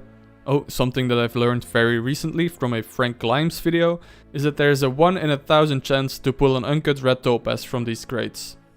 I'm not going to try to get it for half an hour to prove it, but who knows if I can benefit from a red topaz at some point. Other than that, I don't think I have access to any new items in this little section of Varrock.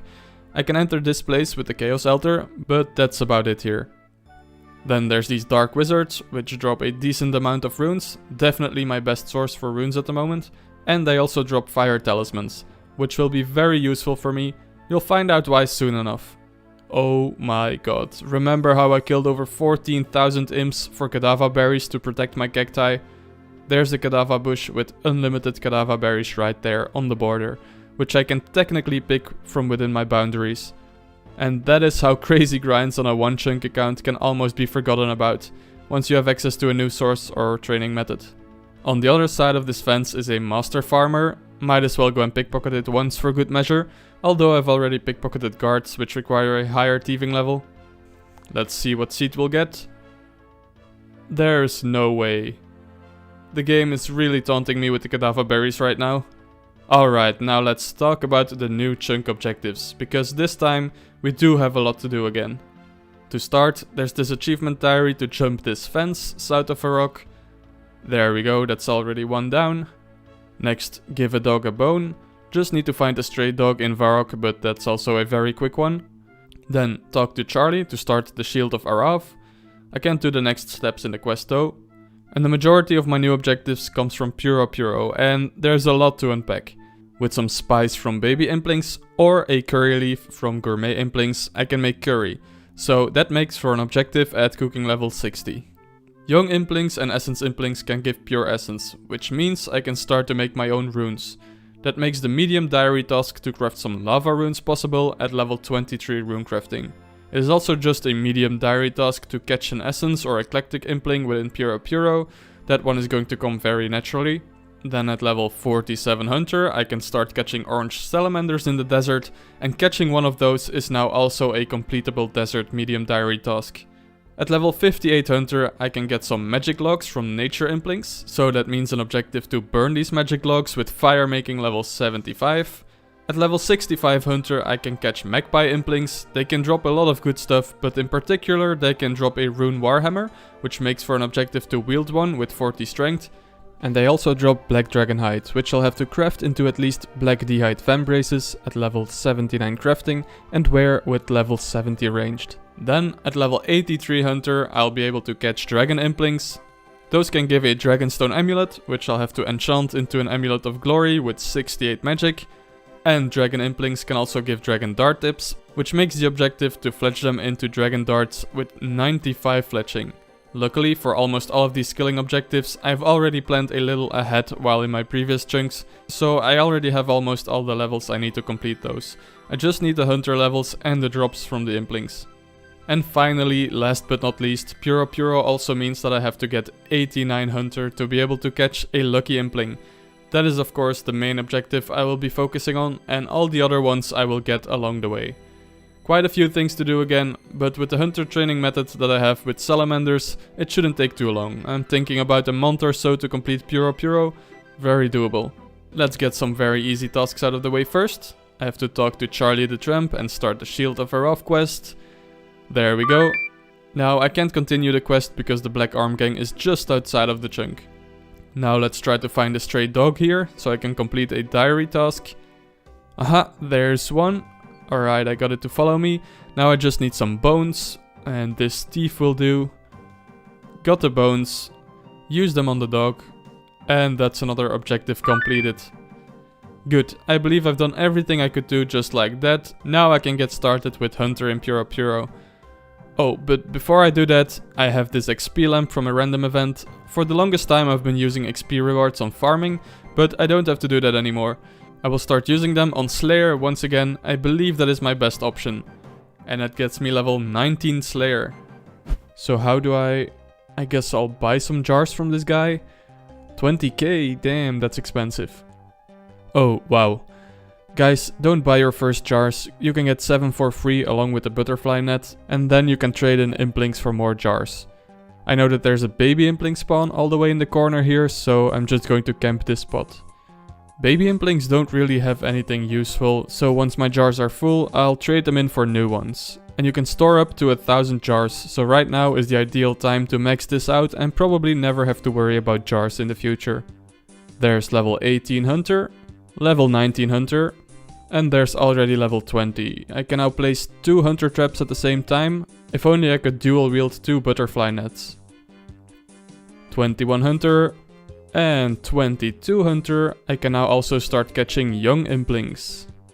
Level 23 Hunter, 24, 25, oh, 26 Hunter, and level 27 Hunter. I could now catch baby implings barehanded without a butterfly net, but that doesn't really mean anything now that I think about it. Level 28 Hunter though, I can now catch gourmet implings. Let's get a curry leaf from one, so I can make a curry. Let's try to get these two. And, oh, you can also just get a curry. Well, I still have to make one myself. Ah, finally, my first curry leaf. Might as well get a second one, just for if I burn my curry. And the next one's also a curry leaf. Let's go. Oh my god, you're kidding me. I need 3 curry leaves for 1 curry. Back I go. There's level 29 Hunter. Let's see if I can get lucky with these gourmets. 4 leaves so far. Ah, screw it. I'm just gonna send it and hope I don't burn my first curry. I know how to make stew. Then just add curry leaves for an uncooked curry. And ah, nice. That's a curry. Another objective completed. Back to spawn catching babies, and there's level 30 Hunter. And by trading in this inventory of implings, I'll have stored 1000 impling jars. Cool little side project, and now I'm probably good on jars for a very long time. Level 31 Hunter. Holy shit, look at this guy I just randomly came across, also hunting implings. Map Square Bob. We are pretty much identical. That's so cool to see. Shout out to Bob. 32 Hunter and level 33 Hunter. That's gonna do it for day 1 of catching implings. 16 levels done today, 14 more before I can start catching salamanders. It's gonna get a lot slower, but hey, I'm having a blast again after months of watching cacti grow. Good morning, level 34, 35 and level 36. I can now catch earth implings. This is huge.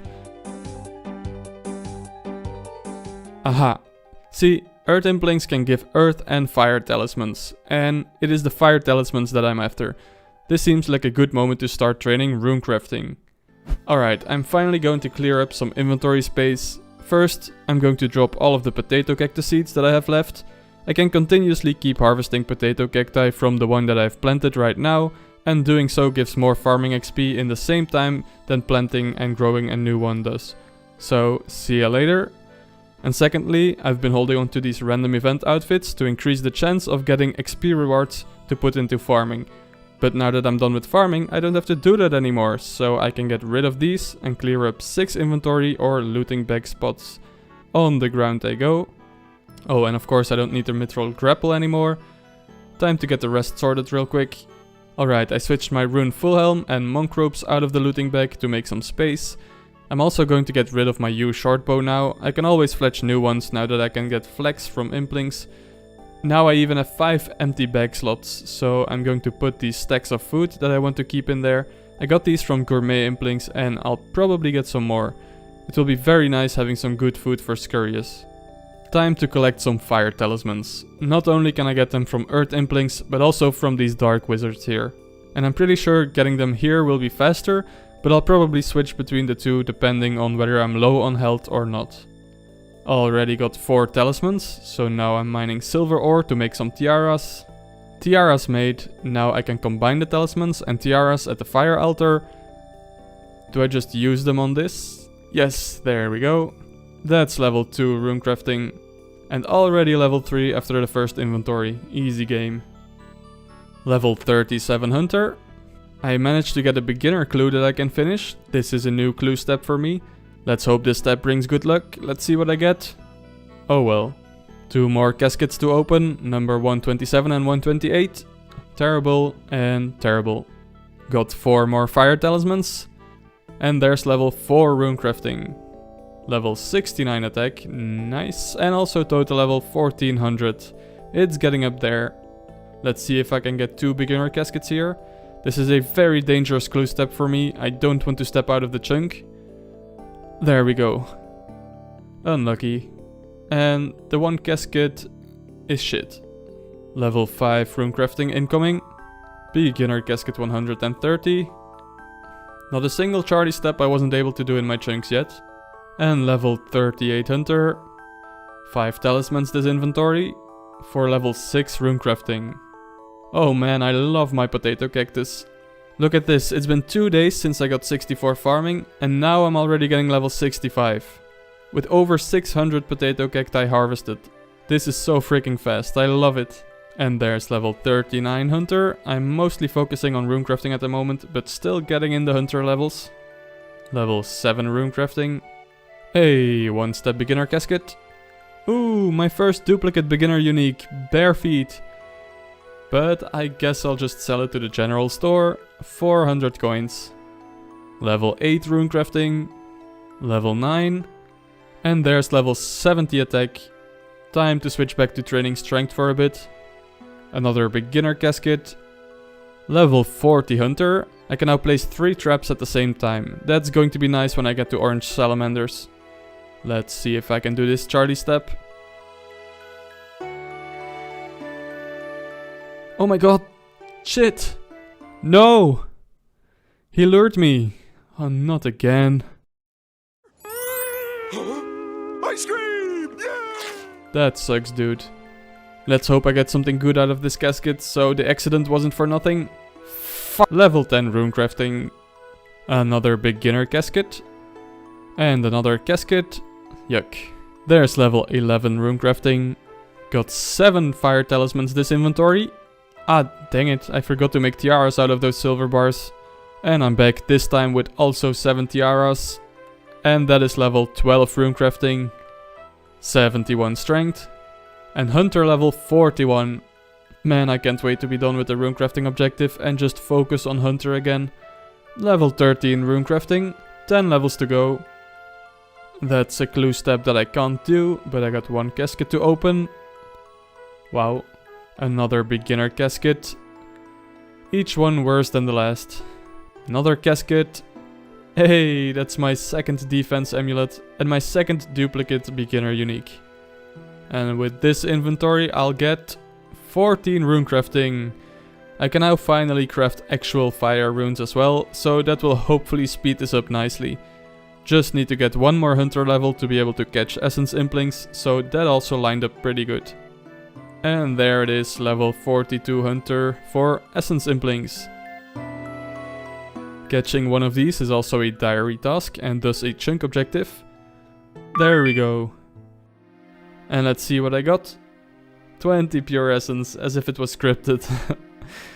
I'm going to need about 600 pure essence for 23 runecrafting, so I'll stack those up and then use them all at once.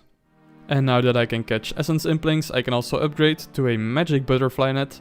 So let's do that. Not sure how much better it is, but it looks cool. There's level 43 hunter, 44 hunter. Oh, I managed to get an easy clue step that I had no idea that I could do. I didn't know Ellie the leaflet dropper wandered in my chunks. That is 2 steps done, and I have another easy clue on the ground, so let's hope it is a 3-step casket. Moment of truth, can I get an easy casket? I can't do this step, never lucky. Level 66 farming. And there is level 45 hunter, already up to 500 pure essence, just 100 more. There we go, 600 pure essence. That should be enough to get level 23 runecrafting. Now I just need to run back and forth between the bank and the fire altar, so this shouldn't take long at all. There's level 15 runecrafting, level 16, 17, 18, 19, 20, 21, 22, and level 23 runecrafting. Let's go! I can now craft lava runes, so let's go get these last 5 essence unnoted. I also went and got an earth talisman because I need that too. Now I think I use the earth runes on the altar. Yes, there we go. It turned 5 pure essence into only 1 lava rune, but okay. That's a diary task and objective completed. I'm excited to go back to hunter now. Level 46 hunter. It's still pretty fast if I can just camp these baby implings.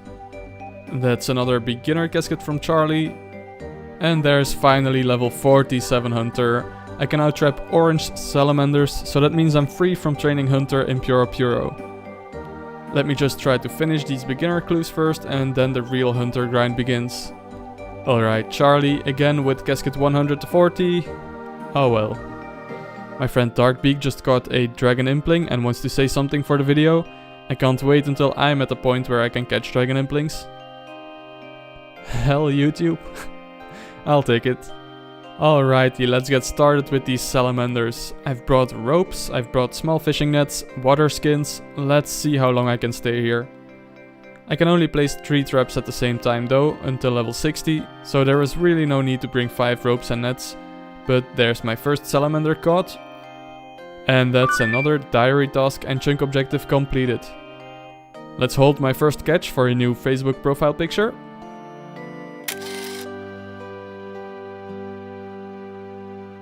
And there's already level 48 hunter. Oh, chance for a stale baguette. That has been a while. Nope, just a baguette. And level 49 hunter. And level 50 hunter. I can now also catch eclectic implings, but I don't really need anything from them yet.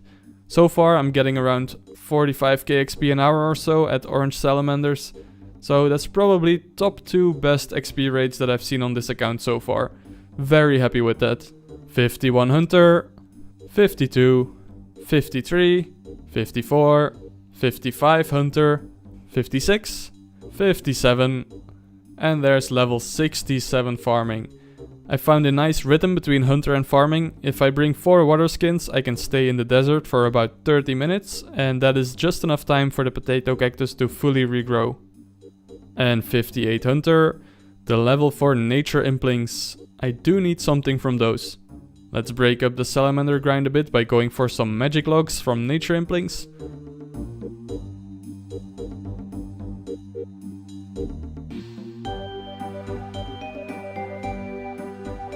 Aha, that didn't take long at all.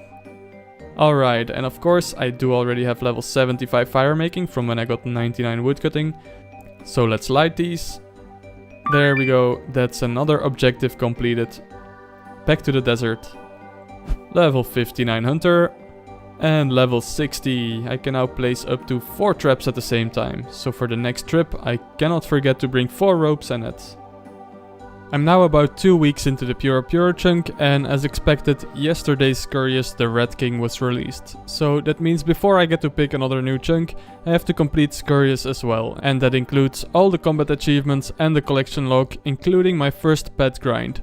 Pretty excited for it, but I'm going to finish the hunter grind before I even start with Scurrius. Being able to place 4 traps at a time, my XP per hour has increased by about 10k already. It's looking like I'm getting around 55k XP per hour. There's level 61 Hunter, 62 Hunter, level 63 Hunter, and total level 1450. I'm gaining so many total levels with this Hunter grind and a little bit of runecrafting, but it's about to slow down again. I don't think I'll get 1500 total anytime soon. Level 64 Hunter, got an XP lamp from a random event, and this one will get me 20 Slayer. I could now kill rock slugs in the Lumbridge swamp caves, for example, if I had access to that. And 65 Hunter, I can now catch magpie implings finally. Time to get some more chunk objectives completed. The higher level implings are definitely harder to find. I think I'm just going to be hopping worlds in Puro-Puro until I find some magpies. Yes, got my first one. Split bar gauntlets, meh. Another one. Oh, rune bars. That is really good actually. I'm going to hold on to those so I can make a rune mace for Scurious, so I can combine it with a red spine for a red bone mace. A loop half key.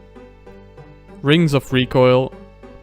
Ah man, the higher tier the implings, the more I'll have to compete against bots as well.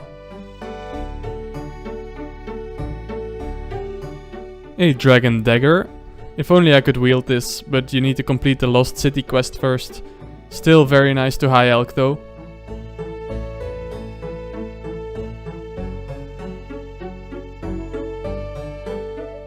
Hey, there is the first item I was looking for, a rune warhammer. That's another objective completed. And now that I don't need it anymore, it's going to be nice to elk.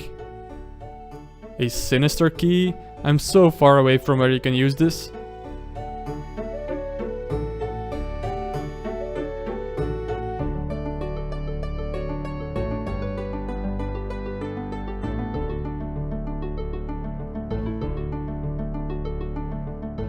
Ah, finally I got the second drop that I was looking for. Black Dragonhide.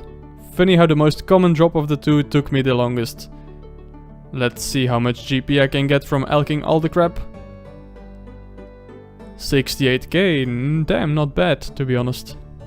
Alright, and I switched out a few things in and out of the looting bag. I took out my Staff of Air and Mind Runes that I still have from Lumbridge.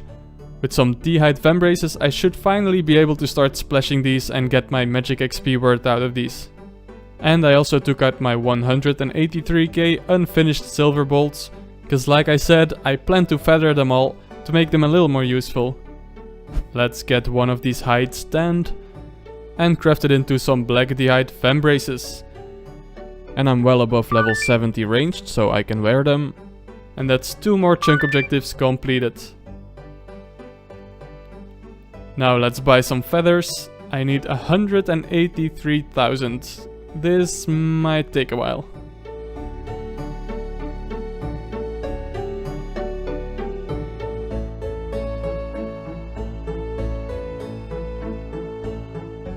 There we go, all done. Now I have something to do while I train Hunter.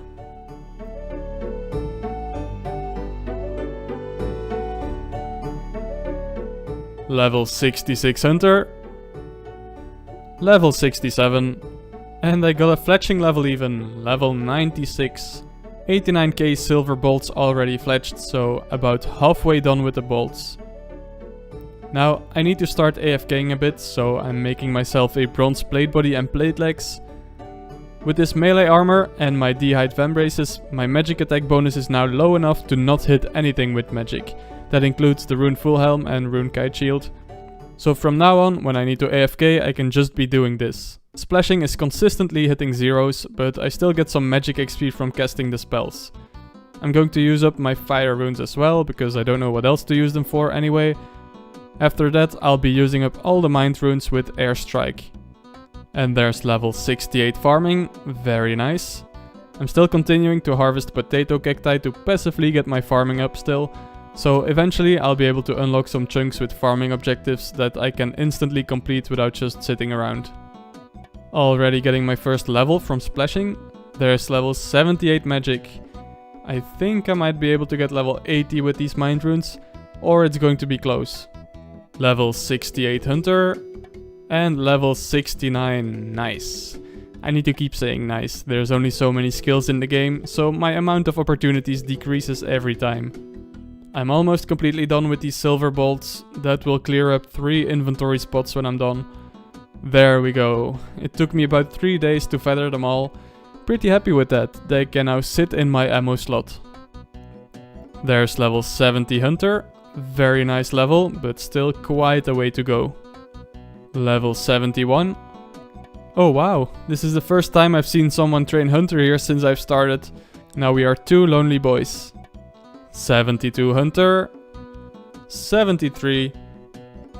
And level 74, the level for ninja implings. Those will definitely be nice for some gear upgrades, although they don't make any chunk objectives for me, so that's for later. I'm gonna keep catching salamanders. 75. 76. 77. 78. And here we go, farming level 69. Nice. 79 hunter. And level 80 hunter. I can now finally place 5 traps at the same time, so that should once again speed up the XP per hour. Might get a little tricky to keep up 5 traps, but I'm sure it's fine. Let's see, I've just done my first trip, so about half an hour with 5 traps, and I've been getting about 85k XP per hour. That's pretty freaking amazing. Alright, it looks like it balances out at around 75k XP per hour when I include resupplying and the quote-unquote farming run every 30 minutes. That's an amazing XP per hour. That really motivates me to keep going and finish this grind. Got another XP lamp. And that's level 21 Slayer. Level 81 Hunter. And there's level 82. XP wise, I'm now halfway from my goal of 89 Hunter, but luckily my XP per hour has increased a lot along the way, so hour wise, I'm well over halfway. Another XP lamp for... oh. Can I please... 22 Slayer, Desert Lizards. Those are 1 chunk south of where I'm catching salamanders. Could be an easy unlock one day. And there's level 79 magic. I've used up half of my mind runes now, so I'll think I'll be able to get 80 with these. Another XP random to put towards Slayer. That's level 23. And there's level 83 Hunter, the level to be able to catch Dragon Implings. There are 2 drops that I need from Dragon Implings for some objectives. However, since Dragon Implings are pretty rare to find, I think I'm just going to continue training and get level 89 out of the way first, so that I can start looking for both Dragon and Lucky Implings at the same time. I'm in the rhythm of catching Salamanders now, so I want to push through. And there's level 70 farming, super nice level. I can now grow poison ivy bushes, the highest level of bushes, so from now on I don't have to worry about unlocking any chunks with a bush patch anymore. There's level 84 Hunter.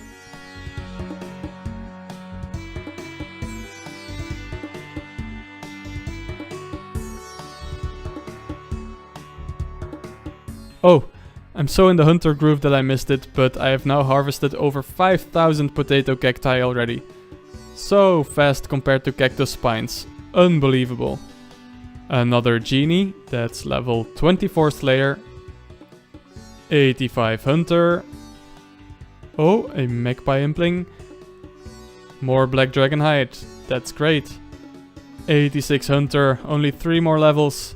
I can do this.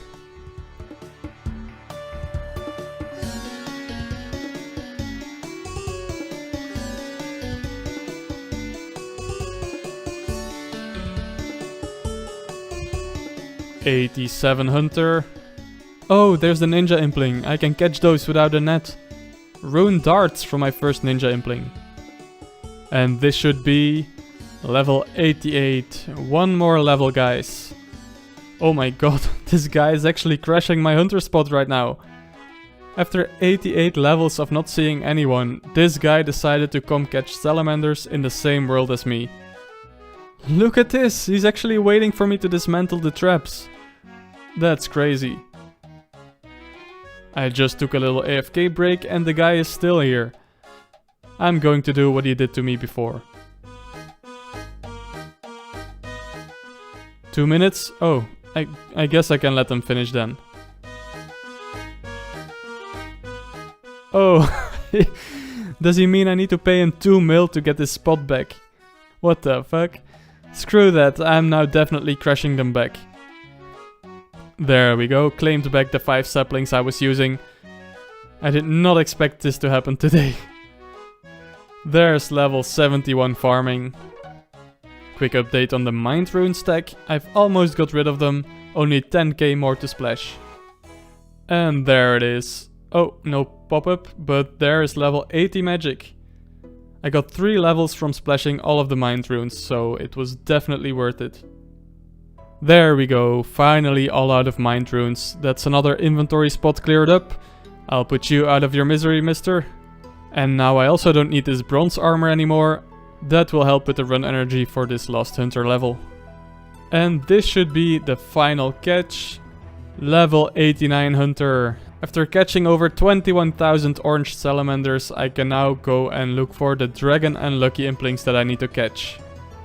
I won't have to go into the desert anytime soon, so I can drop my desert robes. Literally almost a completely empty inventory again.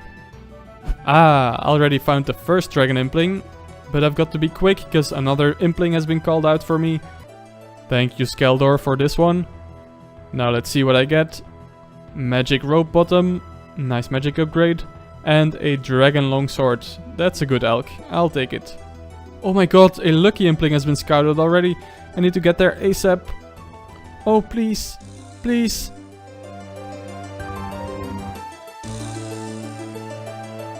No, this other guy took it.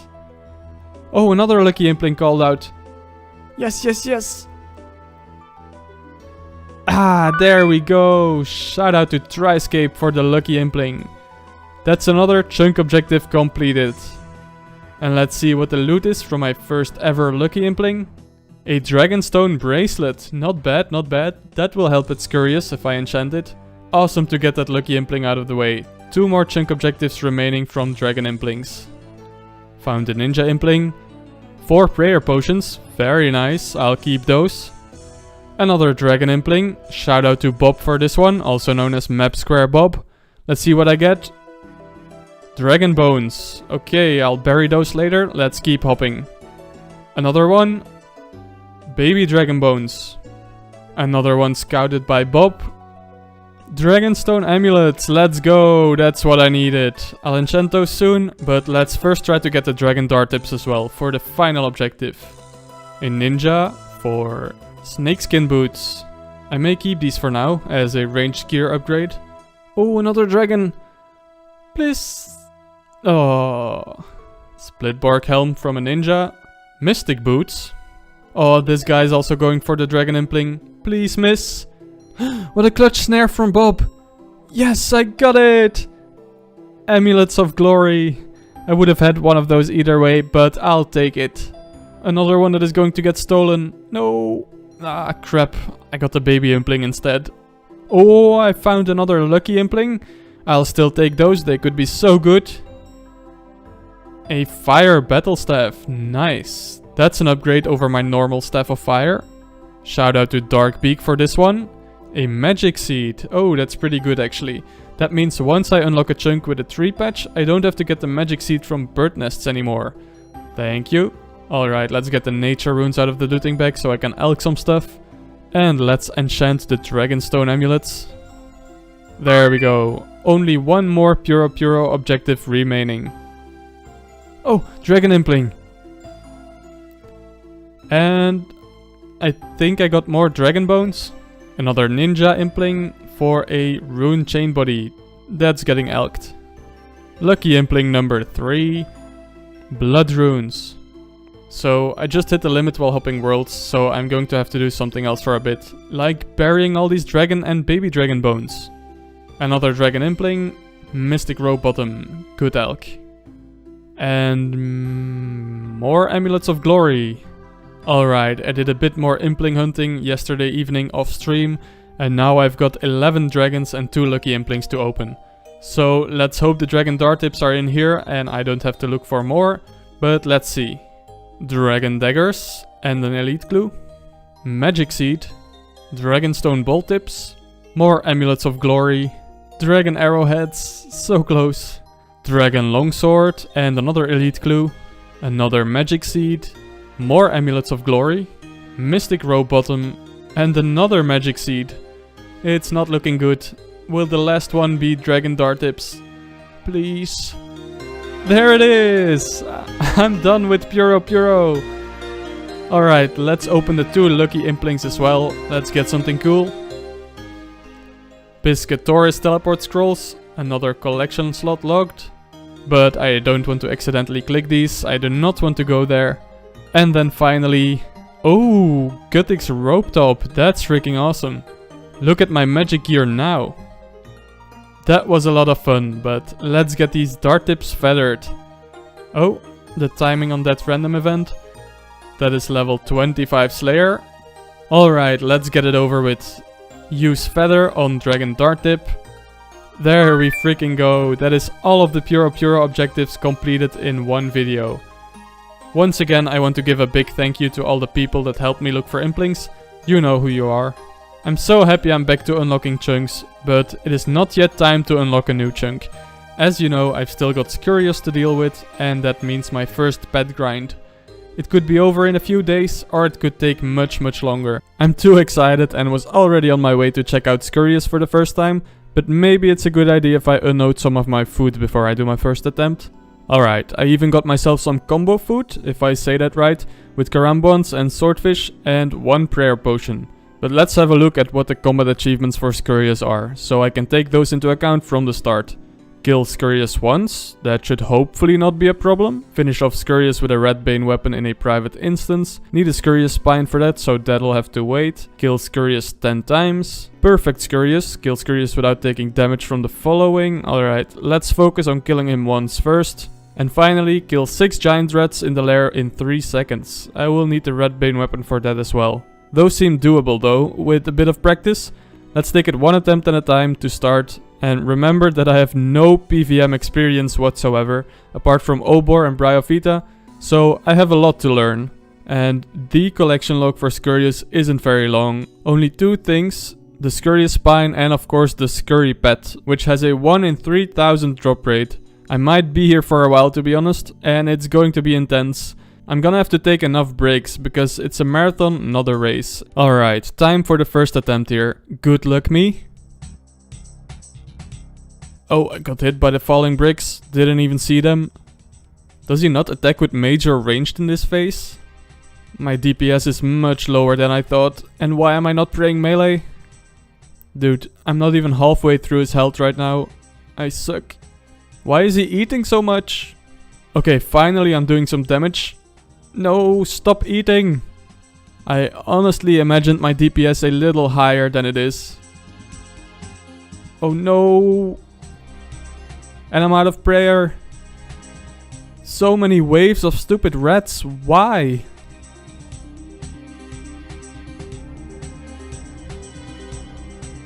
Ah, fuck. Frick me. Oh no.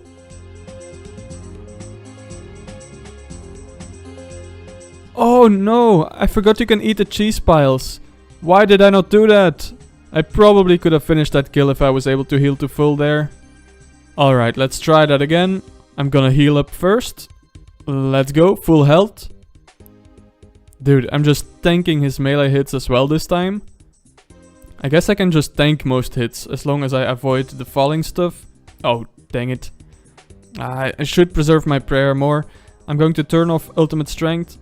The first part of this fight feels harder than the second part, it seems. Almost there. I have a lot of food still. This should be the first kill. There we go. Finally. How long did that kill take though? Like 8 minutes or something? Freaking hell. Alright, I got my first kill, so this is possible. Pretty happy with that. I'll only get better from here. Let's go back in for kill number 2. So this attempt I'm going to start with just 57 HP, and when I'm close to dying I'll eat from the food pile. That way I get the most out of it. Alright, not doing too bad so far. I think I will eat in a second though. Whoops. I should eat now. whenever he stops attacking. There we go. I'm doing pretty well so far, I think. Hey, didn't use any of the food that I brought, and I didn't even drink from my prayer potion. Holy shit. I'm pretty proud of that one. Kill 3, and I'm kind of struggling again. I'm missing a lot of prayer flicks, but I'm just trying to not waste too much prayer. Doing one thing at a time is easy, like dodging the bricks, but when everything is happening together, that's when I still struggle. But I guess I'll get better with practice. Yes, I did it though. That's 3 kill count. But how long did that kill take? If I can eat from the food pile again, it was over 10 minutes. I can! Oh my god, such long kills. I just remembered how big of a drop I actually got from my first lucky impling in the last episode. A Dragonstone bracelet. If I enchant this, I'll have a combat bracelet and it gives +7 attack and +5 defense bonus. That may make a big difference at Scurious, especially looking at the rest of the gear I'm working with. There is a strength level, 72. At least I'll probably get a lot of levels during this grind and the kills will get easier and easier. At the moment I'm struggling, but I refuse to eat. Oh shit, I have to eat now. Alright, got it. That was way closer than it should have been. I'm flicking all of the attacks with 1 prayer point. Let's go, kill number 5. Alright, let me eat before I leave the instance. Oh no, please stop attacking me. Please eat. I'm dead. Oh my god. Oh my god, I should have just left after I got the kill. So many reds during this last phase. Oh my god. As long as I get the kill. Jesus Christ, so many reds. What the heck is going on? Yes, holy moly. Okay, now kill all these reds before I try to eat again and get out of here.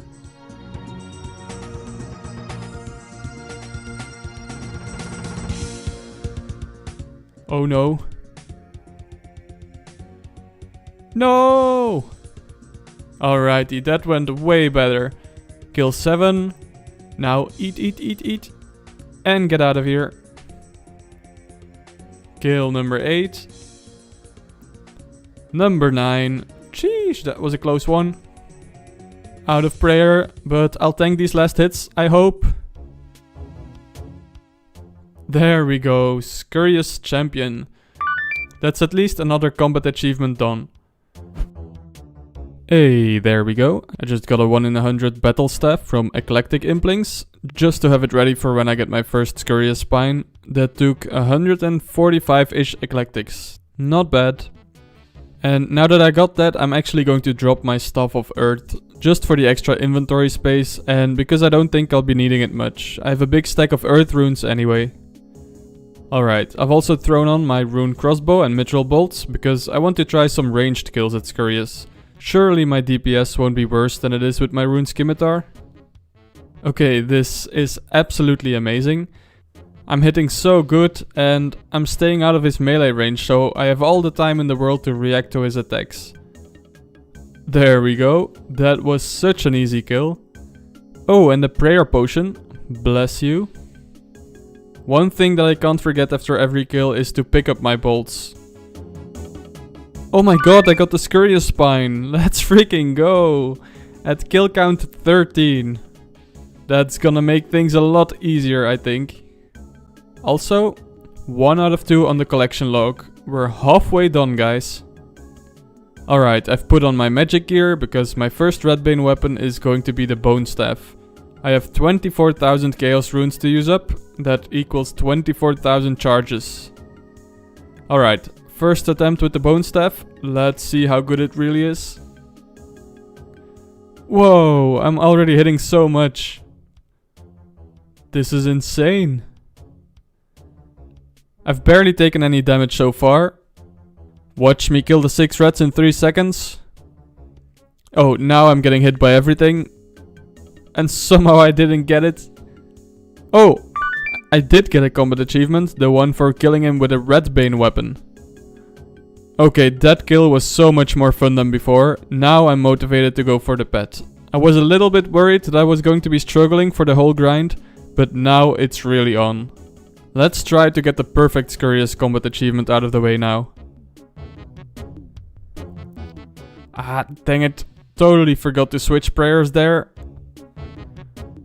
Again, forgot to pray a ranged attack. Oh wait, let me try for the 6 reds in 3 seconds after this kill. Okay, here we go. Did I get it? Yay! At least I got that one out of the way. I knew I could click 6 times in a row. Alright, this kill is going super smooth. Final phase already.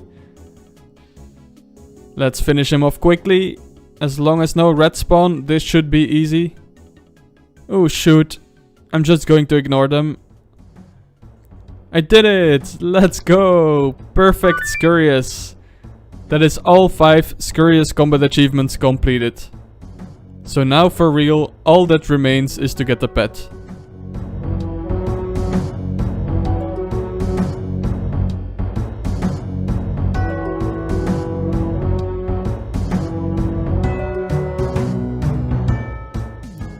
That is 50 kill count already. Kills are like 4 times as fast with the red bone weapon. So if you're struggling at Scurrious like I was, just keep at it until you get the spine. You won't regret it. I killed some more imps just to get a wizard's hat. It has a little more magic attack bonus, and I don't feel like I need the defense bonus from the rune full helm anymore. Level 81 magic at the red boss.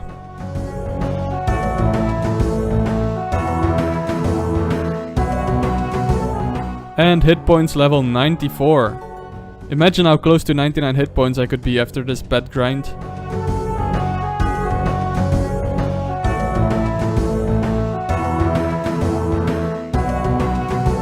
Alright, I've now put all my Chaos runes into the staff. Less than 20,000 charges left. But I think that will get me at least 400 KC and then I'll switch to another combat style. The thing is, I've still not received a second Scurrious spine at 90 kill count. But surely I'll get another one before I'm out of charges, right? 100 Scurrious kill count. 1/30th of the way to the pet drop rate.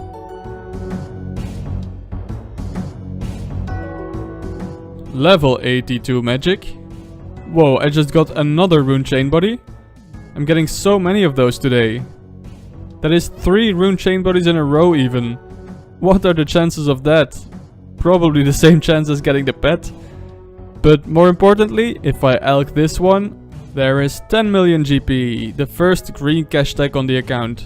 I've made about 1 mil so far at Scurrious, so the cash tag will probably grow a lot more. 130 kill count, still going very dry on that second spine. I should have about 4 now, surely I'll get another one soon.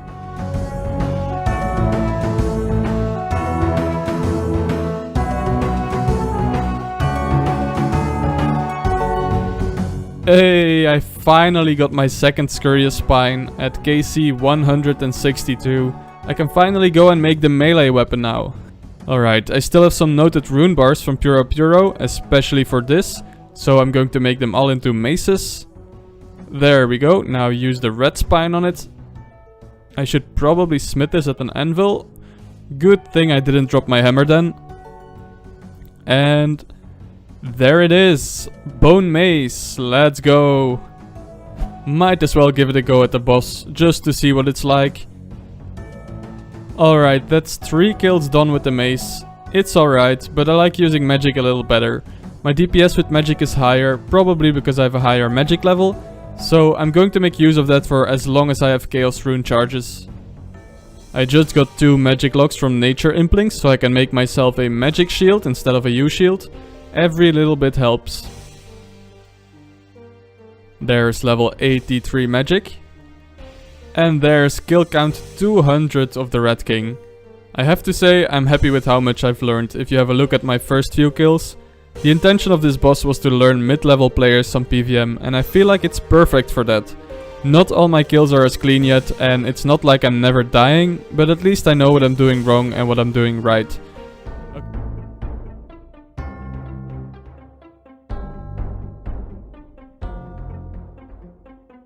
Got another Scurrious spine. Number 3. Still very dry overall on these, but I'm going to turn this one in for an XP lamp. And I'm going to put these onto prayer from now on. Okay, you guys convinced me. I'll turn spine number 4 into a bone bow. Don't know if I'm going to use it, but now at least I've obtained all 3 redbane weapons. That's something. There's level 84 magic. Still over 9,000 charges to go.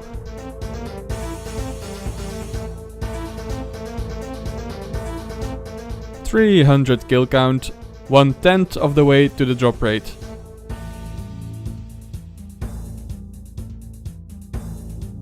$85 magic, very nice.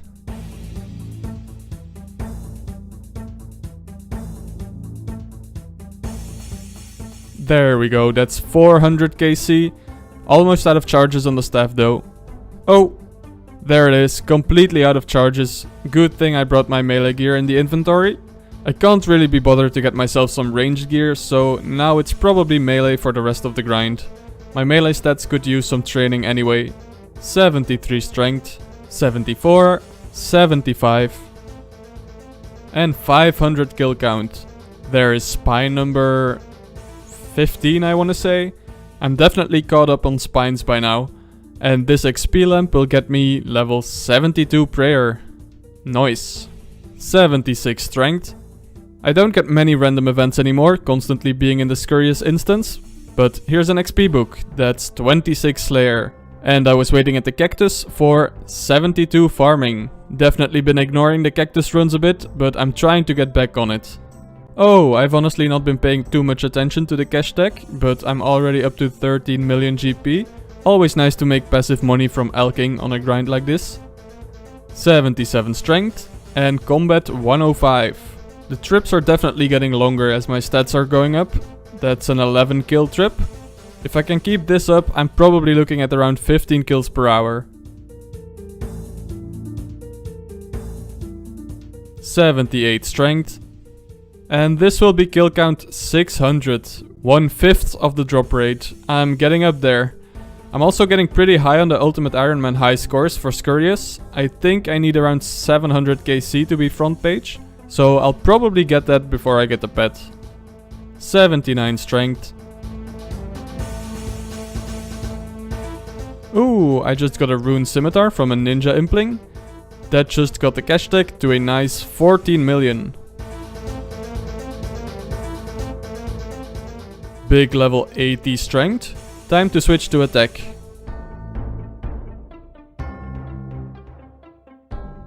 And there's the big 700 KC at Scurrius.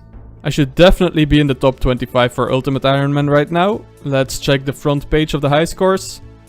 Yeah, number 25. Very, very nice. 73 attack. I'm actually doing very well today for some reason. Already on a 15 kill trip in less than an hour. Not sure why I'm doing so well. Must be the omelette that I ate this morning. 20 kills this trip without having to go pray at an altar or wait for the food piles to reset. 25 kills in one trip, let's go. Oh crap, I just accidentally elked a prayer dose. That's not going to help with going for a longer trip. I could have used that.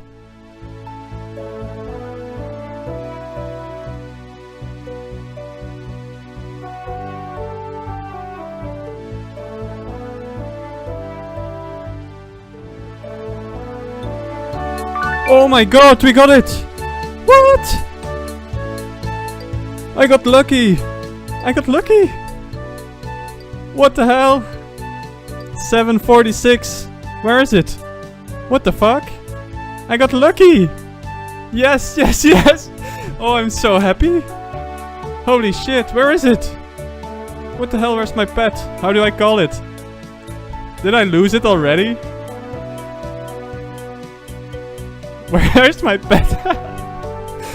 Use call pet. How? I've never had a pet. How do I do that? Equipment tab? And oh, whistle. Okay, and now. Whoa, there it is! Woo!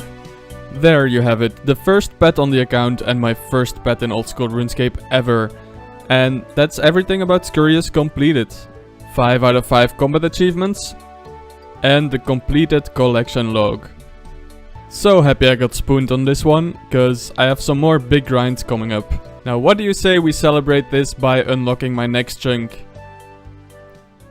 Alright, so I had a big plan in mind for what my next grind was going to be. But I just realized something that kind of changed the plan a bit and makes things a bit easier. There's one thing that I thought that was going to take a lot longer to passively level up, and that is the farming skill, of course.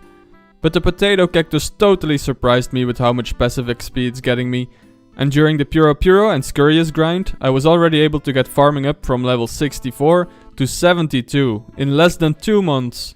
This is great because there are quite a few chunks that are locked behind the farming patch, and thus a farming objective. For example, the one behind Lumbridge Castle, where I'd need 75 farming to plant a magic tree.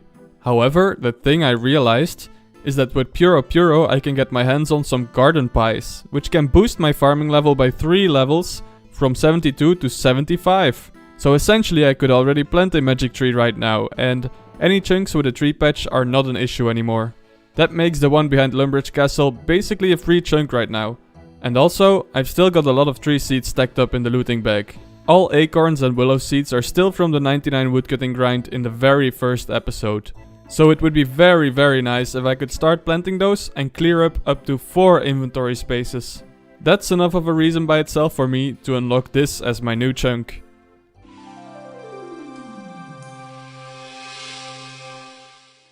Let's do a quick lap of the chunk to see what is new apart from the tree patch.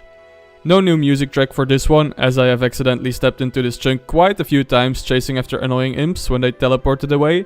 That was when I was still locked to my first chunk. I've got a unicorn now, don't think I had one already. And I'm pretty sure I can start the Lost City quest here. I'll be doing that in a bit.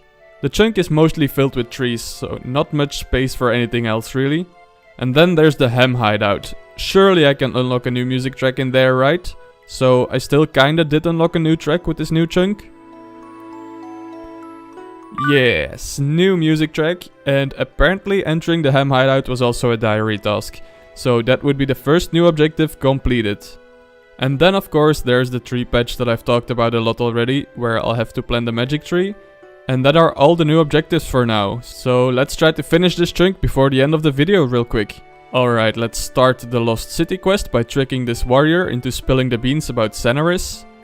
There we go, quest successfully started.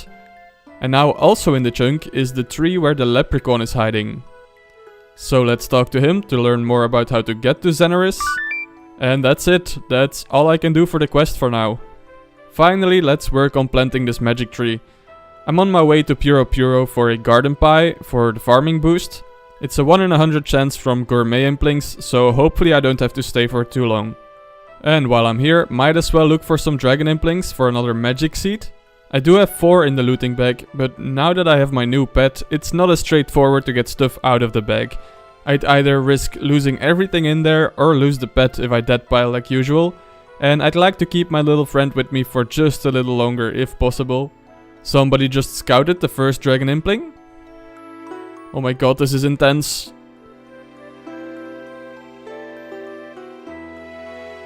Grab it, please. Yes, I got it! Sit, Mr. Gary. And what do we get? A magic seed! No way, we're done. With the magic seed, that is. Now I just need the freaking garden pie. Hey, got it. Now I can go plant my first magic tree. Alright, let's eat the garden pie. There's 75 farming. Put the seed in the plant pot. I might need to eat the other half of the pie in a second to plant this. Yep, you need 75 both to put the seed in the pot and to put the sapling in the ground. There we go, now all I have to do is wait for it to grow. I just realized I don't have any secateurs for when the tree goes bad, so I'm going to kill a couple of farmers, as they have a 1 in 128 chance to drop secateurs. And I got them, very nice. Ooh, thank god I went to get these.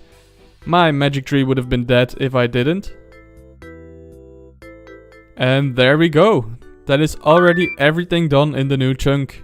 Very happy with the progress. I think I'm getting a lot done very quickly right now, so let's keep it going. Don't forget to like the video if you made it this far, and leaving a comment is also very much appreciated. Let me explain the plan going forward as quick as possible. As an ultimate Iron Man, I often let my character die to make a death pile of my belongings and to reorganize the looting bag. But now that I have a pet, dying would mean I would lose the pet completely, with no other way to get it back except getting it the second time from the boss. Woo! For the sake of it, I want to take my little friend to Probita in Ardoin, drop him off at daycare so to speak, so I could go and retrieve him if I wanted to. I know pets are auto-insured these days, so technically I don't have to do this, but I feel like this little fella deserves a proper goodbye. So, in order to get to West East Ardoin easily and without too many distractions, I'm going to use a necklace that can teleport me pretty close. The Necklace of Passage has a teleport option to the outpost south of the Tree Gnome stronghold. I am able to create a Necklace of Passage since I now have access to the Hem hideout in my most recent chunk unlock, and I can obtain a jade from Hem members or Hem guards. The only thing that I have to consider about the outpost teleport is this.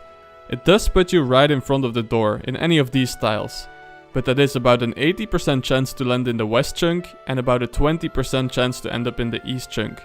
In the east one I have not a single real chunk objective, so I could just hope to land in that chunk on my first teleport and proceed to Ardoin from there.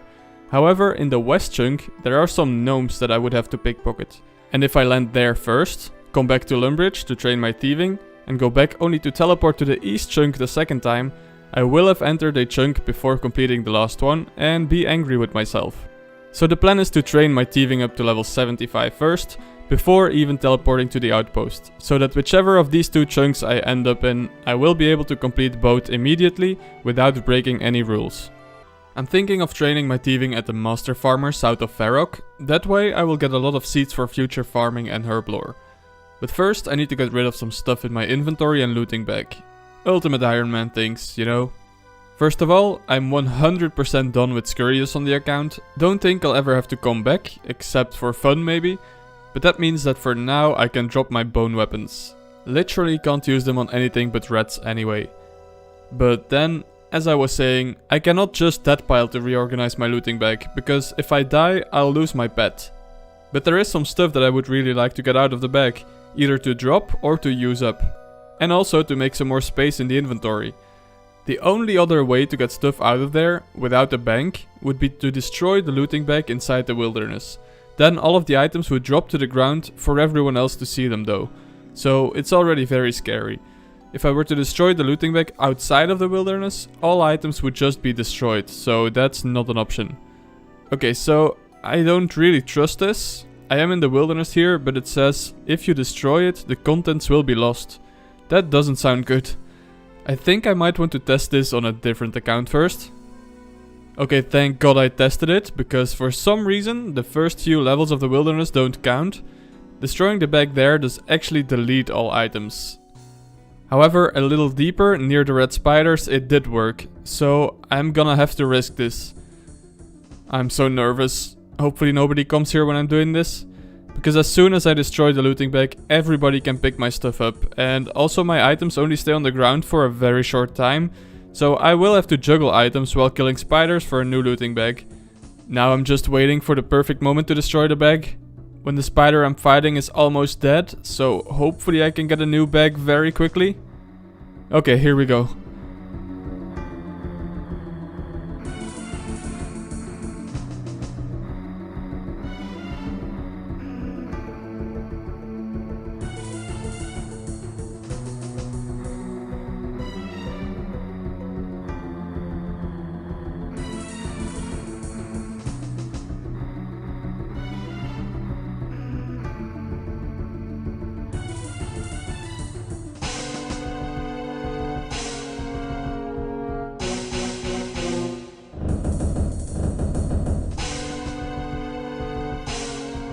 Oh man, where's this next looting bag? This is not the moment to go dry on something.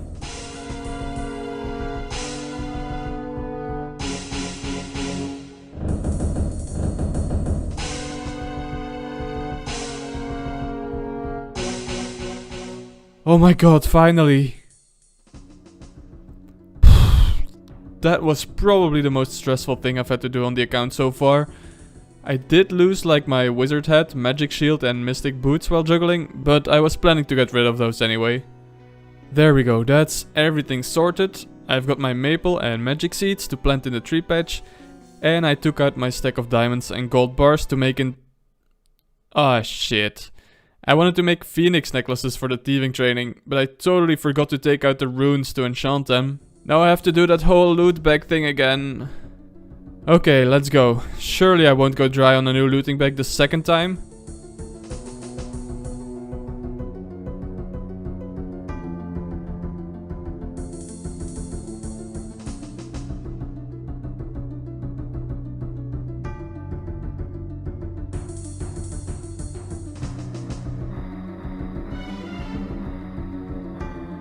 Come on, bag please.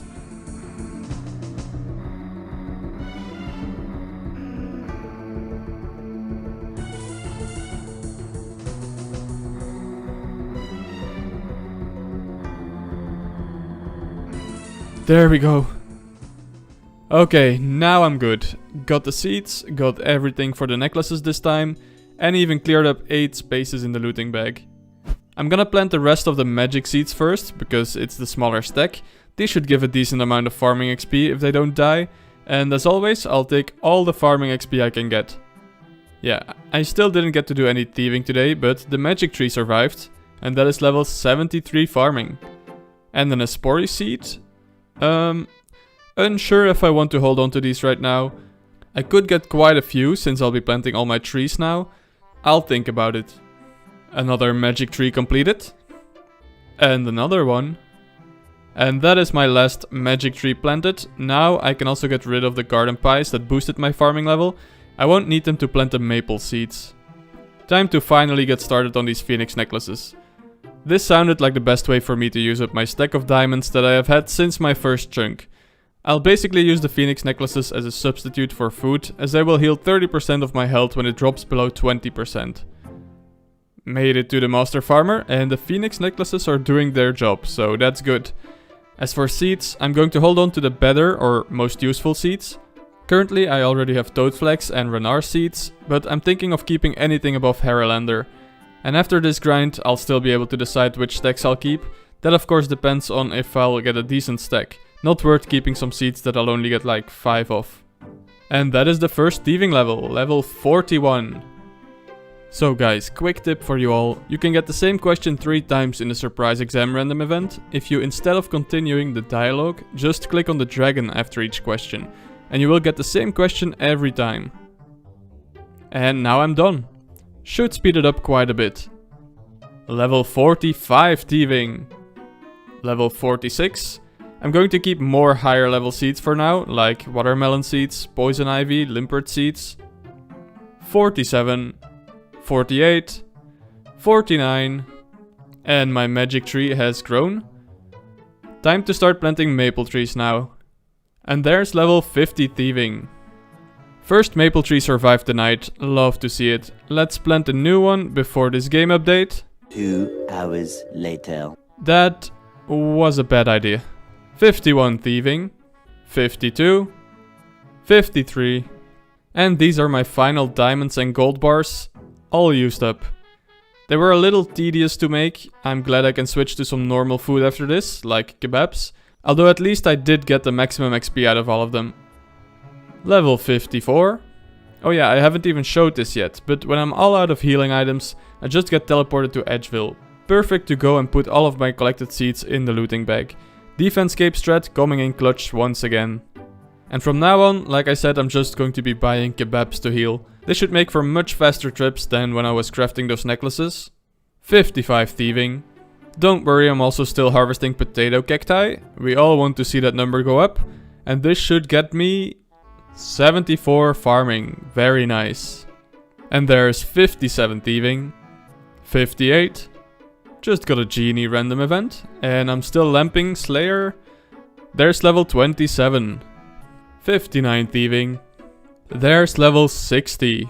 And level 61. It's only 5 minutes until the game update, and this update should bring the Easter event. So let's see if it is somehow in my unlocked chunks. It would be awesome to finally complete my first ever holiday event on the account after almost 3 years. but I shouldn't get my hopes up. See you after the update. Okay, so I have received confirmation from my community. Apparently the Easter event is almost entirely instanced, and the only chunk I would need to start and complete it is the Grand Exchange chunk.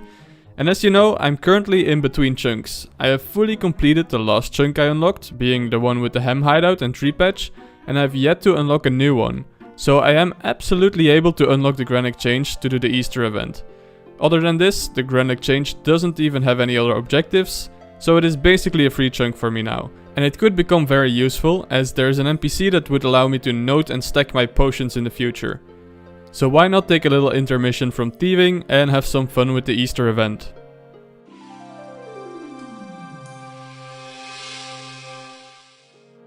Alright, let's step inside for the first time. I'm pretty sure I should get a new music track here. Sunny side up.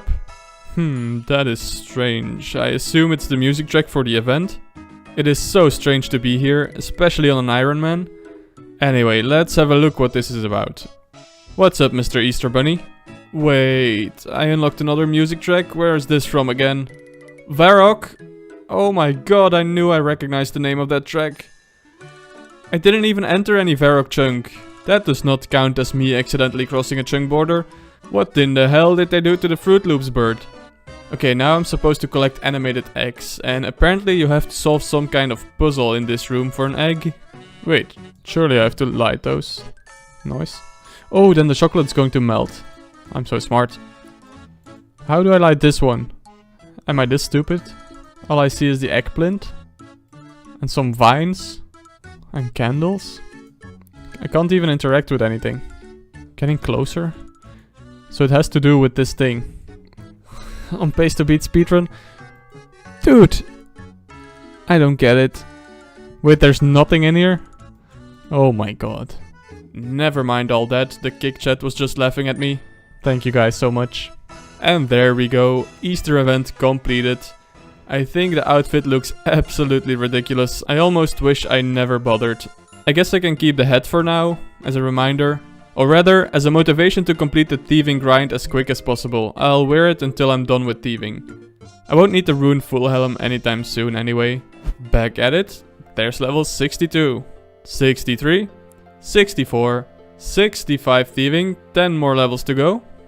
So, I only now learned that you can pay this farmer to remove the tree from the patch entirely. I was always chopping it down myself. Why did nobody tell me this? Level 66 thieving. Also, since my first or second magic tree, I have not received a second Happery seed, so I'm just going to get rid of it. I was hoping I'd get more, but I guess not. 67 thieving. 68. Halfway to 75. And level 69. Nice. The last maple tree has been successfully grown. That's another inventory space cleared up. I guess it's time to get the willow seeds out of the looting bag now. Not looking forward to it. Since I'm rebagging in a bit, I'm already going to alch some stuff. My rune armor and amulet of glory can go, as well as the woodcutting cape. I'm not actually using them, and I probably won't be for a while. And I'll be able to wear my monk robes again, so more bag space. Okay, here we go. Nice, got the bag on my second spider this time, thank god. All sorted once again. Look at my inventory space right now. All of the seeds fit inside the looting bag. Time to finish thieving and get rid of this yellow condom head. Ah, damn it. I got one too many potato cactus from that harvest. I'll drop one. Look at that, 10,000 potato cacti. What a great stack it is becoming. Very nice. Big level 70 thieving. 71. This willow tree should get me 75 farming. What an awesome level. Now I won't need to boost for magic trees anymore. Thieving level 72. Oh, another genie. That's level 28 Slayer. 73 thieving. 74. And finally the level I need to unlock my next chunk. 75 thieving. I can now pickpocket from gnomes. And more importantly, I can now get rid of the yellow condom head. I'll put the total loot of 27,000 pickpockets on the screen. Not that it's any helpful, because it doesn't say which seed is which, but if you really wanted to, you could probably figure it out, right? Let's go and make that necklace of passage. It's only a 1 in 50 chance of getting the jade from these hem members, so this shouldn't take too long. Oh, Crap, I'm getting kicked out. Apparently there's a chance to get kicked out and get dropped somewhere north of the Drainer jailhouse. So that's probably outside of the chunk. Better not risk it to keep some sort of integrity for the account. So instead of pickpocketing, I'm going to kill these hem guards, since they can also drop jades. There we go, got one. Successfully cut it as well. Combine it with a silver bar for a jade necklace. Claim some air runes from the magic tutor. And there's the necklace of passage. Now it's just as big of a guess for me which chunk I will end up in. I guess we're rolling random for once. Teleport to the outpost.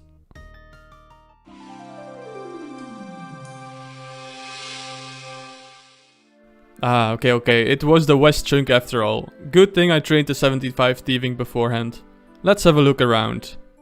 Aha, these must be the gnomes that I have to pickpocket. A pleasure to meet you. Oh wow, all that pickpocketing training didn't really pay off, did it? There we go, hard achievement diary task and the only chunk objective completed. I have a wolf in my chunk, that's cool. Can I run past here? No. Let's not try that again. Nothing useful in this corner of the chunk. And nothing here either, except for a terror bird, but that doesn't do anything for me. So, with this chunk already completed, let's unlock the next one.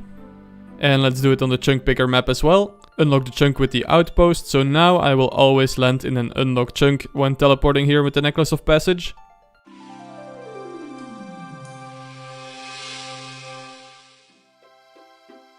Do I get a new music track here? I do, let's go! So, according to the chunk picker, there is not a single objective for me in this chunk, so this is also going to be a quick one. I guess I can help Femi out with the boxes in order to enter the stronghold.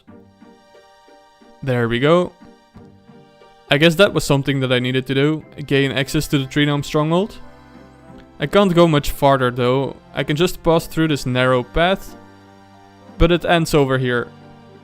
And the same thing on the other side. So let's check out what else there is to do. There's this fenced off area with rotten apples and barrels. I'm pretty sure you only have to come here for a quest and that's it. And that is where the chunk ends on this side. And to the south is just the wall from West Ardoin. Now, I don't believe I can start the quest in the outpost right now, but might as well try and see what's going on. Don't bother, you're not experienced enough to help me. Okay, I guess that's that then. I didn't want to help anyway. Let's keep moving east into the next chunk. The next one is the chunk with the combat training camp.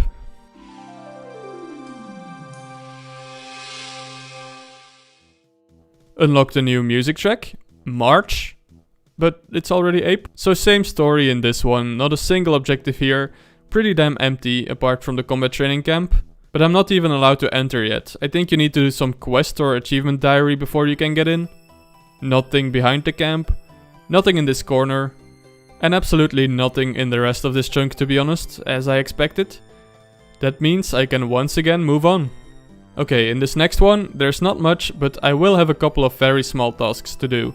Starting a quest and obtaining some new unique items.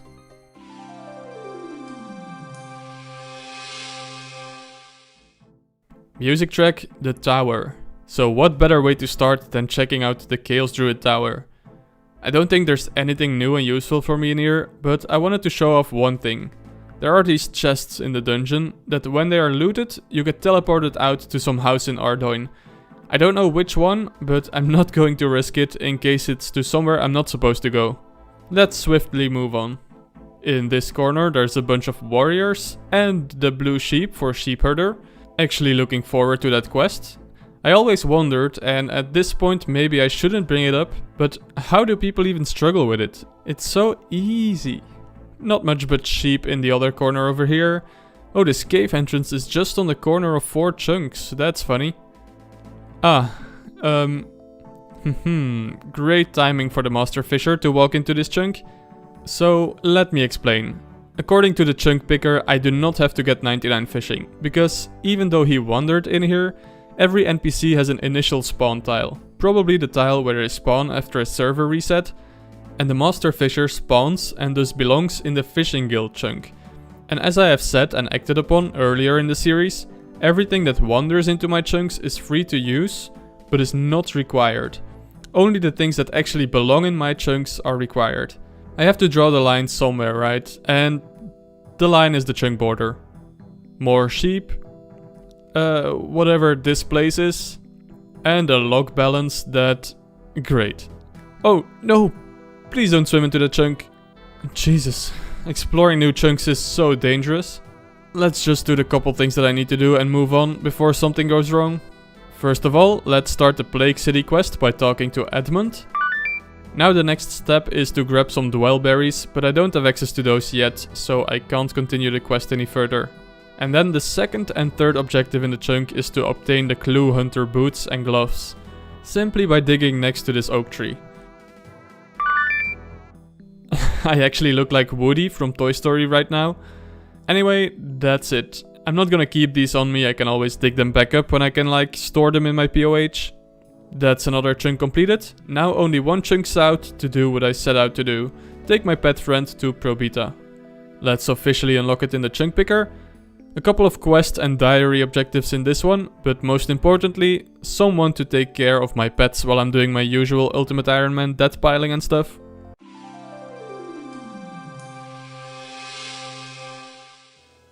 Another chunk and a new music track. Like I said, no big grinds or anything here, just diary tasks and quest stuff, so let's complete things while I explore. It is a diary task to restore prayer at this altar. There we go. Then let's find Charlie in the zoo. There he is. Let's start the Eagle Speak quest. Next steps in the quest are actually at the Eagle's Peak mountain, so that's all I can do for this quest for now. Now I'm on my way to Cyril Carnelian to start the Hizil cult quest. Quest started. Now the next steps would require the chunks south of here, so that's that. Let's quickly have a look in the castle. There's no chunk objective here, but let's explore. I've never actually been downstairs, I think. Sorry citizen, only Knights of Ardoin are allowed in the prison. That explains why I've never been there. I've now also got access to the Ardoin lever, which means that I could go to the Wilderness Resource Area chunk now, with a consistent way of getting there and back. But I don't know if I want to do that just yet. Let's start the Temple of Ikov quest by talking to Lucian. There we go. For the next steps I would actually need to go to the temple, but I can't do that yet. And now a quest that I can actually complete. Sheep Herder. Start the quest by talking to the counselor. I can't help but feel like an Easter bunny or something in this suit. Alright, let's start chasing the sheep.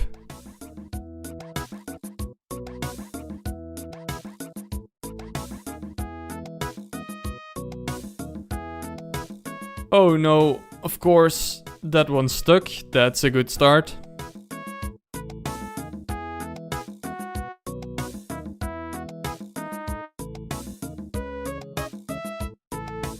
Okay, that's 1 out of 4.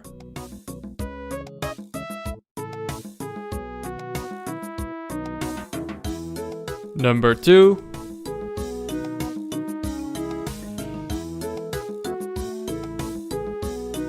There we go, that's number 3.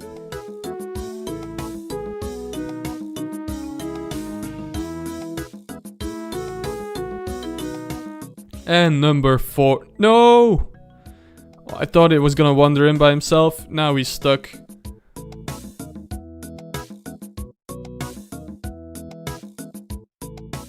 There we go.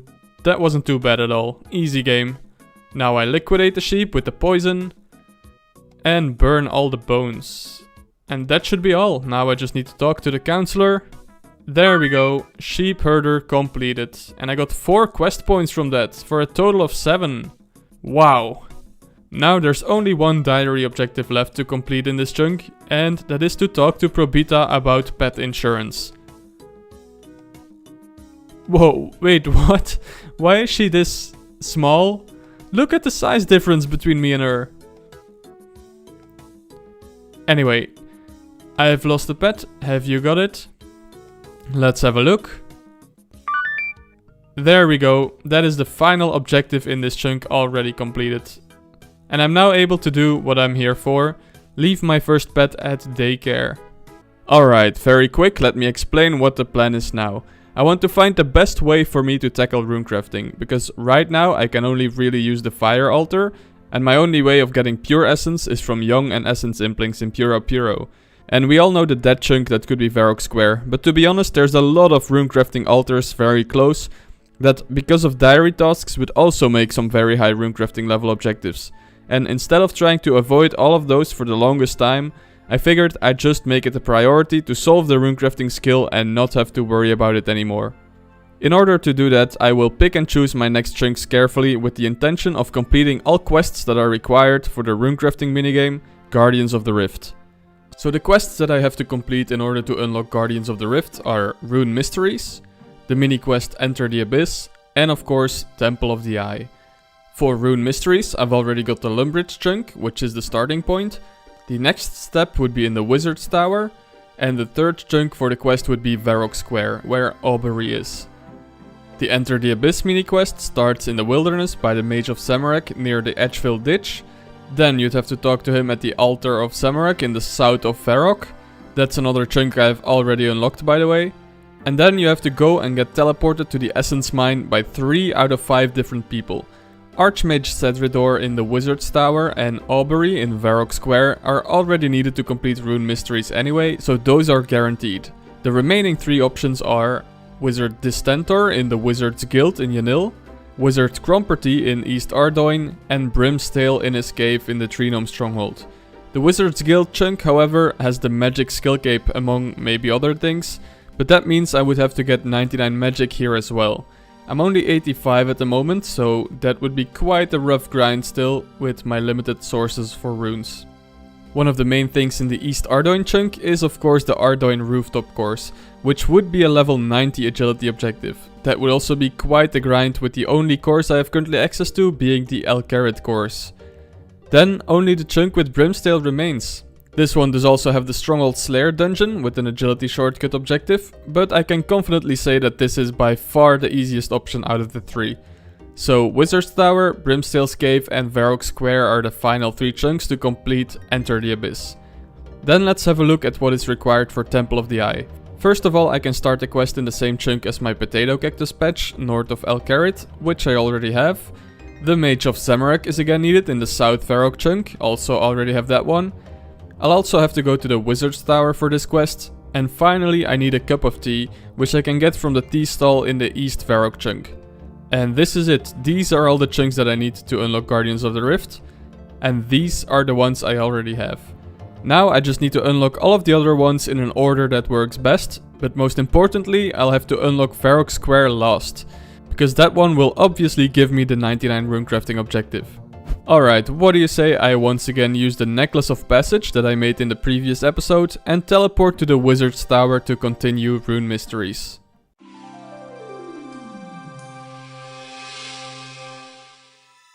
Teleport to Wizard's Tower.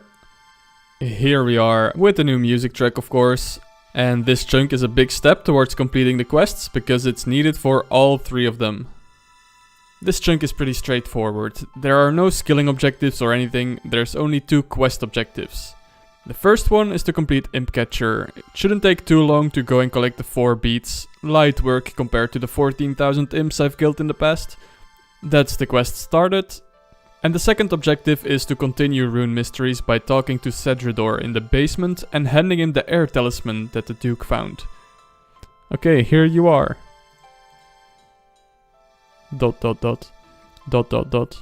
Well, I don't seem to have it with me. You're a very odd person. Come back again when you have it. Okay, let's go back to Lumbridge and get a new air talisman. Talisman obtained. Now I'm going to kill some imps for Imp Catcher as well to save me another trip. There's the first one, white bead. Hey, I got the red bead. Finally the black bead. Just a yellow one to go. Hey, and I'm done. Oh wait, I cannot run to the Wizard's Tower. I have to use my Necklace of Passage again. Let's hand in the air talisman first. There we go. That's that chunk objective completed. And now he hands me a package to deliver to Aubrey, which I cannot deliver yet, so I'm going to hold on to that. And let's finish the chunk by handing in the beads to Wizard Misgog. There it is, quest completed, easy peasy. Oh, and I got a magic level from that actually, since I was already so close to level 86. Very nice. And with that, also the chunk completed. I'm going to drop these beads and the amulet because I don't need them. And let's open the chunk picker to unlock the next one. So the next step in Rune Mysteries would require Varrock Square, but since that gives me the 99 runecrafting objective, that will be the very last piece of the puzzle. Let's instead unlock the Edgeville Ditch chunk with the Mage of Zamorak, the starting point of Enter the Abyss.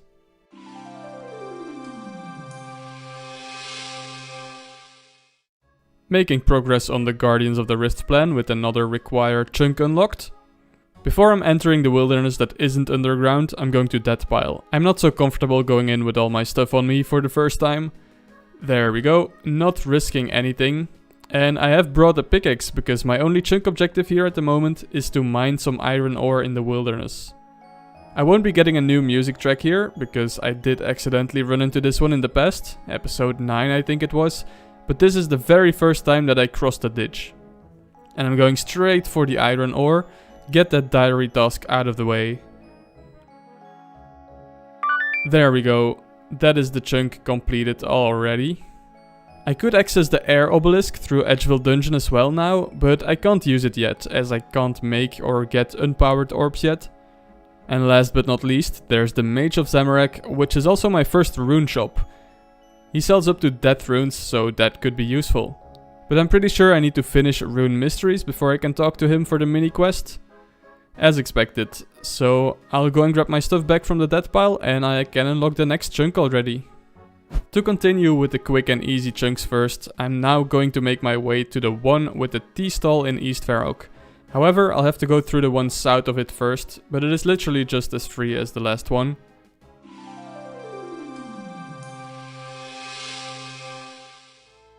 I'm happy to say I have never accidentally stepped into this chunk before. And I have also never failed to pay my fee at the gate to get to El Carrot. That means a new music track. I'll quickly go around the chunk to show it, but there's really nothing here. Nothing in this corner, except for a nice view over the dig site. The main feature here is the mine, but it's not like I didn't have any of these already. And I guess I now have access to Kadava berries and red berries from these bushes. This little corner section of Varrock is still completely unreachable. But let's get back to the main order of business. I have only one chunk objective here, to mine some iron ore as a diary task. Real deja vu moment here. There it is, the chunk already completed. Let's move on to the next one. Now I can reach the next chunk required for the plan, East Varrock. Time for a nice cup of tea.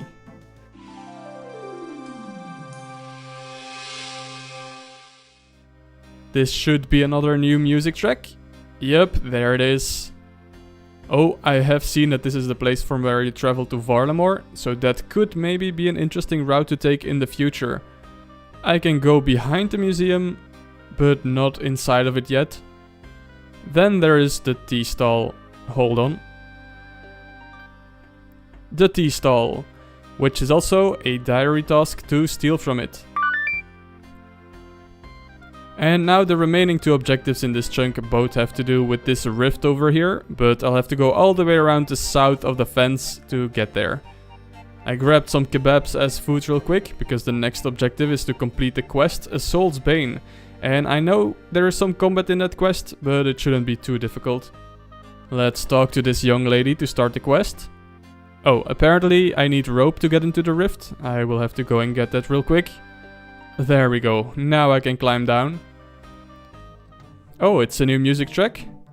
I'm probably going to get one for every room here. I feel like this is one of those quests that isn't really clear on what you have to do without a guide.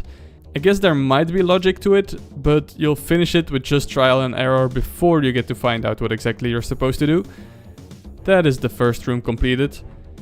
In this one, I think I have to... Okay. This room is by far the most confusing, but I guess that might be intentional, because everything is called confusion or confusing. And I think this is the last room before Tolna. I do feel a little bad killing these though. This could have been you or me. Alright, on to the final fight of the quest. Oh, this is way easier than I remembered. Might have something to do with having 99 defense. And with that, chunk objective completed. 1 quest point, plenty of XP and GP, and access to Tolna's Rift. And it is a diary task to enter the rift after completing the quest. So that is the final chunk objective. Oh wow, I honestly do not remember this place at all. This has Stronghold of Security vibes, but there's probably a reason why I didn't know this place. Anyway, if we take a look at the chunks that I want to unlock for Guardians of the Rift, I'm almost done. Just Brimstale's Cave to go before finally unlocking Varrock Square. And let's make that choice official on the chunk picker.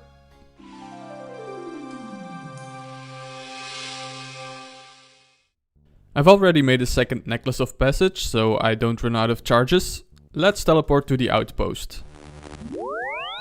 And to get into the new chunk, I have to enter the Gnome Stronghold. And I can just pass through here. It's only a 1-tile path, so I have to be careful. Through here, and there we are. New music track, of course. There's not a whole lot in this chunk itself. A couple of pretty easy diary tasks.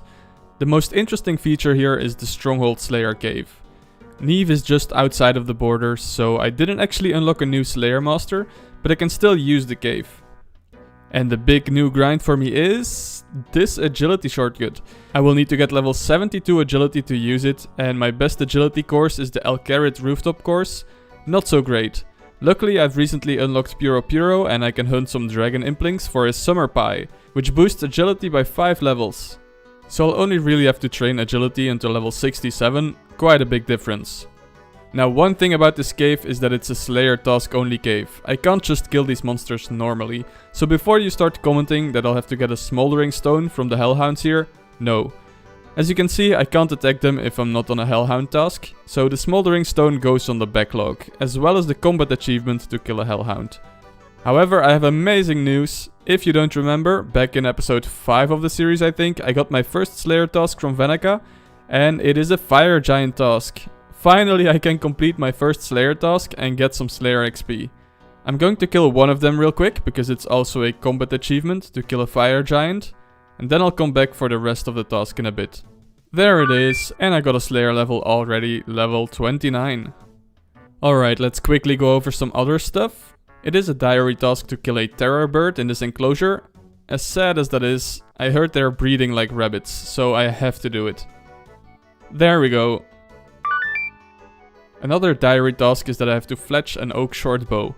Not sure what steps I'll have to perform exactly, but I don't even have a knife on me, so I won't get far.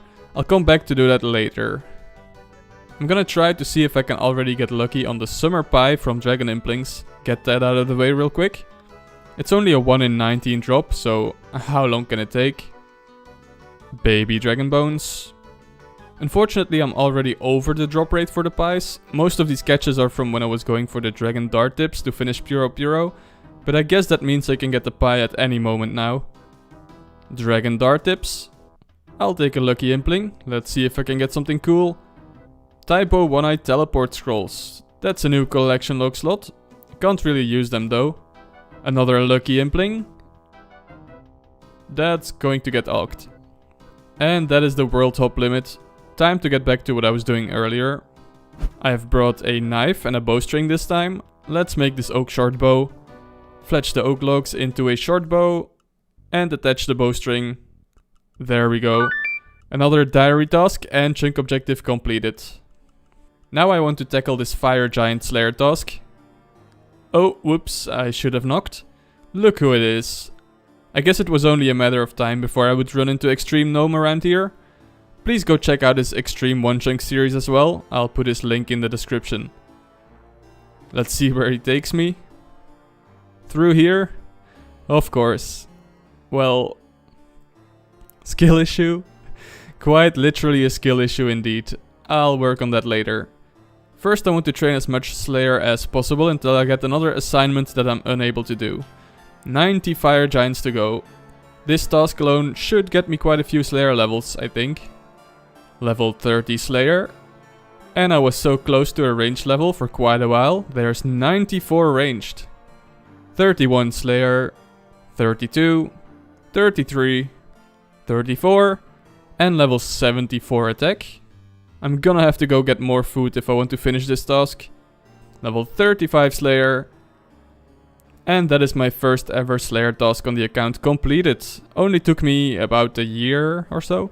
I can't wait to see what my second task will be.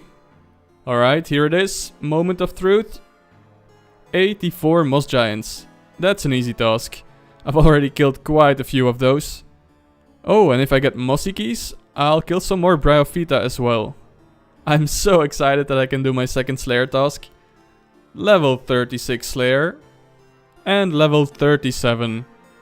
2 more moss giants to kill and I have 2 mossy keys, so you know what that means. Let's get another bryophyta's essence. Rune square shield. And some coins. Never lucky. But that is the moss giant Slayer task completed. Let's go and get a new assignment. Please Vanaka, something good. 108 rock slugs. That I cannot do. I think I'll either need the Lumbridge swamp caves or the Fremnik Slayer dungeon for those. Oh well, doing Slayer was fun while it lasted, for 2 tasks. Let's get working on the final objective, the agility shortcut. I'm back to hunting dragon implings for the summer pie and dragon arrow tips. I've almost found more lucky implings than dragons at this point. Only an adamant full helm. Another one! Grimy Renars. That's not what I'm looking for. Finally another dragon impling. Dragon stones. That's the first time I got those. I'm actually going to hold on to those for the future. My god, another lucky impling. And I get purple sweets. A new collection log slot. Dragon impling. For dragon stones again. Alright, no luck on the summer pie yet, but I still have plenty of time to get it. In the meantime, I figured I'd start running laps, since I will have to get at least level 67 agility regardless. That's about 40 more hours on the El Carrot course. There's level 53, so 14 levels to go. 54 agility. I'm too lucky on these lucky implings today. Grimy Renars again. Found another dragon impling. Dragon dart tips. Dragon arrows. And snapdragon seeds. I'm already holding on to those in the looting bag, so that's useful.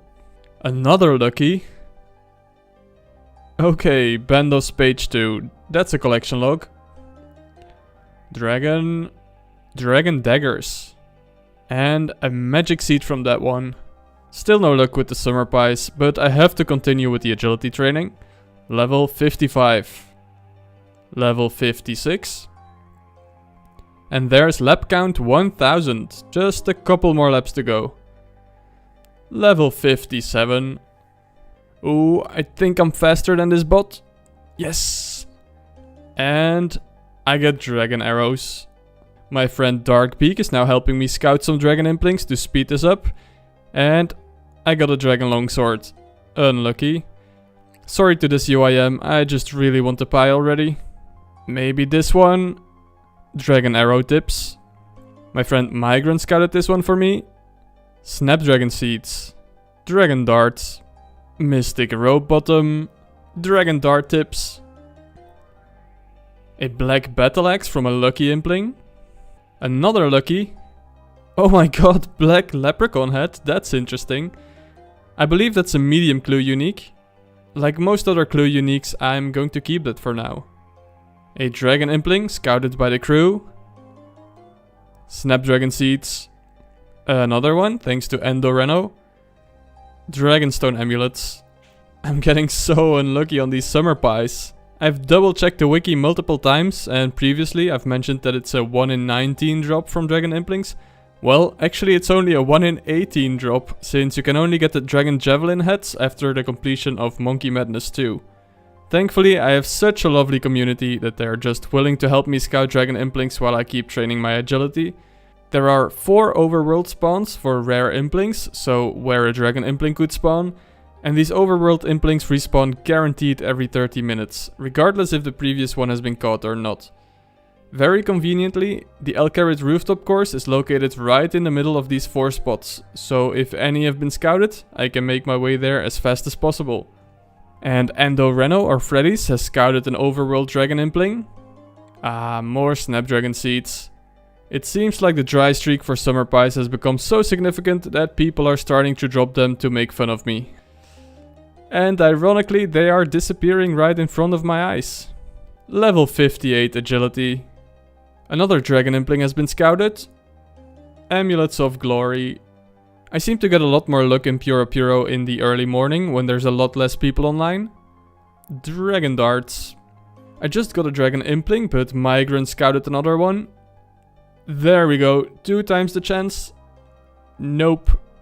And nope.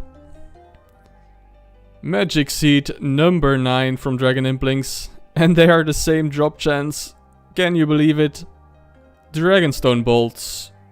Dragon Impling number 60. Dragon Darts. Over 3 times the drop rate for the pies now. Managed to scout a Dragon Impling on my alt account. Baby Dragon Bones.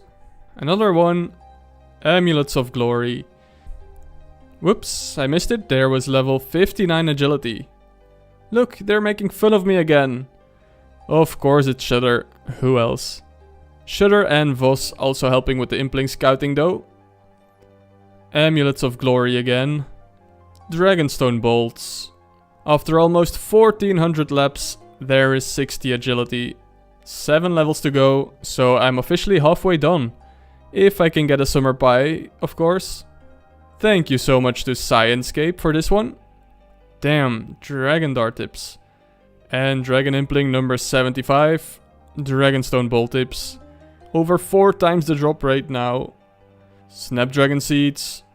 Comrade Ben scouted one. More Dragonstones. Dragon Arrows. Dragonstone Bolt tips. Oh my god, you guys are amazing. Look at how it's being lured into my chunks. No. Mystic Row Bottom. Level 61 agility. Dragonstones.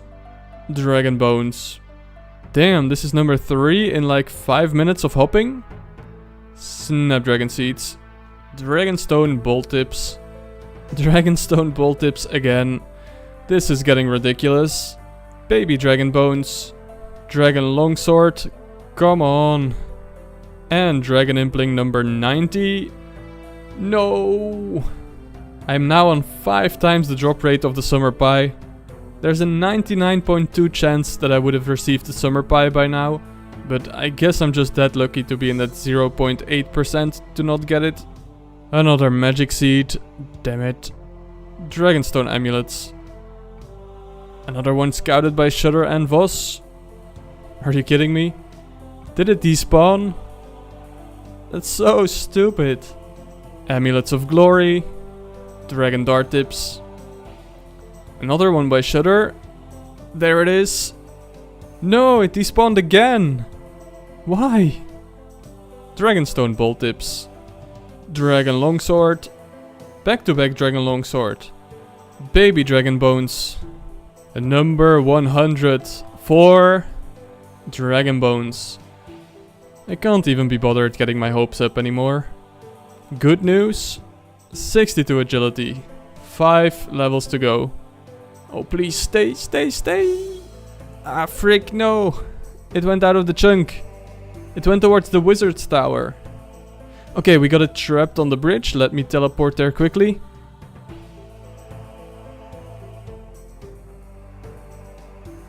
All that for Dragonstone Bolt tips. A Dragon Impling scouted by T-Query or Bisley. Can I catch it? That's the question. Wow. The suspense. This has to be the one, right? Dragonstone Bolts. Unlucky. I remember thinking, I'll quickly grab some summer pies so I can boost my agility. How hard can it be? Well, I've been pretty lucky on most other things on this account. Most recently on the Scurrius pet. And now you see that RNG is like a double-edged sword or something like that. I don't know what the saying is, but here I am, going insanely dry on a stupid pie. Dragonstone amulets. What else? Thank you, Seekies, for this scout. Dragonstone bolts. No, more Dragonstone amulets. Oh my god, Snapdragon seeds. 108 Dragon Implings, 6 times the drop rate. Dragonstone amulets. Dragon arrows. Scouted myself another lucky impling. There is like a 1 in 160 chance of getting a summer pie from these as well. But of course, that would be too good to be true. And another Mystic Robe bottom. Who would have thought? When is this going to end? Another agility level coming in. Level 63. Card number 111. Oh, what? How strange is that? The highlighter didn't go away. And I got Dragonstones. Got another one trapped. Let's hope it comes my way. Magic Seed. Dragon Bones. Man. Dragon Dart Tips. Dragonstone Bolts. I'm sorry, I couldn't resist anymore. After 115 Dragon Implings without a summer pie, I just had to tweet Mod Ash about it. I'm actually starting to think I can't get them at this point. Another lucky Impling for a Rune Battle Axe. More Dragon Dart Tips. Dragon freaking Darts. Dragon Longsword. It's a pretty good morning. Finding a lot of dragons, but also lucky Implings. I think that was a Runite bar. Another lucky. Nature runes from that one. 3 luckies in a row. 4 grimy Renars again. What in the hell? Where did the Dragon Implings go? We're only finding luckies. Black Blade Body. There we go. Finally another dragon. And I get a Magic Seed, of course. Number 120. Snapdragon Seeds. I don't know what to say. 121. Oh my god, there it is! They exist! Let's fucking go! Summer pies exist! We're finally done looking for Dragon Implings. Holy shit! Okay, now all I have to do is get that level 67 agility. I'm going straight back to Alcarat after I've sorted my inventory. I am 2000 laps in now, and I think I need around 900 more until 67. Should be doable in about 2 days. I'm going to try my best. I also want to say thank you again to all the people in my community who took the time to help me scout all these Dragon Implings. And to Migran in particular, who helped me the most out of everybody and eventually scouted the Impling with the summer pies. I can't express enough how lucky I am to have such a helpful and wholesome community. I don't know what I did to deserve this, but thank you. If you would like to be a part of it, consider joining the Discord server, join the clan chat, or watch the live streams. We're all super happy to have you. Alright, there's 100 marks of grace. The stack is looking pretty nice. Level 64 agility. Level 65. In between all of this, I've kept up with planting willow trees whenever I could, and it's paying off. There's level 76 farming. 66 agility, only 1 level to go. Guys, if you enjoyed this video, please subscribe, it's completely free. Opa Happery. No way. This is going to be it. The final lap. There we go! Level 67. Finally done with this course. Oh, that feels great. And during this whole grind, I've been able to collect 150 marks of grace. The perfect amount to drop to the ground. Let's finally go and tackle that shortcut in the Stronghold Slayer cave. There it is. Boost up with a summer pie. Oh nice, it turned green. And ta-da! Chunk objective and the whole chunk completed. Now I can fully complete the plan for Guardians of the Rift with just 1 more chunk that I have to unlock. The infamous 99 Runecrafting chunk, Varrock Square.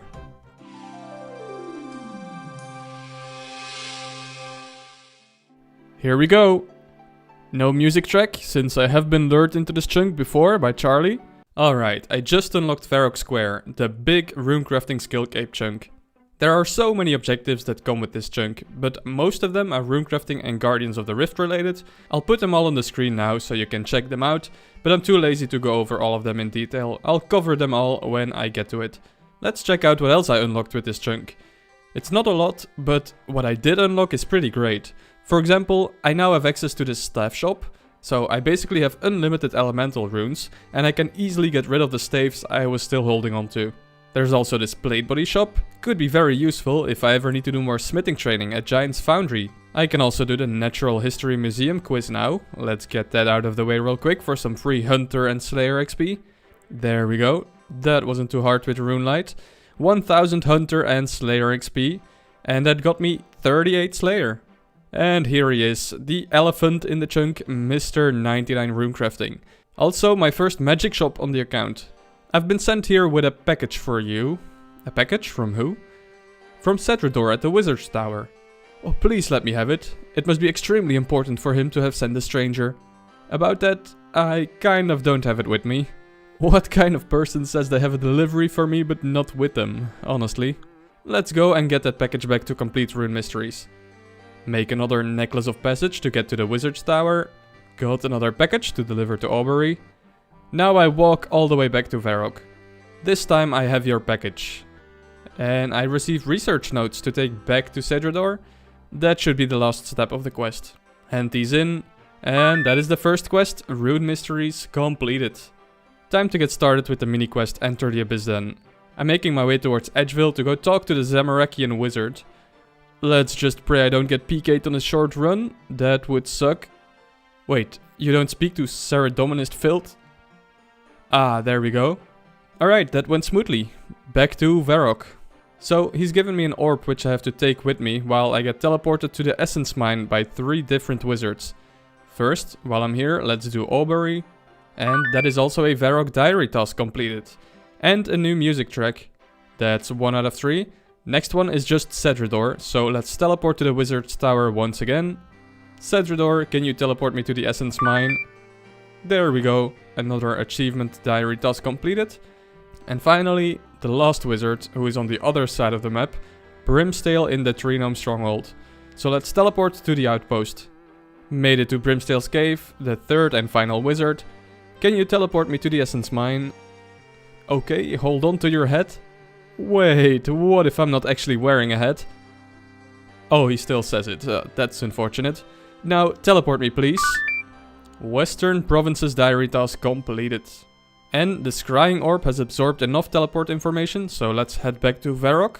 And that is the mini quest Enter the Abyss completed for 1000 Runecrafting XP. And that is level 24. It's so strange that there's no completion pop-up for mini quests. Got myself a small pouch, and now I can go straight for the final quest to unlock Guardians of the Rift. Let's start Temple of the Eye by talking to Wizard Purston. She gives me an eye amulet. I've asked the Mage of Zamorak for help with the amulet, but he requires a cup of tea first. That is exactly why I had unlocked this chunk with a tea stall in the previous episode before starting all the quests. Cup of tea obtained, let's take it back to Herbert. I also quickly grabbed a bucket of water, I should have everything now. Alright, let's go to the Abyss. A quick little memory puzzle shouldn't be a problem. There it is. And I receive an incantation, let's take it to Wizard Purston. And from here we go back to the Wizard's Tower, but at least I get a free teleport here, that saves me my last charge on the Necklace of Passage. Let's have Cedrador have a look at this. He says we need 3 other wizards to have a look at this. Good thing the Wizard's Tower is the place to find other wizards. Ooh, I've entered Bikini Bottom. I can't wait to learn this minigame. Mid-tutorial, I got 25 runecrafting. 26 runecrafting. 27 runecrafting. Whoo, I did it! We won! I'm going to be honest, there was so much dialogue in that quest, I still have no idea what I'm supposed to be doing. And with that, that is the Temple of the Eye quest completed. 1 quest point, Temple of the Eye access, 5k runecrafting XP, and a medium pouch. Oh yeah, even got level 32 runecrafting out of that, making big progress towards the 99. Time to reorganize the inventory and looting back real quick, and then it is time for some Guardians of the Rift. I can get rid of all of my rune stuff, to be honest. I will not be needing them for a couple of months at least, so I'm going to high alch the rune axe. I can get rid of the rune crossbow. Oh, the rune scimitar as well actually. With the ornament kit it's not storable in the looting bag. But if I take the ornament kit off, put that in the looting bag, now I can alch the scimitar as well. I can always make new ones at Giant Foundry if needed. The adamant and rune arrows from Scurious I'm just selling to the general store. The rune kite shield can also get alched. That should save me some run energy going forward. I can high alch the fire battle staff now that I have access to a staff and magic shop. And I guess I can get rid of the earth runes as well. No point holding on to those. And now with the final charge of the Necklace of Passage, back to the Wizard's Tower to my new home at Guardians of the Rift. And the gang is already waiting to do some Guardians of the Rift together. Let's go! Being an Ultimate Iron Man, I'm going to have to drop almost all of the runes that I craft here, because I don't know what a bank is. However, I'm going to hold on to Nature and Chaos runes for the entire way to 99, because those are the most valuable. All of the Elemental runes are super cheap anyway. You would think that I know how to play this minigame best out of anyone here, coming straight out of the tutorial. Well, you would be wrong. 33 runecrafting. And that is the first of many rifts closed. And 34 runecrafting. Hey, there's level 35. I can now start crafting chaos runes as well. Now it's just nature runes that I can't do. I'm currently using a bronze pickaxe that I quickly picked up, but I think it's time I go and get a better one to continue this grind. The best pickaxe I have access to in my chunks is a mithril pickaxe from Eclectic Implings. Technically I could get an adamant or rune pickaxe as well from Lucky Implings, but knowing my impling luck from the summer pies, I don't know if the time investment of going for those would be worth it. Nice, there we go. That only took 2 minutes. Best in slot pickaxe obtained. 38 runecrafting. 40 runecrafting. 41 runecrafting. These early levels are so fast. Level 42. And total level 1600. Alright, my medium pouch degraded for the first time. So let's do some reward pulls for... Ooh, got pearls on my first pull. And the catalytic talisman. Literally on the second pull, that was easy. And an intricate pouch. Ah, nice, and some more pearls at the last pull as well. That is amazing. That's 3 collection log slots filled already. And now, with my abyssal pearls, I should be able to buy the ability to repair my essence pouches here. Yes, there we go. That is now permanently unlocked. Now I can easily repair my pouches for 1 pearl per repair. Level 43 runecrafting. And coming up is level 44. I can now craft nature runes, and with that I can now craft every type of rune I'll be able to craft on this grind. By that I mean that, as a chunk locked account, I haven't done the quests for the Cosmic, Law, Death and Blood Altar. And I won't be able to do those quests for the entire time I'm at Guardians of the Rift either. It will be a pretty big nerf for me, just like the mithril pickaxe already is. Especially only having access to the Fire Altar for the overcharged cells. But I have a great community who's already willing to do this grind with me. And that will definitely make this a whole lot easier for me. 45 runecrafting. 46. 48 runecrafting. These levels are flying by so fast. I've missed to record a couple, but I did get level 50, so now I'm able to use my large pouch as well. Every extra pouch is a small increase in XP per hour here. 52 runecrafting. 54 runecrafting. I would now be able to craft law runes if I wasn't unable to craft law runes. Level 55 and level 56. That is going to be the last level for me on day 1 of unlocking Guardians of the Rift. I've got 60 reward pools stacked up, so let's do those to see if I get anything new for the collection log. Nothing new, a bunch of catalytic runes and 82 pearls though, not bad. Alright, I still have a ton of willow seeds that I would like to plant during this Guardians of the Rift grind as well. I'm currently making them all into saplings at once, because I found out that you can node saplings on 2 leprechauns as well. That will save me from having to wait for every sapling to grow separately. All the farming XP I can get is still precious to me. 57 runecrafting, 58, 59, and level 60. I'm currently trying to prioritize catalytic energy over elemental energy as much as possible. I know most people end up with more catalytic points anyway, because catalytic runes are just better to make for profit and whatnot. But because I'm missing 4 catalytic altars, I need to try to get every single altar I can get. I can always even out the elemental points, those are super easy to get. Alright, 72 more pulls to do, good luck me.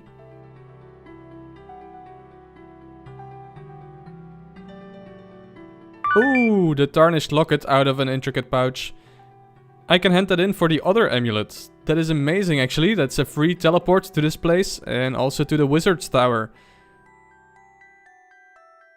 That's all I got this time. Trading the tarnished locket for the amulet of the eye. There we go. Now I don't have to rely on my minigame teleport being up to get to the rift. And it doesn't take up any inventory space, because I can just destroy it and reclaim it for free from the Lumbridge guide. And I did stack up 264 abyssal pearls. I guess I can buy the first piece of the outfit. The boots of the eye for 250 pearls. You can barely tell I'm wearing them, but hey. Level 63, 64, and level 65 runecrafting. Which is just another level for me, because I can't craft death runes without doing Morning's End Part 2 anyway. Oh, level 66. And 67 runecrafting. 5 levels today. Time for some more reward pools. Hey, got the Abyssal Needle. Let's go. I'll be able to use that in like 18 levels from now to make the Colossal Pouch, but that is good to get early. I can just drop it and reclaim it by handing in a normal needle. The continued farming training is paying off. There is level 77 farming. There is level 68 runecrafting. 69. Nice. And level 70. Less nice, but still good. Time for 92 reward pools.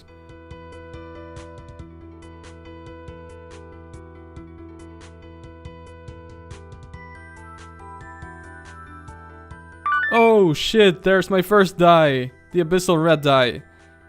Alright, and I should have enough points for an outfit piece. I don't have enough pearls for the head, but I can buy the rope top or bottom. Let's go with the rope top. That's another collection log slot. And now I can use the dye on it to get the dye out of my inventory. Ooh, the red top looks pretty cool. I'm happy with that. There's level 71 and level 72. Let's see if I can get lucky again.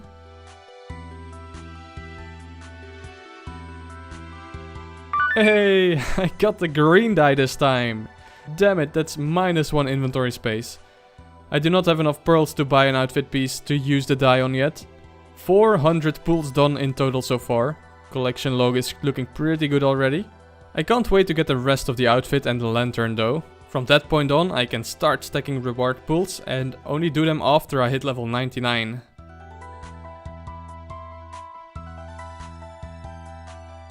That was a satisfying shield upgrade, I can't lie. Level 73 runecrafting. 74. I can now make double chaos runes, which is awesome. I can't wait to see how big these nature and chaos rune stacks will be once I'm done here. The bigger the number, the better of course. I have great plans for these stacks of runes. Just short on the amount of pearls needed for the row bottoms. Nothing new for the collection log this pulling session. Alright, I've come as far as 74 runecrafting. I think it's time to get some of the runecrafting diary tasks out of the way now. There's diary tasks to craft runes at almost any altar, and I do have access to a lot of them through the Abyss. So I grabbed a bit of pure essence, and I'm just going to use a couple of essence on each altar to get all the tasks done back to back. Oh, that's right, entering the Abyss is also an easy wilderness diary task. Very nice. Let's go to the nature altar first. That's a new music track, that's pretty cool. And now just craft the runes. There we go, that's a hard Karamja diary task completed. Let's do that again for a different altar. Water altar this time. New music track. It's kind of weird that I haven't unlocked these music tracks through Guardians of the Rift yet, because I'm pretty sure this is the exact same altar instance. There we go, Lumbridge easy diary task completed. Earth altar. Varrock easy diary task completed. And for the Chaos altar, the diary task is to just enter it. That will do for now. I'll get to the rest of the achievement diary tasks some other time. Back to Guardians of the Rift. Hey, 75 runecrafting, let's go! I can start using the giant pouch now. Let's hope I can pull that from the rewards guardian in a bit. And let's also pull a lantern while I'm at it.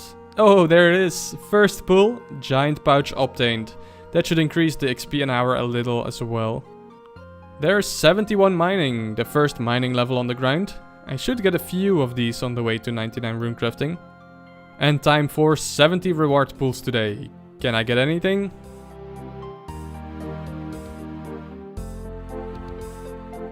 Yes! Oh, I got the lantern. That is so good. And I got enough abyssal pearls for another piece of the outfit. Let's grab the head this time. And now I can use my green dye on the head and clear an inventory spot. I'm not even going to trade the dye for a red one to match the rope top. I got a green dye, so I use a green dye. That looks awesome. I'm going to fill my lantern with U-logs for the extra reward points perk.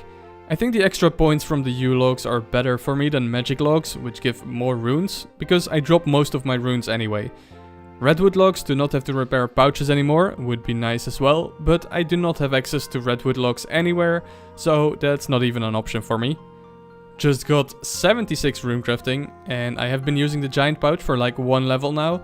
It looks like it has increased my XP per hour from like 37k to over 40k XP per hour. Very nice. I can't wait to see what the XP per hour will be like with the colossal pouch when I hit level 85. Level 77 runecrafting, the level for blood runes, which I will not be crafting for a long time still. I keep stacking up more and more reward points every day. 128 reward pools. Let's see if I get something.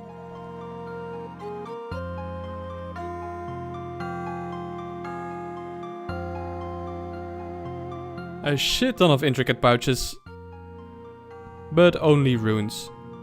Not many updates regarding farming, because the XP from willow trees isn't great at my level. But there goes my very last one. That is finally one inventory space cleared up. Time to do some more inventory management. I don't need my cash tag for Guardians of the Rift, so I'm going to put that away. And I've taken out my final 8 magic seeds instead. This shouldn't take too long to use up, and that will clear up another inventory slot. There's level 78 runecrafting. I'm so close to being able to buy my last outfit piece now, so I just want to get it already.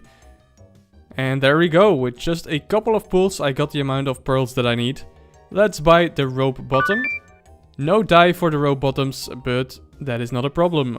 I've now got the full ropes of the eye outfit, and with that every upgrade I need to help me on the grind for 99.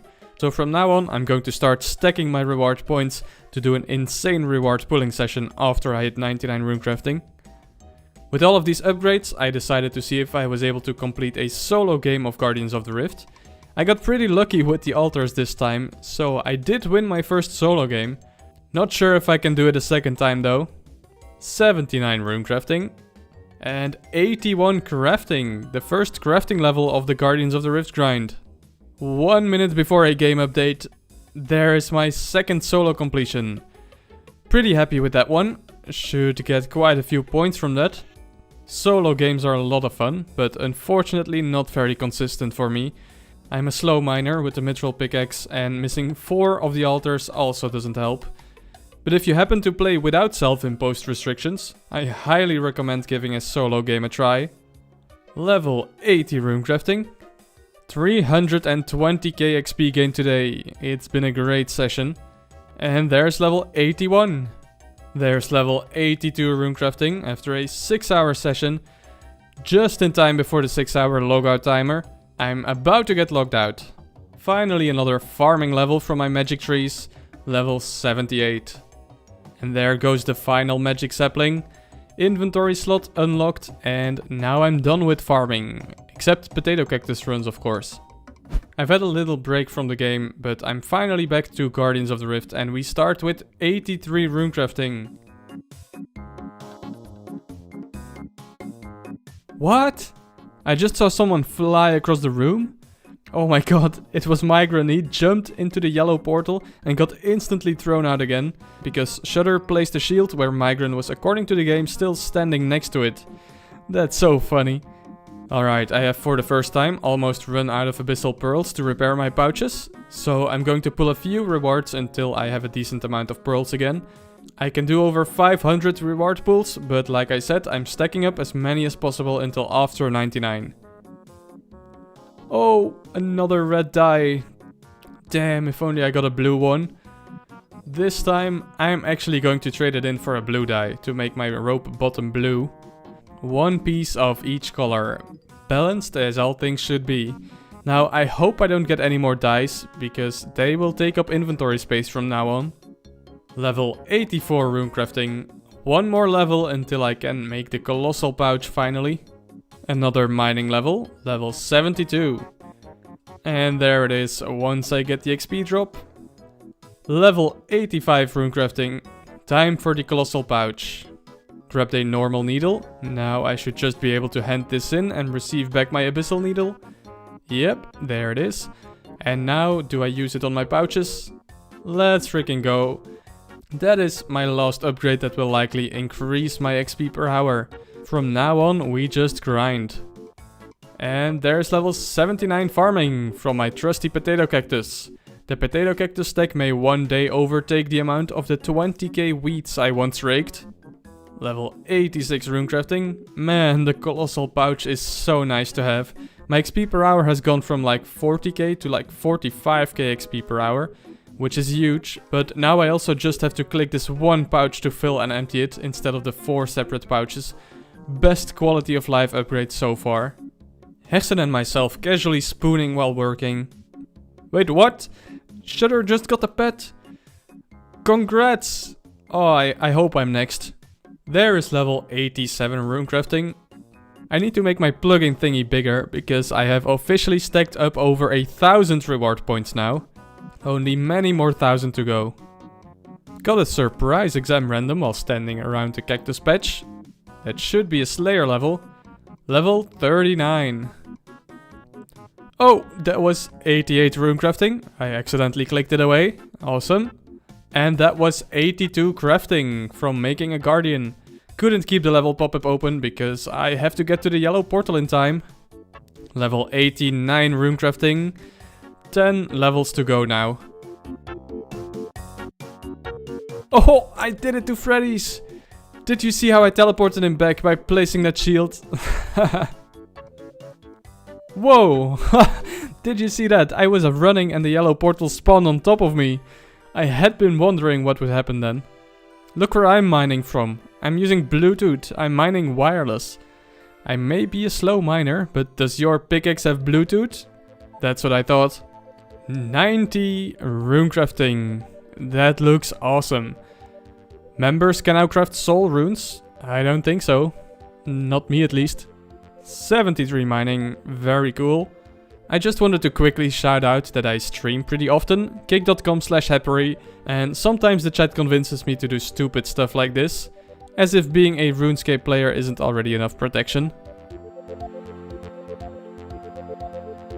Whoa! Hexen, you did it! You yeeted me, Hexen! So, that is what it looks like from the perspective of the person that gets thrown around. So funny. Oh, look at him standing there. He's doing it again! No! Why? And with the end XP drop here, I should get 91 Runecrafting. I will now get double the amount of nature runes from crafting them. That is super good for the nature rune stack. It will now grow twice as fast, and I've still got about half the way until 99 to go. I can't wait to see how many I'll end up with. I'm so close to the freaking 6-hour log. Uh-oh. Let's end this as quickly as possible, guys. Oh no, I'm not going to get any points. Fuck, 2% short. Come on, game, stay awake, stay awake. No! Thank you for the games, boys. What an embarrassing ending for me. Time to retreat to my potato cactus now. Oh. I will get over 2,000 reward pools stacked up here. Hey, very nice. Ooh, and look at this. I've now completed as many Guardians of the Rift games as I have done reward pools. Imagine if you only got one reward pool per game. And there is level 92. My god, that looks nice. Halfway done, XP wise. I'm sure the second half of this grind will go way faster. I suppose I should go and complete all of the remaining runecrafting achievement diaries now that I have the levels to do so. I think most of them require me to have a full inventory of essence, so I'm going to that pile real quick. And one of them is to make a mind tiara, so I killed some imps for the mind talisman. Make a tiara real quick, and now I'll go and grab an inventory of essence at Obor. You are joking. I didn't even have to spend any time killing imps for a mind talisman. What are the chances? Alright, time to enter the real mind altar for the first time. That's a new music track. And now there's 2 diary tasks to do here. Craft 140 mind runes simultaneously. There we go. And then to craft a mind tiara. Perfect.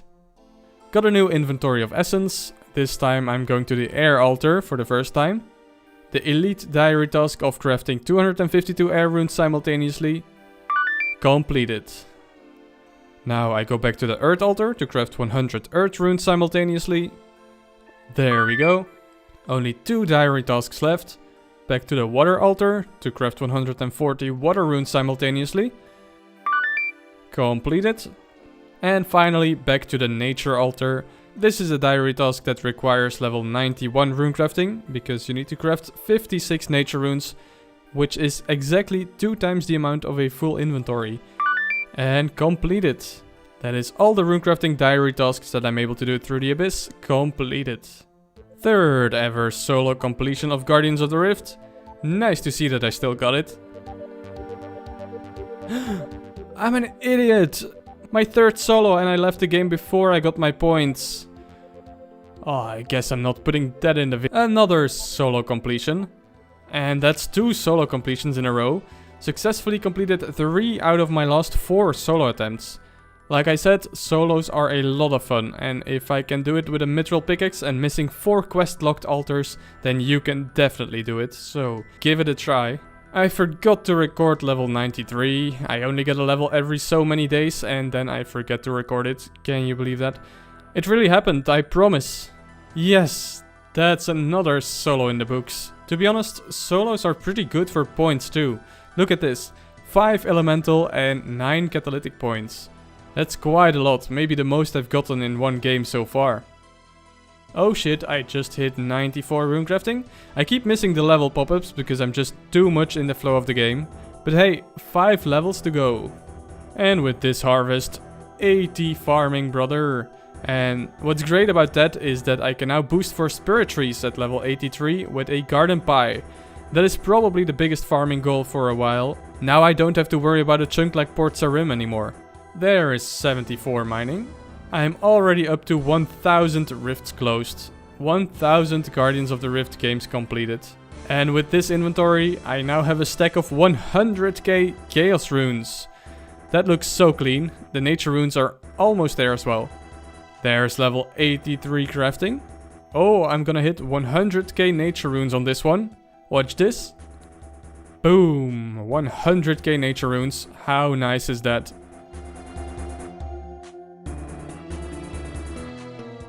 No! No, Hexen, no! Ah, you made me miss the yellow portal. And you did it on purpose. I saw that coming. Level 95 runecrafting. That is such a clean number too. 912k XP for 96. I'm getting to the point where I'm only getting 1 level per week. Wait, what? You can mine the fallen guardians for essence? Not even fragments. I'm mining straight up essence. How come it took me 95 levels to figure this out? That could be so good when you need like a quick 10 essence to repair the shield. Runecrafting level incoming. Whoops, very close. Runecrafting level incoming. There we go, level 96. We are having the weirdest game right now. I think it's bugged, but we are with only 3 players and for some reason we can make up to 8 guardians. 8 guardians is when you're with 4 players. And to make it even better, we haven't lost a single guardian the entire game.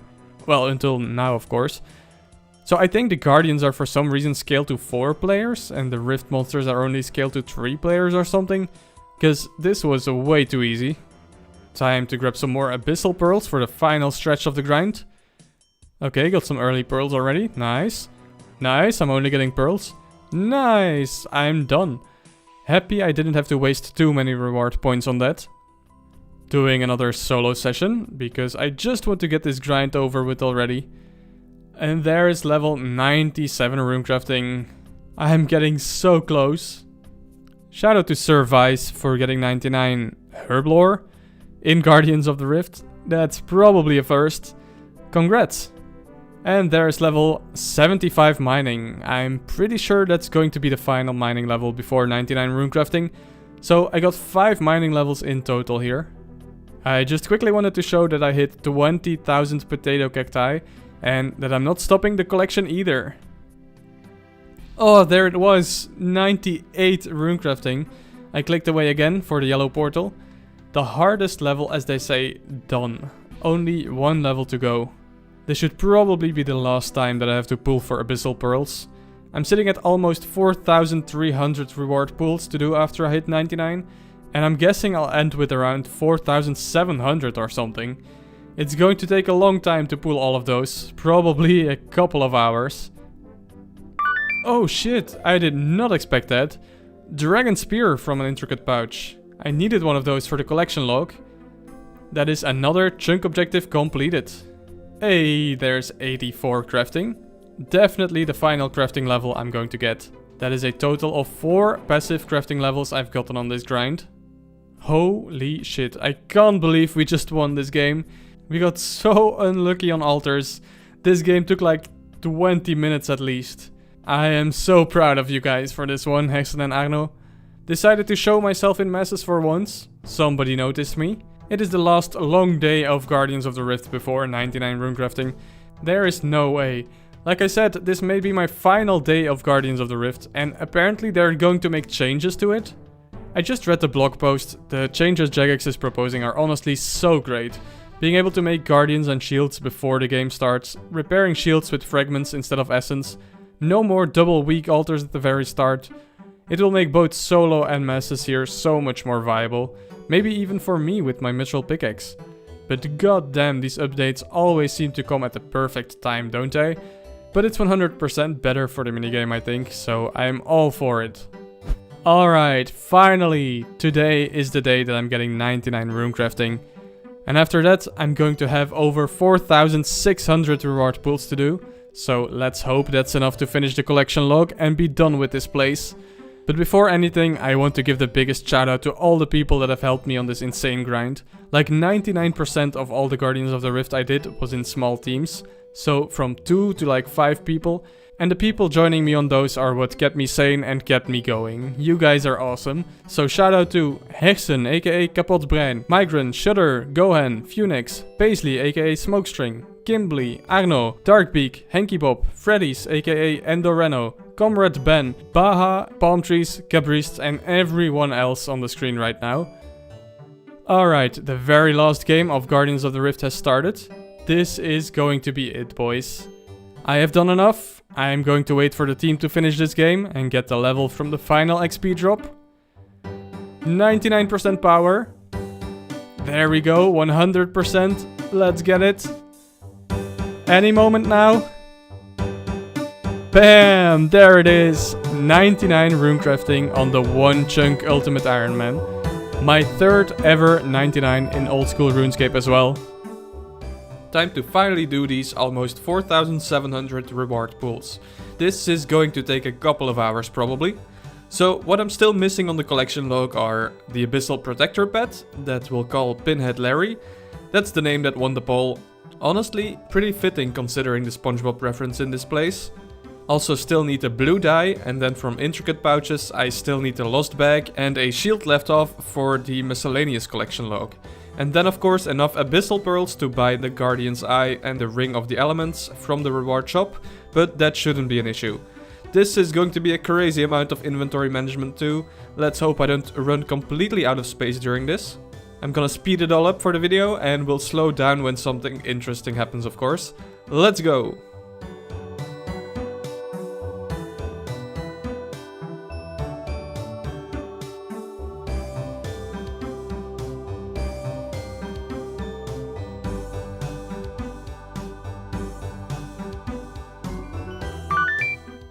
Yes! Got the first new collection log item, the Abyssal Blue die. Very happy to get that before any more duplicate green or red dice.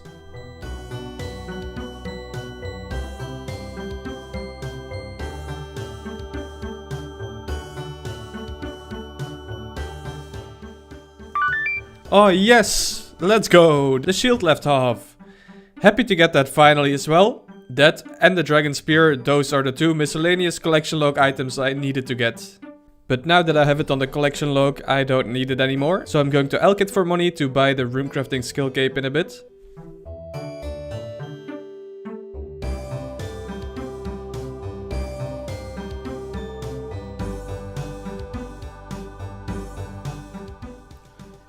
I got a blood essence. I don't think I have any use for that though. Oh wow, it elks for 60k. That is great. Then I'll have enough to go and buy the skill cape.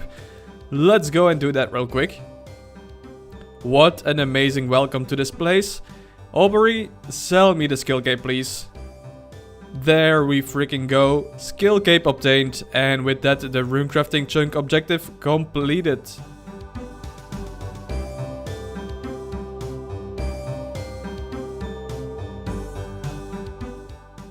Oh yeah, the emote. I forgot to do the emote. Alright, back to pulling. 4,000 pulls to go.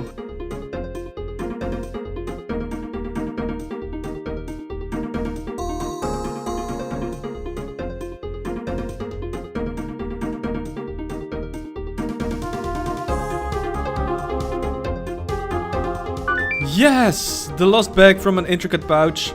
Oh, that is amazing. I've now got everything that is RNG except for the pet. Let's hope I can get that soon as well to finish off the green log for Guardians of the Rift. And actually, let me buy the Ring of Elements too.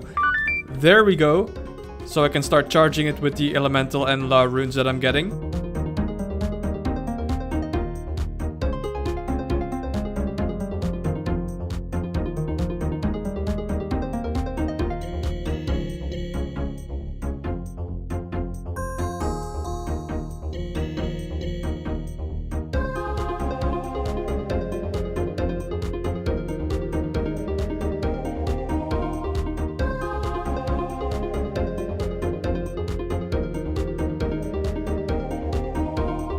There we go, the Ring of Elements is now fully charged. I can now get rid of the elemental runes in my inventory. That saves some space.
Alright, I need to figure something out with these dice that are clogging up my inventory. I already pulled way more than I will ever need. I do want to keep at least 6 more dice, because, spoiler alert, I want to keep one of each colored set in the player-owned house costume room when I'm done here. Once I unlock a player-owned house, of course. So what I'm going to do is buy 2 more rope sets and use the dice on them already. That's not going to take up more inventory space than the dice are right now. And then I can just trade in all of the remaining dice for Abyssal Pearls. There we go, all done. I now have a full blue, green and red set of the ropes on the account. I really hope I get the pet soon though, because as long as I don't, I won't be able to move on from Guardians of the Rift and I won't be able to store these anywhere.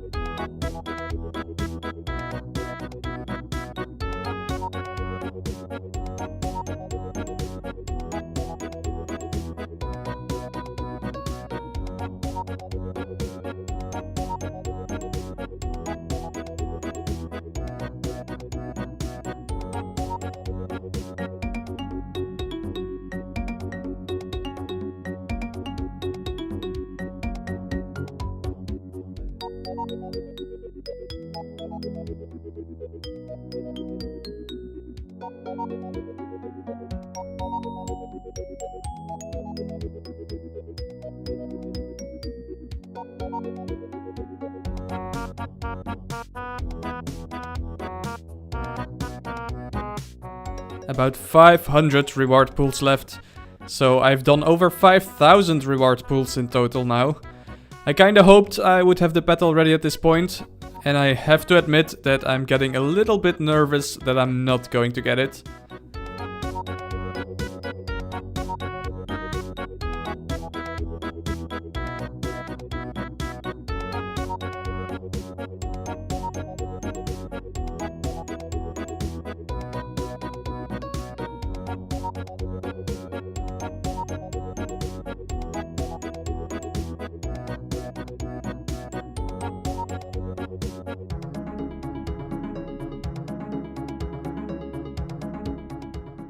This is it, the final 10 pools.